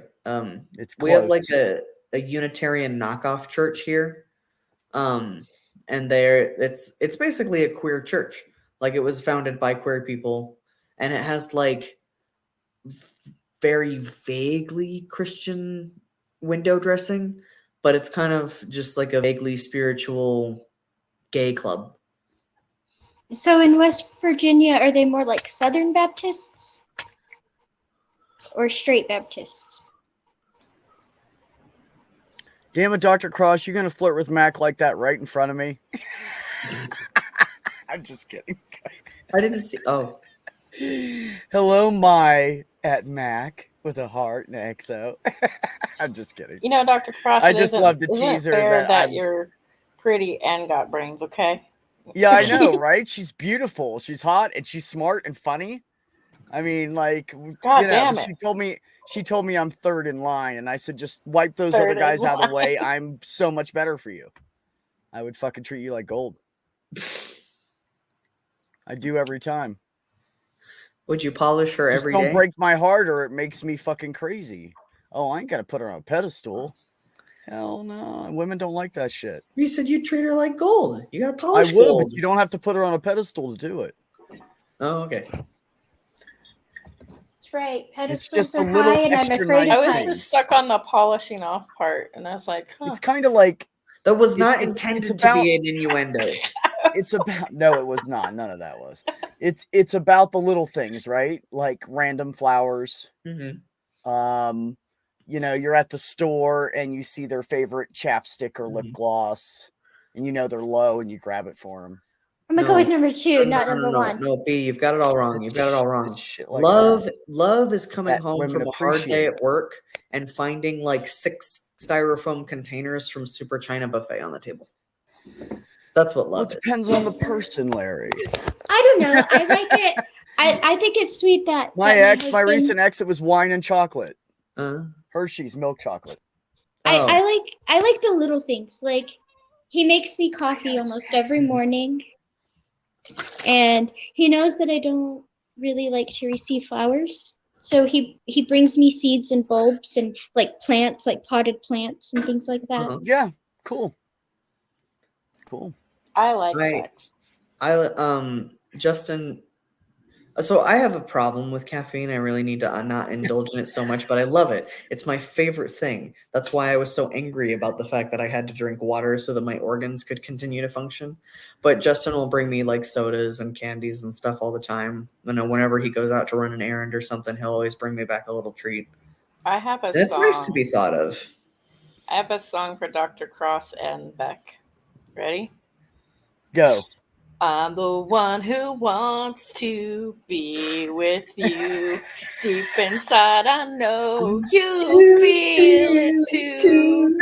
Painted on a something deep and blue, just to be the next to be with you. Key change. We should form a queer quartet. Maya, I have known Maya for over 2 years now. Maya, you deserve a fucking pedestal, baby. I broke our audience. You do. Yes, she does. Dr. Cross said she owns her own too. I think the cutest thing he did was way back when I was pregnant and I was feeling like shit, and it was really obvious because my pregnancy was awful. My whole pregnancy was just awful. And so I woke up one day and he had gotten like, I think it was a bracelet and like my favorite candy bar or something, but he made like a treasure hunt from the bed all the way around the house. It was cute. That's cute. Hellbound Hillbilly, this is a family-friendly Christian stream. It's a Christian stream? Okay. No, it isn't. What kind of bullshit you talking, man? Did you see what he wrote? Half our conversation is about sex and dildos most of the time. Oh my gosh, my hymn is getting broken by dildos. Oh, wow. That's rough. I don't like it that rough. What do you mean? Oh, you're saying because that's the song she chose? Yes, Dr. Cross, we are that old. I am that old. I'm not that old. I'm just a nerd. You're not that old, but you're getting there. I'm pretty sure you're younger than me. I don't know. I'm 42. Oh my God, really? Mhm. I'm 9 years older than you. Okay. Wait a minute, okay. 42 Don't this look at- year or 43 this year? I'm gonna be 43 in October. I'm a Scorpio. Okay, so 8-year difference. I'm 8 years older than you. I'm gonna be I'm 27 gonna turn in 51 June. in June. Huh? I'm gonna be 27 in June. Oh my I God, will you're be. young. June 30th. I will June be. 30th. Larry, you're a that's right. baby. I will be 38 in December. I found out son that will one of be the guys I 31, work which with has is- the younger, exact same Pixie. birthday as me. It's weird. Because I sound young. I know. Larry, Yeah. Huh? my son will be 31 in June. On the 11th. Dr. Cross, that also is not fair because I look middle-aged, I think, by now. I used to not, but now I do. And you do not. So that's also not fair. I have a baby face, but I'm just teasing. I'm starting to see almost crow's feet coming in. But I still have So a baby Maya- face, so it's weird. Wait a minute, how old are you, Pixie? I'll be 38 in December. Oh, honey, you're a baby. How cute. Oh, I Maya, can't wait to meet you. me, and I want to Dr. be your Uncle Cross are Beck. the same age. What? I'm serious. I'm a great Uncle Beck. I'm horrible at relationships, and I'm not a good father, but I'm really good at being an uncle. You know, that part-time love. I can do that. Spackle and you and Dr. Cross are all the same age, apparently. Yeah, now we have to decide who's the oldest. I It's feel probably like not me, give 'cause me I'm born on months. the end of the year. Give me months, ladies. I'm October. B. I feel like it's a tragedy that my brother doesn't want to hang out with me anymore because I would be such a great weird uncle. Right? I really think so because I have a niece and a I nephew. am one of the weird uncles. I have a niece and a nephew I have met exactly twice. One of them. And I'm one of so them is sorry. 6 years old. See, I'm the fun aunt. Damn. All my nieces and nephews want to be over here constantly, and I'm like, yes, bring the kids. Well, my brother has ideological differences with my existence. Not to so- state the month, Mac. Are you high? The month I'm you were sorry. born in. But That's you're sad 44. for It me. doesn't matter. Okay, we have a Cancer. I think we're split evenly. Like two of Oh, us. wait a minute. So Dr. Cross is the oldest. Because Spackle's October, Maya is August, and Dr. Cross is July. Wait, I was 2 months old when you were born. So you were born in December? No, I can count. What did she say now? Hold on. Did I read that wrong? Spackle was 2 months old when I was. Oh, yeah. So Maya's the youngest. Okay. Because she was born in December. Yeah. I'm a Cancer too, if it matters. Anjur, what must month mean you're is a that? Sagittarius.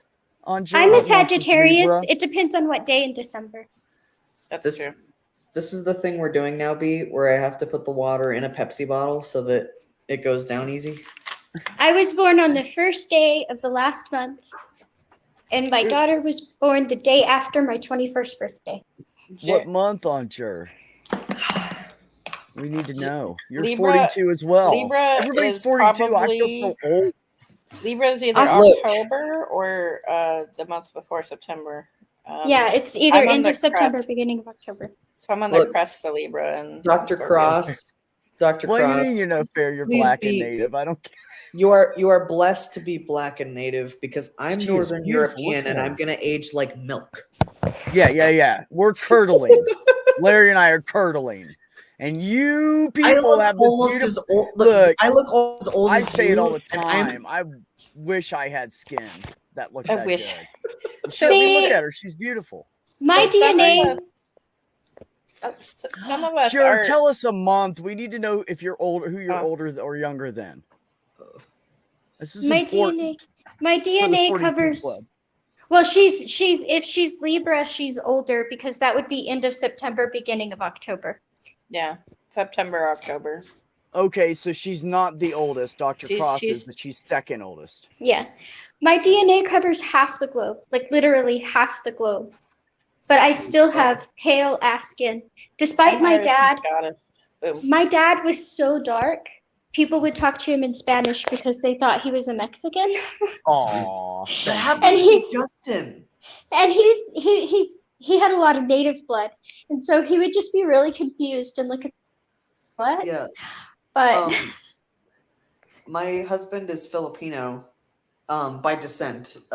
He's not a recent immigrant, but Beck, he you are gets 42 mistaken now. for literally every slightly brown race know. except for the one that he is. Feels good. So he's had people walk up to him in the street and like start speaking Tagalog at him, and he's like, "What?" Tagalog always sounds aggressive. I'm like, y'all need to like calm down. I have an It just announcement. sounds aggressive because you don't understand the words. I have an understand announcement. Spanish. Yeah. It's good news. Anybody want to hear it? What? Yes, good news. I don't know when I'm getting my first payment, but unemployment sent me a letter saying that they're gonna pay me not You enough quit? money, but I didn't know you quit. they're giving it to me. Oh, I didn't know you okay. quit. So that's So Yay! Oh. now that they're gonna start giving it to me, now the company can start fighting it. right. That's how it Okay. works. Yeah. Wow. So they'll inform them that it's given to me, and then they can start fighting it. Why would they fight it? Because they always do. Because they fired me and they hate me. I've never had them fight it. That's interesting. Because my ex-girlfriend fired me. Whoa, we need to talk. I don't want to man, ask questions. Look, on air, it's so but deep. I could just talk your ear off for an hour about it. No, I really literally am need an hour. curious about all that but I don't want to do it so online. Yeah.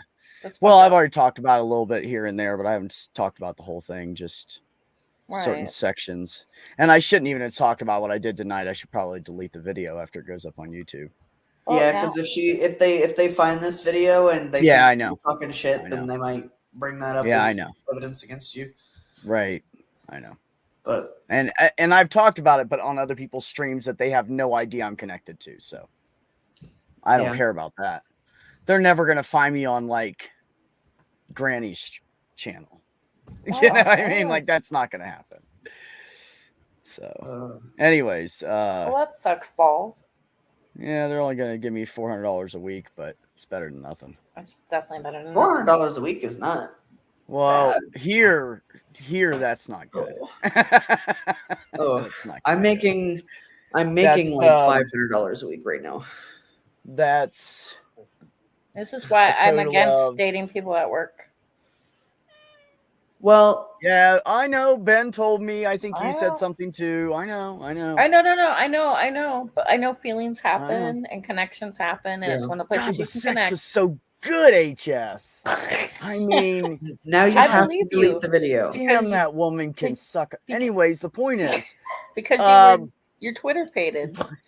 The point is that God, that sex was good. Even after we split up and we were kind of like not getting along well, I said, you know what I was thinking? And she's like, what? And I said, I'm not trying to sound like a guy or anything, but I was thinking this. And she's like, go ahead, it's fine. And I said, damn, we have good sex, don't we? And she was like, I know, right? I said, I'm never finding that again. She was like, nope, we're never, nope.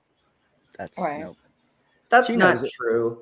There's 7 billion bodies on this planet. Somebody else knows how to fuck. It's fine. I'll find another. Well, the problem isn't that this daddy will find another one. It's okay. It's just learning each other, like, and having a connection, right? If you have like a connection, it's better. We had that connection until she emotionally shut down on me. Yeah. She just emotionally like this wall came out of nowhere, and I was pushed aside, and she was just like numb to me, like blank. Yeah. Blank. I'm not the only one with mental issues. That's all I'm saying. No, most people have their baggage. She straight up told me that she straight up told me she needed to go to therapy and she couldn't handle my mental issue. She couldn't handle me, is what she said. I know what that meant. And then she said later, your mental issues are a lot. And then we split up. Yeah. So I know, I mean, I'm not fucking stupid. But the bottom line is if she really loved me the way she said she did, that never would have happened. We would have worked together and helped each other through the therapy and everything and been a fucking team, and we'd be fucking fine right now. Yeah. But instead she shut down because I said, like I did earlier, I said, fuck off. But it didn't come out sarcastic enough, and she took offense to it, and I reminded her of her exes. And then after that, nothing after that. It was just pew, boom. Yeah, it's the wall down. It's the past baggage, right? That everybody has to. Yeah. Oh no, that's what I pay for. I get it all the fucking time. Even Yeah. if I didn't blow up at work and I didn't work with her, it's gonna happen anyways. Yeah. Because someone else has been hurt by somebody else that has something that I have, which I have like 10 things. So there's a good chance of the roll of the dice that's gonna happen, and they can't fucking handle it. Yeah. Or I'm not doing enough for them. Well, I'm like, look, bitch, if I gotta walk around behind you and pat your ass all day, I ain't got time for it. You're not the one for me. Well, I think a common mistake is a lot of people look to the external for their happiness.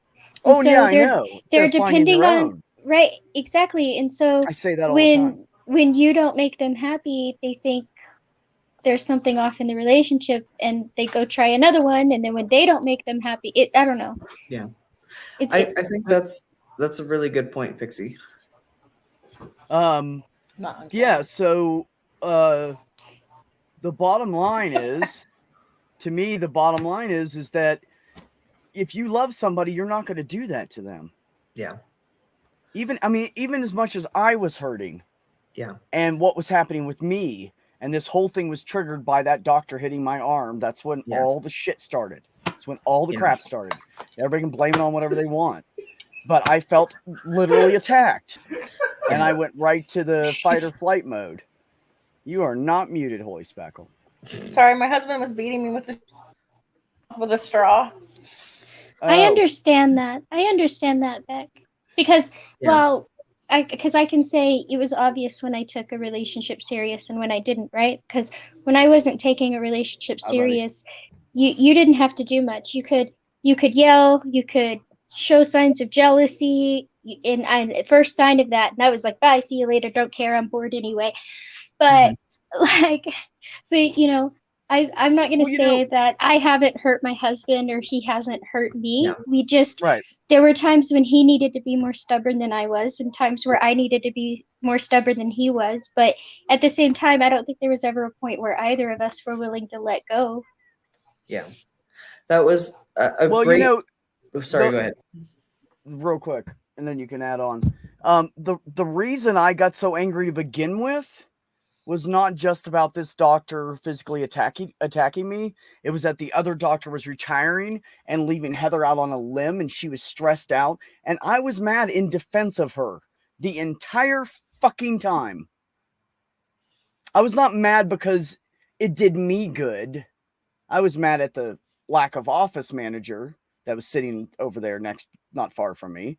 But besides that, my anger on a daily basis was 9 times out of 10 because somebody was trying to fuck her over, or somebody's trying to put too many people on her schedule, or she's trying to put too many people on her schedule. And I said, quit doing it. And she's like, they need help. I said, there's emergency rooms and urgent care. You're killing yourself. Mm-hmm. You need to take a fucking break.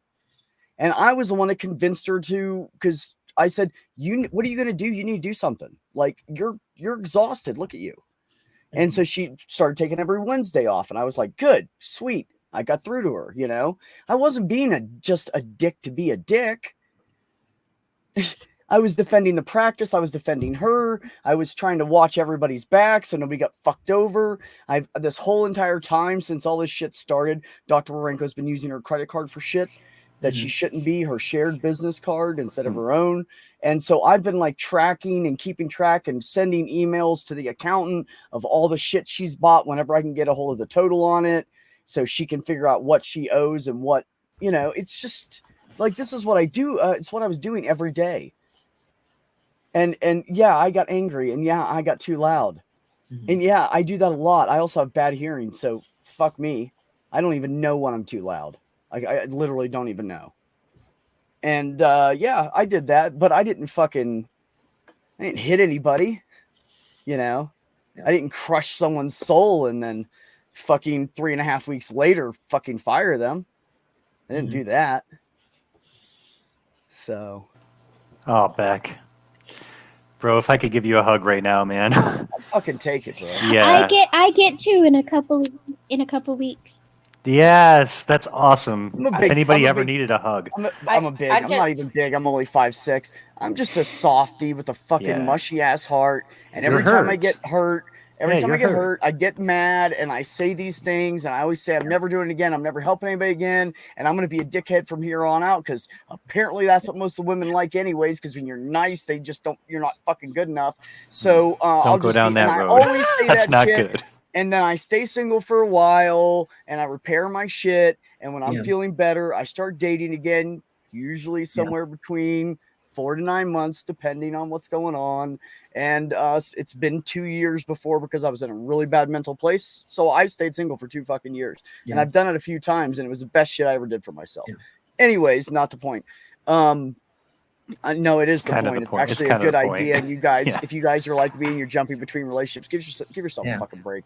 Repair Yeah, yourself. because If it was a short relationship, there's some pain or something. Work on that, clear it up. Don't take it with you to the next fucking relationship. that's right, Please. because you have to be happy with yourself, or the next Yeah. relationship isn't going to work because you're going to look Thank to that you. person for your happiness, and then it's going to fail automatically. People are like, well, you better say you gotta love yourself. You know you do. It's Yeah. a thing. Yeah. You literally see. That's why I don't think she was ever really in love with me, anyways, because she doesn't even love herself.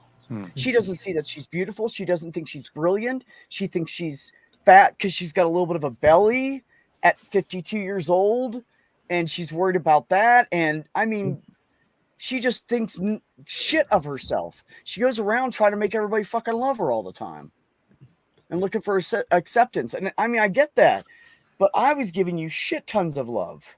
Yeah. If that wasn't enough, that I can't fucking help you. You need to go fix your shit.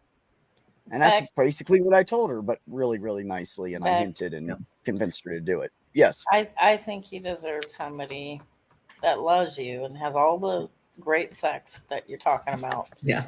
But that sex was so good. She's, you know what though? Someone that's willing to see your bad seasons through. Yeah. And that and vice wouldn't that versa. be nice? Yeah. I do it for everybody. But when it comes to me, they're all like, "Oh, you're a lot. You're a lot." Justin and I have had little clashes over the years due to my mental health issues, but it always came from a place of like, not that he was criticizing me, but that I had very self-destructive impulses, and he was like trying to come between the mental illness and me and like stop me from hurting myself. But I did find out a couple of years ago that his mother regularly told him that he should leave me because of my mental health issues.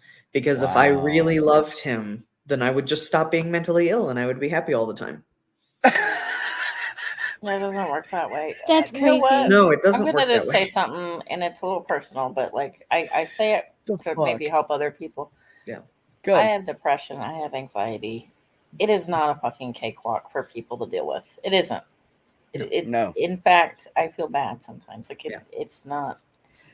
But I have to say that being conscious of what you can put other people through when you're in a depressive cycle, things like that, and trying to work through it and do your best, and having somebody else try to work through it and do their best is helpful.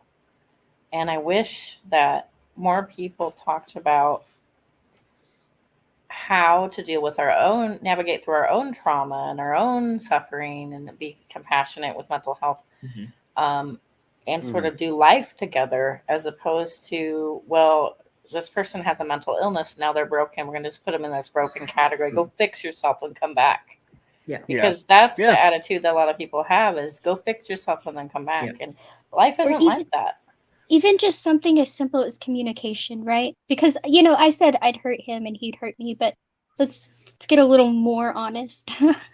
we didn't just argue, right? We didn't just fight. It was all out, like, verbal brawling.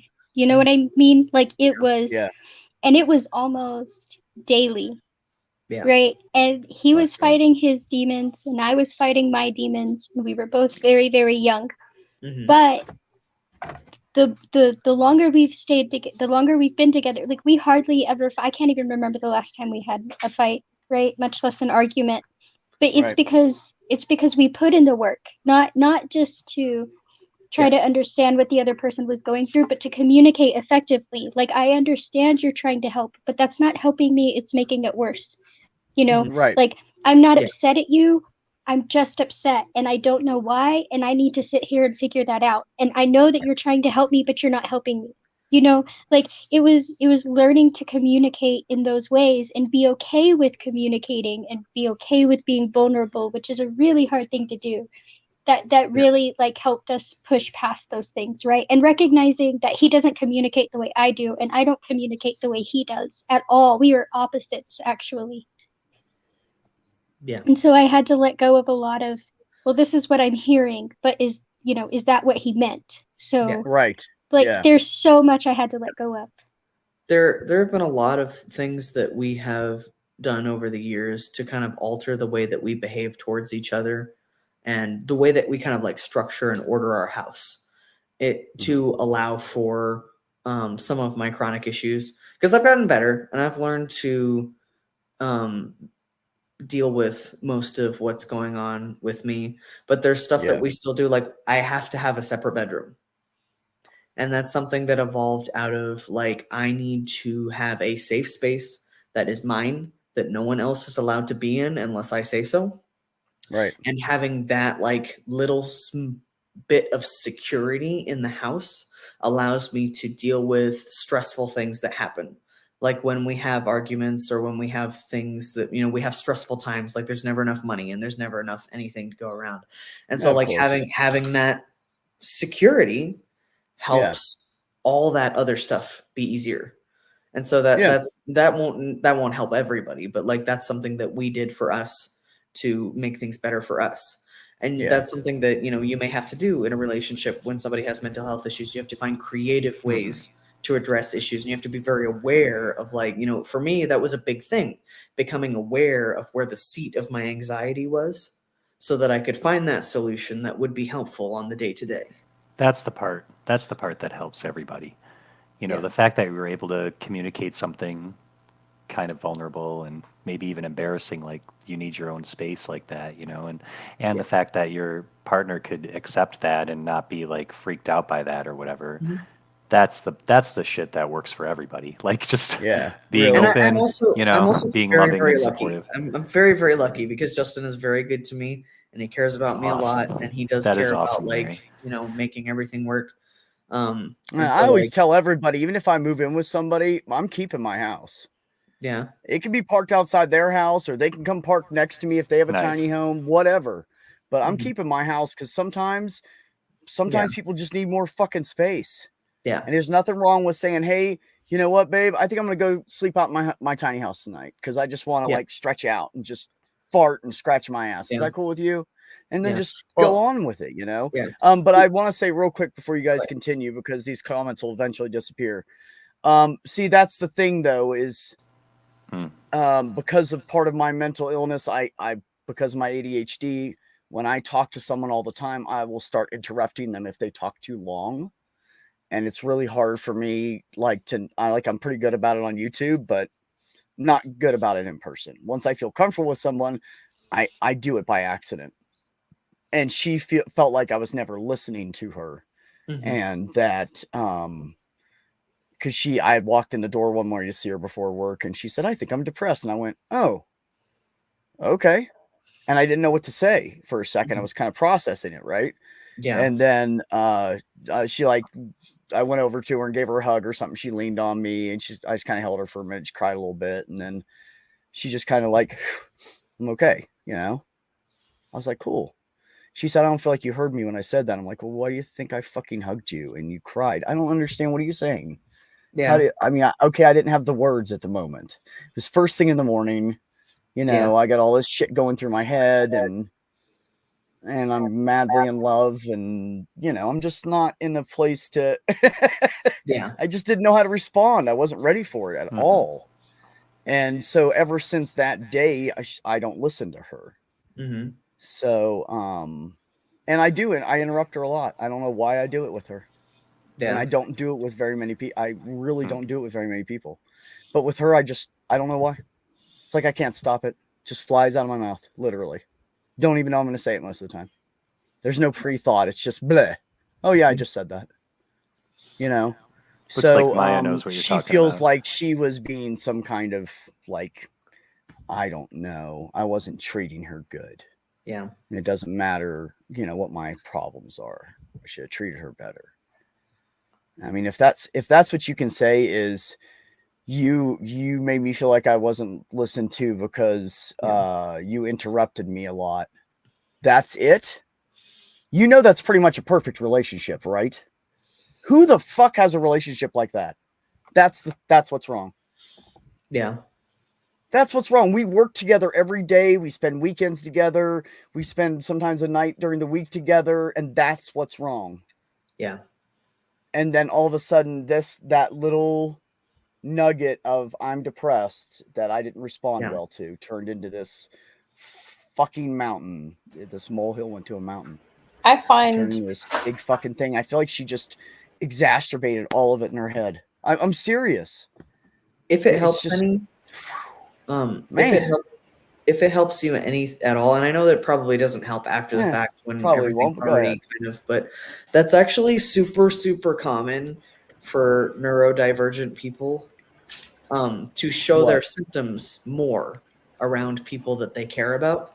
Because subconsciously you're thinking, I'm relaxing. I'm comfortable. I'm relaxed. I don't have to censor That's what I myself. thought it was. I don't have to mask. Yeah. And so and I noticed that I noticed that when I'm at home because I've struggled a lot with anger issues tied in with my other mental health issues. And I noticed that I was snappier and more sarcastic and meaner when I was at home in a way that was it was not okay because I don't want to treat my husband that way. And I noticed that, and it was I'm censoring those feelings all the time when I'm out about in the world. When I get angry, I push it down because I don't want to inflict those emotions on other people. But then when I get home, those walls start to come down, and then anger kind of seeps out. And so I had to find other ways to deal with it so that I don't inflict that on him. But that's a thing for autistic people experience that a lot, and I have a really hard time with the emotion of anger. I do, because I don't know what to do with it. Because I feel like it's the one emotion where I can just brutally hurt somebody. And I'm always afraid I'm just going to really hurt somebody. And so what happens is for me, I compartmentalize it and try to shove it down. And I think it starts to appear in depression and it internalizes basically. And my husband, on the other hand, he blows in and out, and his anger can still. We've been married 20 years. His anger still triggers me. I get anxious. I just want to leave. I'm a bolter when it comes to if you start throwing things, I'm out. Bye. I'll come back later. Well, my husband's that way, even with raised voices. He just doesn't like raised voices, and I hate it. I can't unload anger like that. You guys would not do good around me on a bad mental health day. My husband does not like even raised voices. I'd be like, "You go do you." You guys would run. Flee the scene. Yeah, you guys yelling would run yelling is a trigger for him. I can't. Yeah, I don't know how. Yeah, I think part of my problem is I think Larry and I could handle. I don't know how else to express how I feel. I do it through something emotional because well, basically. Okay, so since the car accident with my mom, it emotionally stunted me. And when I was 18, I kind of reverted back to 14-ish. And when you're emotionally stunted due to a tragedy like that, I started stuttering again. That's weird. I stuttered right after she died, and I had to make myself quit. So, what was I saying? God damn it. You were getting real raw and honest. It was awesome. You were talking about anger and being 14 emotionally. Oh yeah, so some people will get mad and they go chop up something, or somebody uses a punching bag, to get their anger out, or someone goes and draws and gets their frustration out that way. Everybody has their ways. Mine is my fucking mouth. And unfortunately, because I'm emotionally fucked up anyways, and then I'm more emotionally fucked up because of PTSD, and then I'm more emotionally fucked because of all the fucking acronyms in my fucking medical record. That's how it comes out. Yeah. And sometimes sometimes I don't think I'm yelling. Sometimes I feel like I'm just being adamant and I mean this is important to me.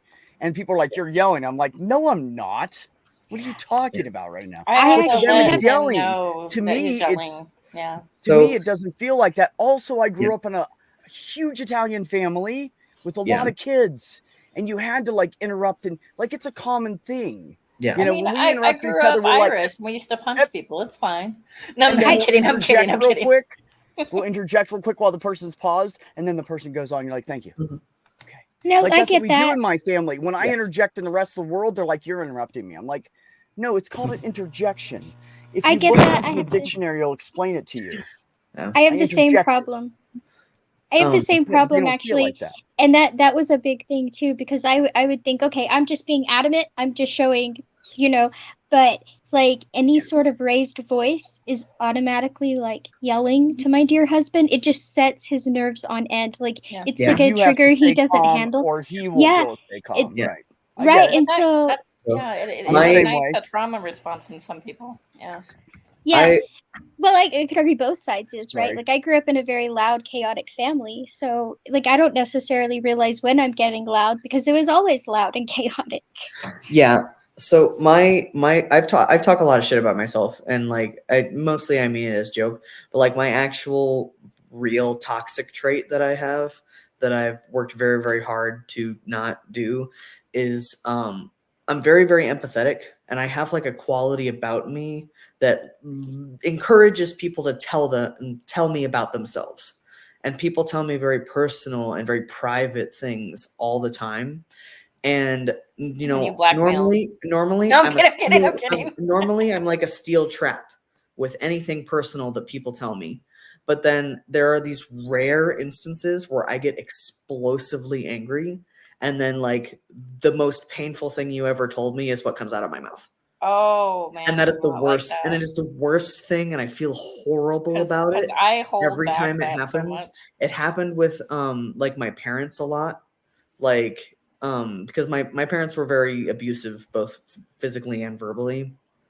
But there were times when like I would blow up on my mom, and I would start like bringing up all of her damage about her dad, and like about how she was just like him and that she was being everything that she hated. And like it's horrible. It destroys people. And like I You would and never I ever would really do that clash on in a purpose. fight because if somebody did that to me, I would start returning fire and it would be bad. But I Oh yeah. never initiate that shit. But if someone starts that Yeah. shit, I will end you. Yeah. But no, like that's Yeah, like the one. that's where I'm at. Like I won't start it, but I'll finish it. Daniel, That's like my thing where like I don't hardly ever yell. I don't hardly ever like get violent, but that's like that thing that it just comes out when I'm that angry. When I'm really, really angry, apparently I flail around like a crazy Yeah. person, like Kermit the Frog. Welcome to the Muppets, and I look ridiculous, and people laugh at me because I just lost my shit, and I usually don't lose my shit. Yeah. I don't know. I think I've gotten better at hinting when I need to be left alone because I can hear like Super Munchkin, bless her little heart. She's 16 and child abuse. I don't know. I don't lose my temper with her very often. But No, I meant what Anjur said, not you. oh, but she'll What her tell mother me did to her like is child abuse. I can just You're I can just hear her from the other room go, Dad, I don't think now's a good time to ask Mom. I don't know if I should go in there. And then so then I have to mentally be like, all right, be calm, be everything's great. And then I have to be like, okay, now Annika, come here. Come talk to me. Come here, Super Munchkin. And then she's like, Mom, bless her little heart. Literally, little thing. So you have to understand that some of us, our baggage has made us hyper vigilant, and so I'm one of those people. And that hyper vigilance is always on. And so when people raise their voice and stuff like that, like we kind of will revert back to, oh my God, is Dad going to hit me? Like, we don't know. Like, it's really stupid and it's frustrating, right? I told that to my father-in-law once when he asked me why I like physically flinched once and he wasn't even yelling like in anger. He was yelling like across the house to that he needed me to grab him something, and he asked me why I flinched back, and I was like, every time you yell, I'm 4 feet tall and my dad is hitting me. See, mine didn't come from my family, but like I get that way. Like mine's not tone of voice. Like if somebody, like I'm better about it now than I was when I was younger. But like if you were moving close to me in like unpredictable ways, if you were like very like talkative with your hands or something, and you were close to me, like I would flinch. And if you got too animated, I would start like tensing up real hard because the movement was what was unpredictable to me. Because so if I Kermit the my Frog past. you'd probably be like, oh my God. Well, not now, but like probably like 10 years ago, like I would have lost it. I would have been like, oh, like I would have been like, I have to leave. I have to go right now. I just want to now picture she would Dr. miss Piggy Cross. Dr. Cross, what is happening with my sound? Is it me? The buzzing? I think it might be me. It's Mac. Okay, it's freaking me I'm out every time I sorry. talk. Okay, so I want to Dr. Cross clarify said- earlier real quick. I said I don't lose my temper with her often. I don't spank her. It's none of that. And I've always apologized when I was in the wrong. I'm not abusive toward my kid. Dr. Cross, I just want to see you throw a chair because apparently, like you said, you're gonna mess up my chair, and now I'm picturing like wrestling style. Wah! I would also like to clarify that when I've talked about having anger issues, that I have been in therapy and on medication for a very, very long time, and that kind of shit doesn't happen anymore. That's just shit that has happened, and I still feel bad about because that's going to be my life from now on. Right. I just got to clarify because, somebody will clip that and be like, she loses her temper with her kids. Not like that. Yeah.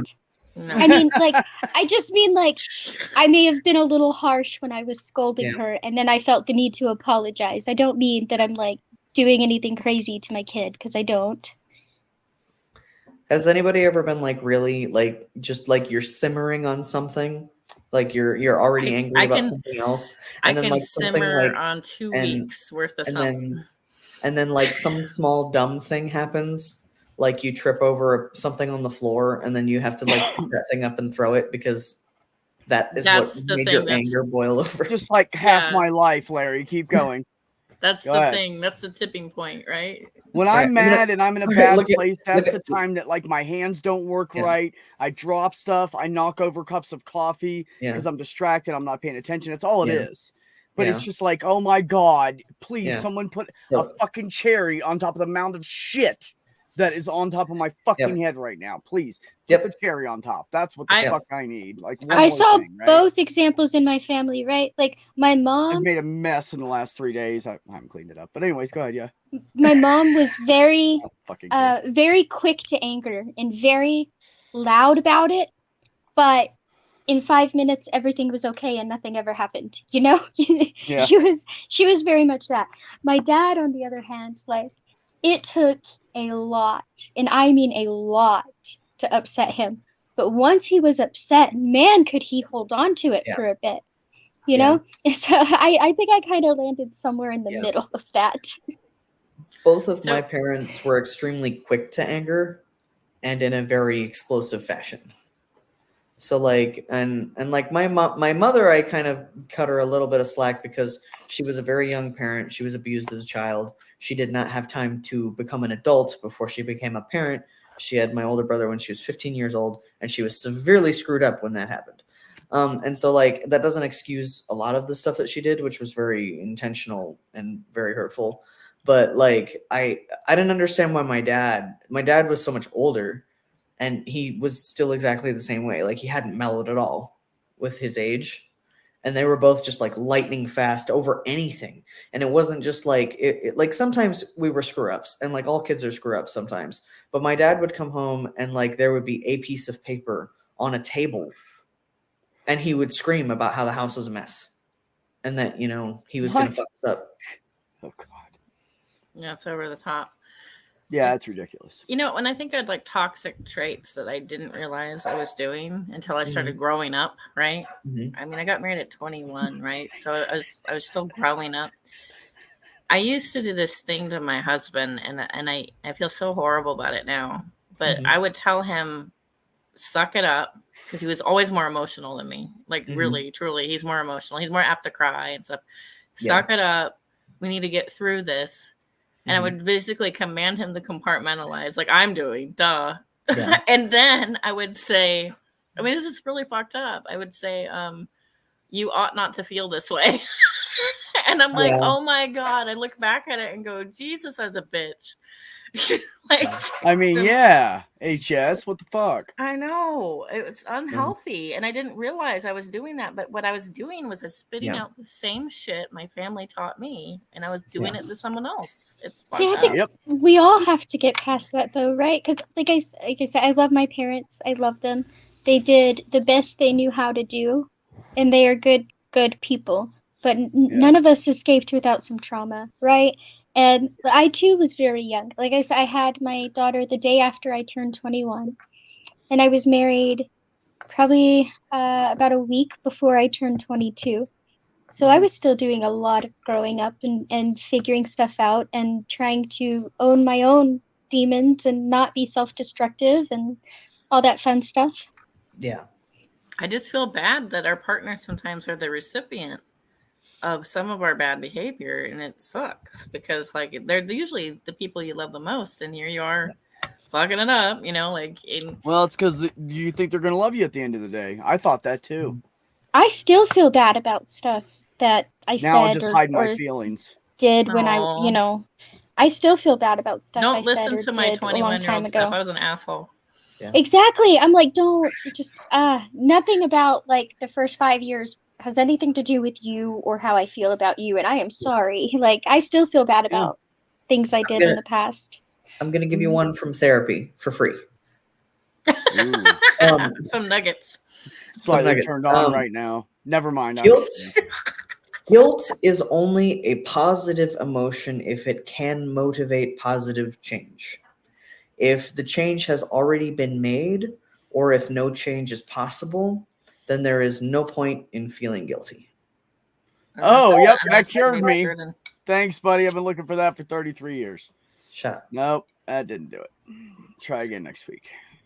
I logically know that, and I repeat it to myself. It's just that I don't know. I'm not always logical, and sometimes it doesn't matter that my logical brain knows that. Part. It's just like, no, you still suck. You can't counter emotions with logic.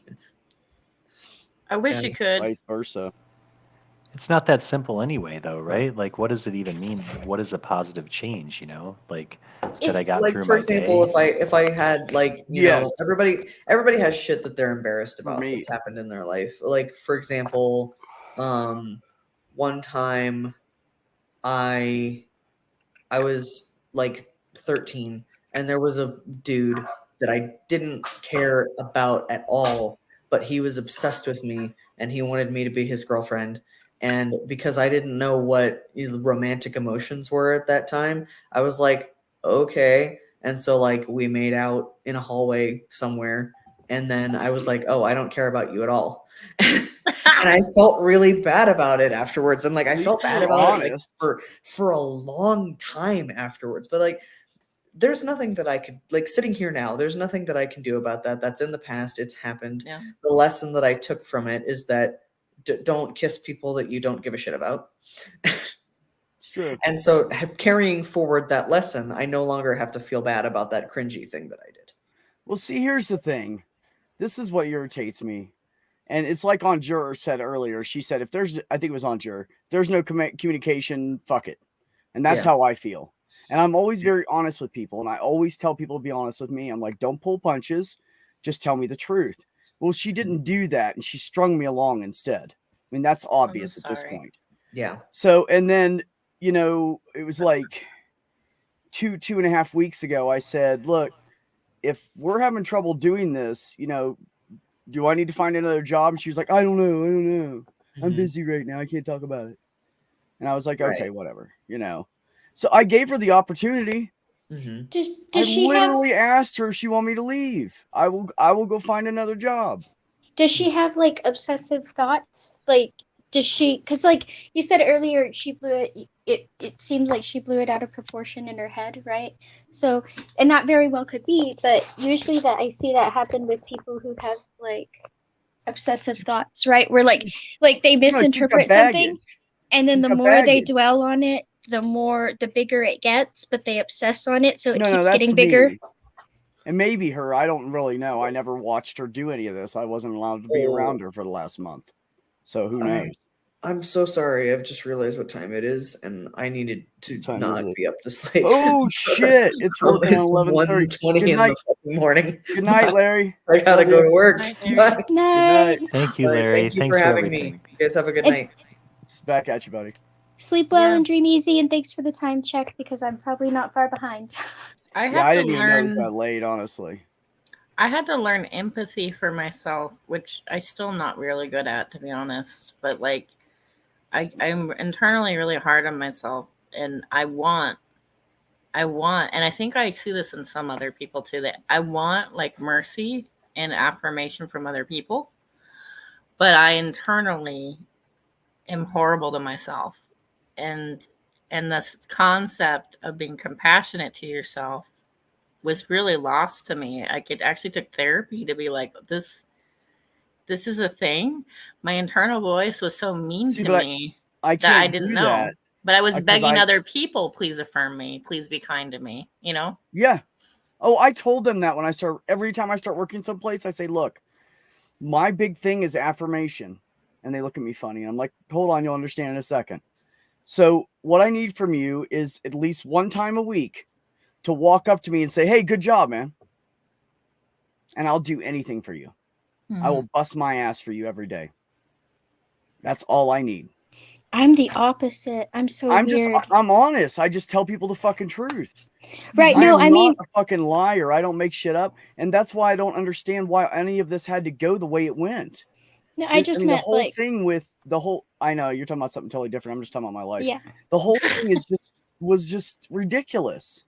None of this had to Yeah. be like this. I'm surprised. I but- gave out. I came up with new ideas. I created a new position for the company.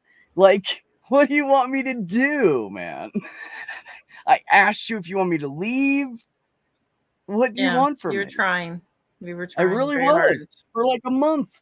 I know. That was before all the other shit that I was trying to do. I'm sorry it went this way. I do. It's just fucking bullshit, man. Yeah, every time I open myself up. Yeah, and it's you know, hard. Every fucking time this is what happens to me. Being vulnerable and getting burned is really painful. It really It's sucks. fucking done, man. I'm done with a lot of shit. I'm just done. Yeah. Anyways. Hang in there, Beck. Hang in there, buddy. I'm pulling for you, man. I know you are, man. I appreciate it. It's just. Yeah, I know. You got a lot to offer, though.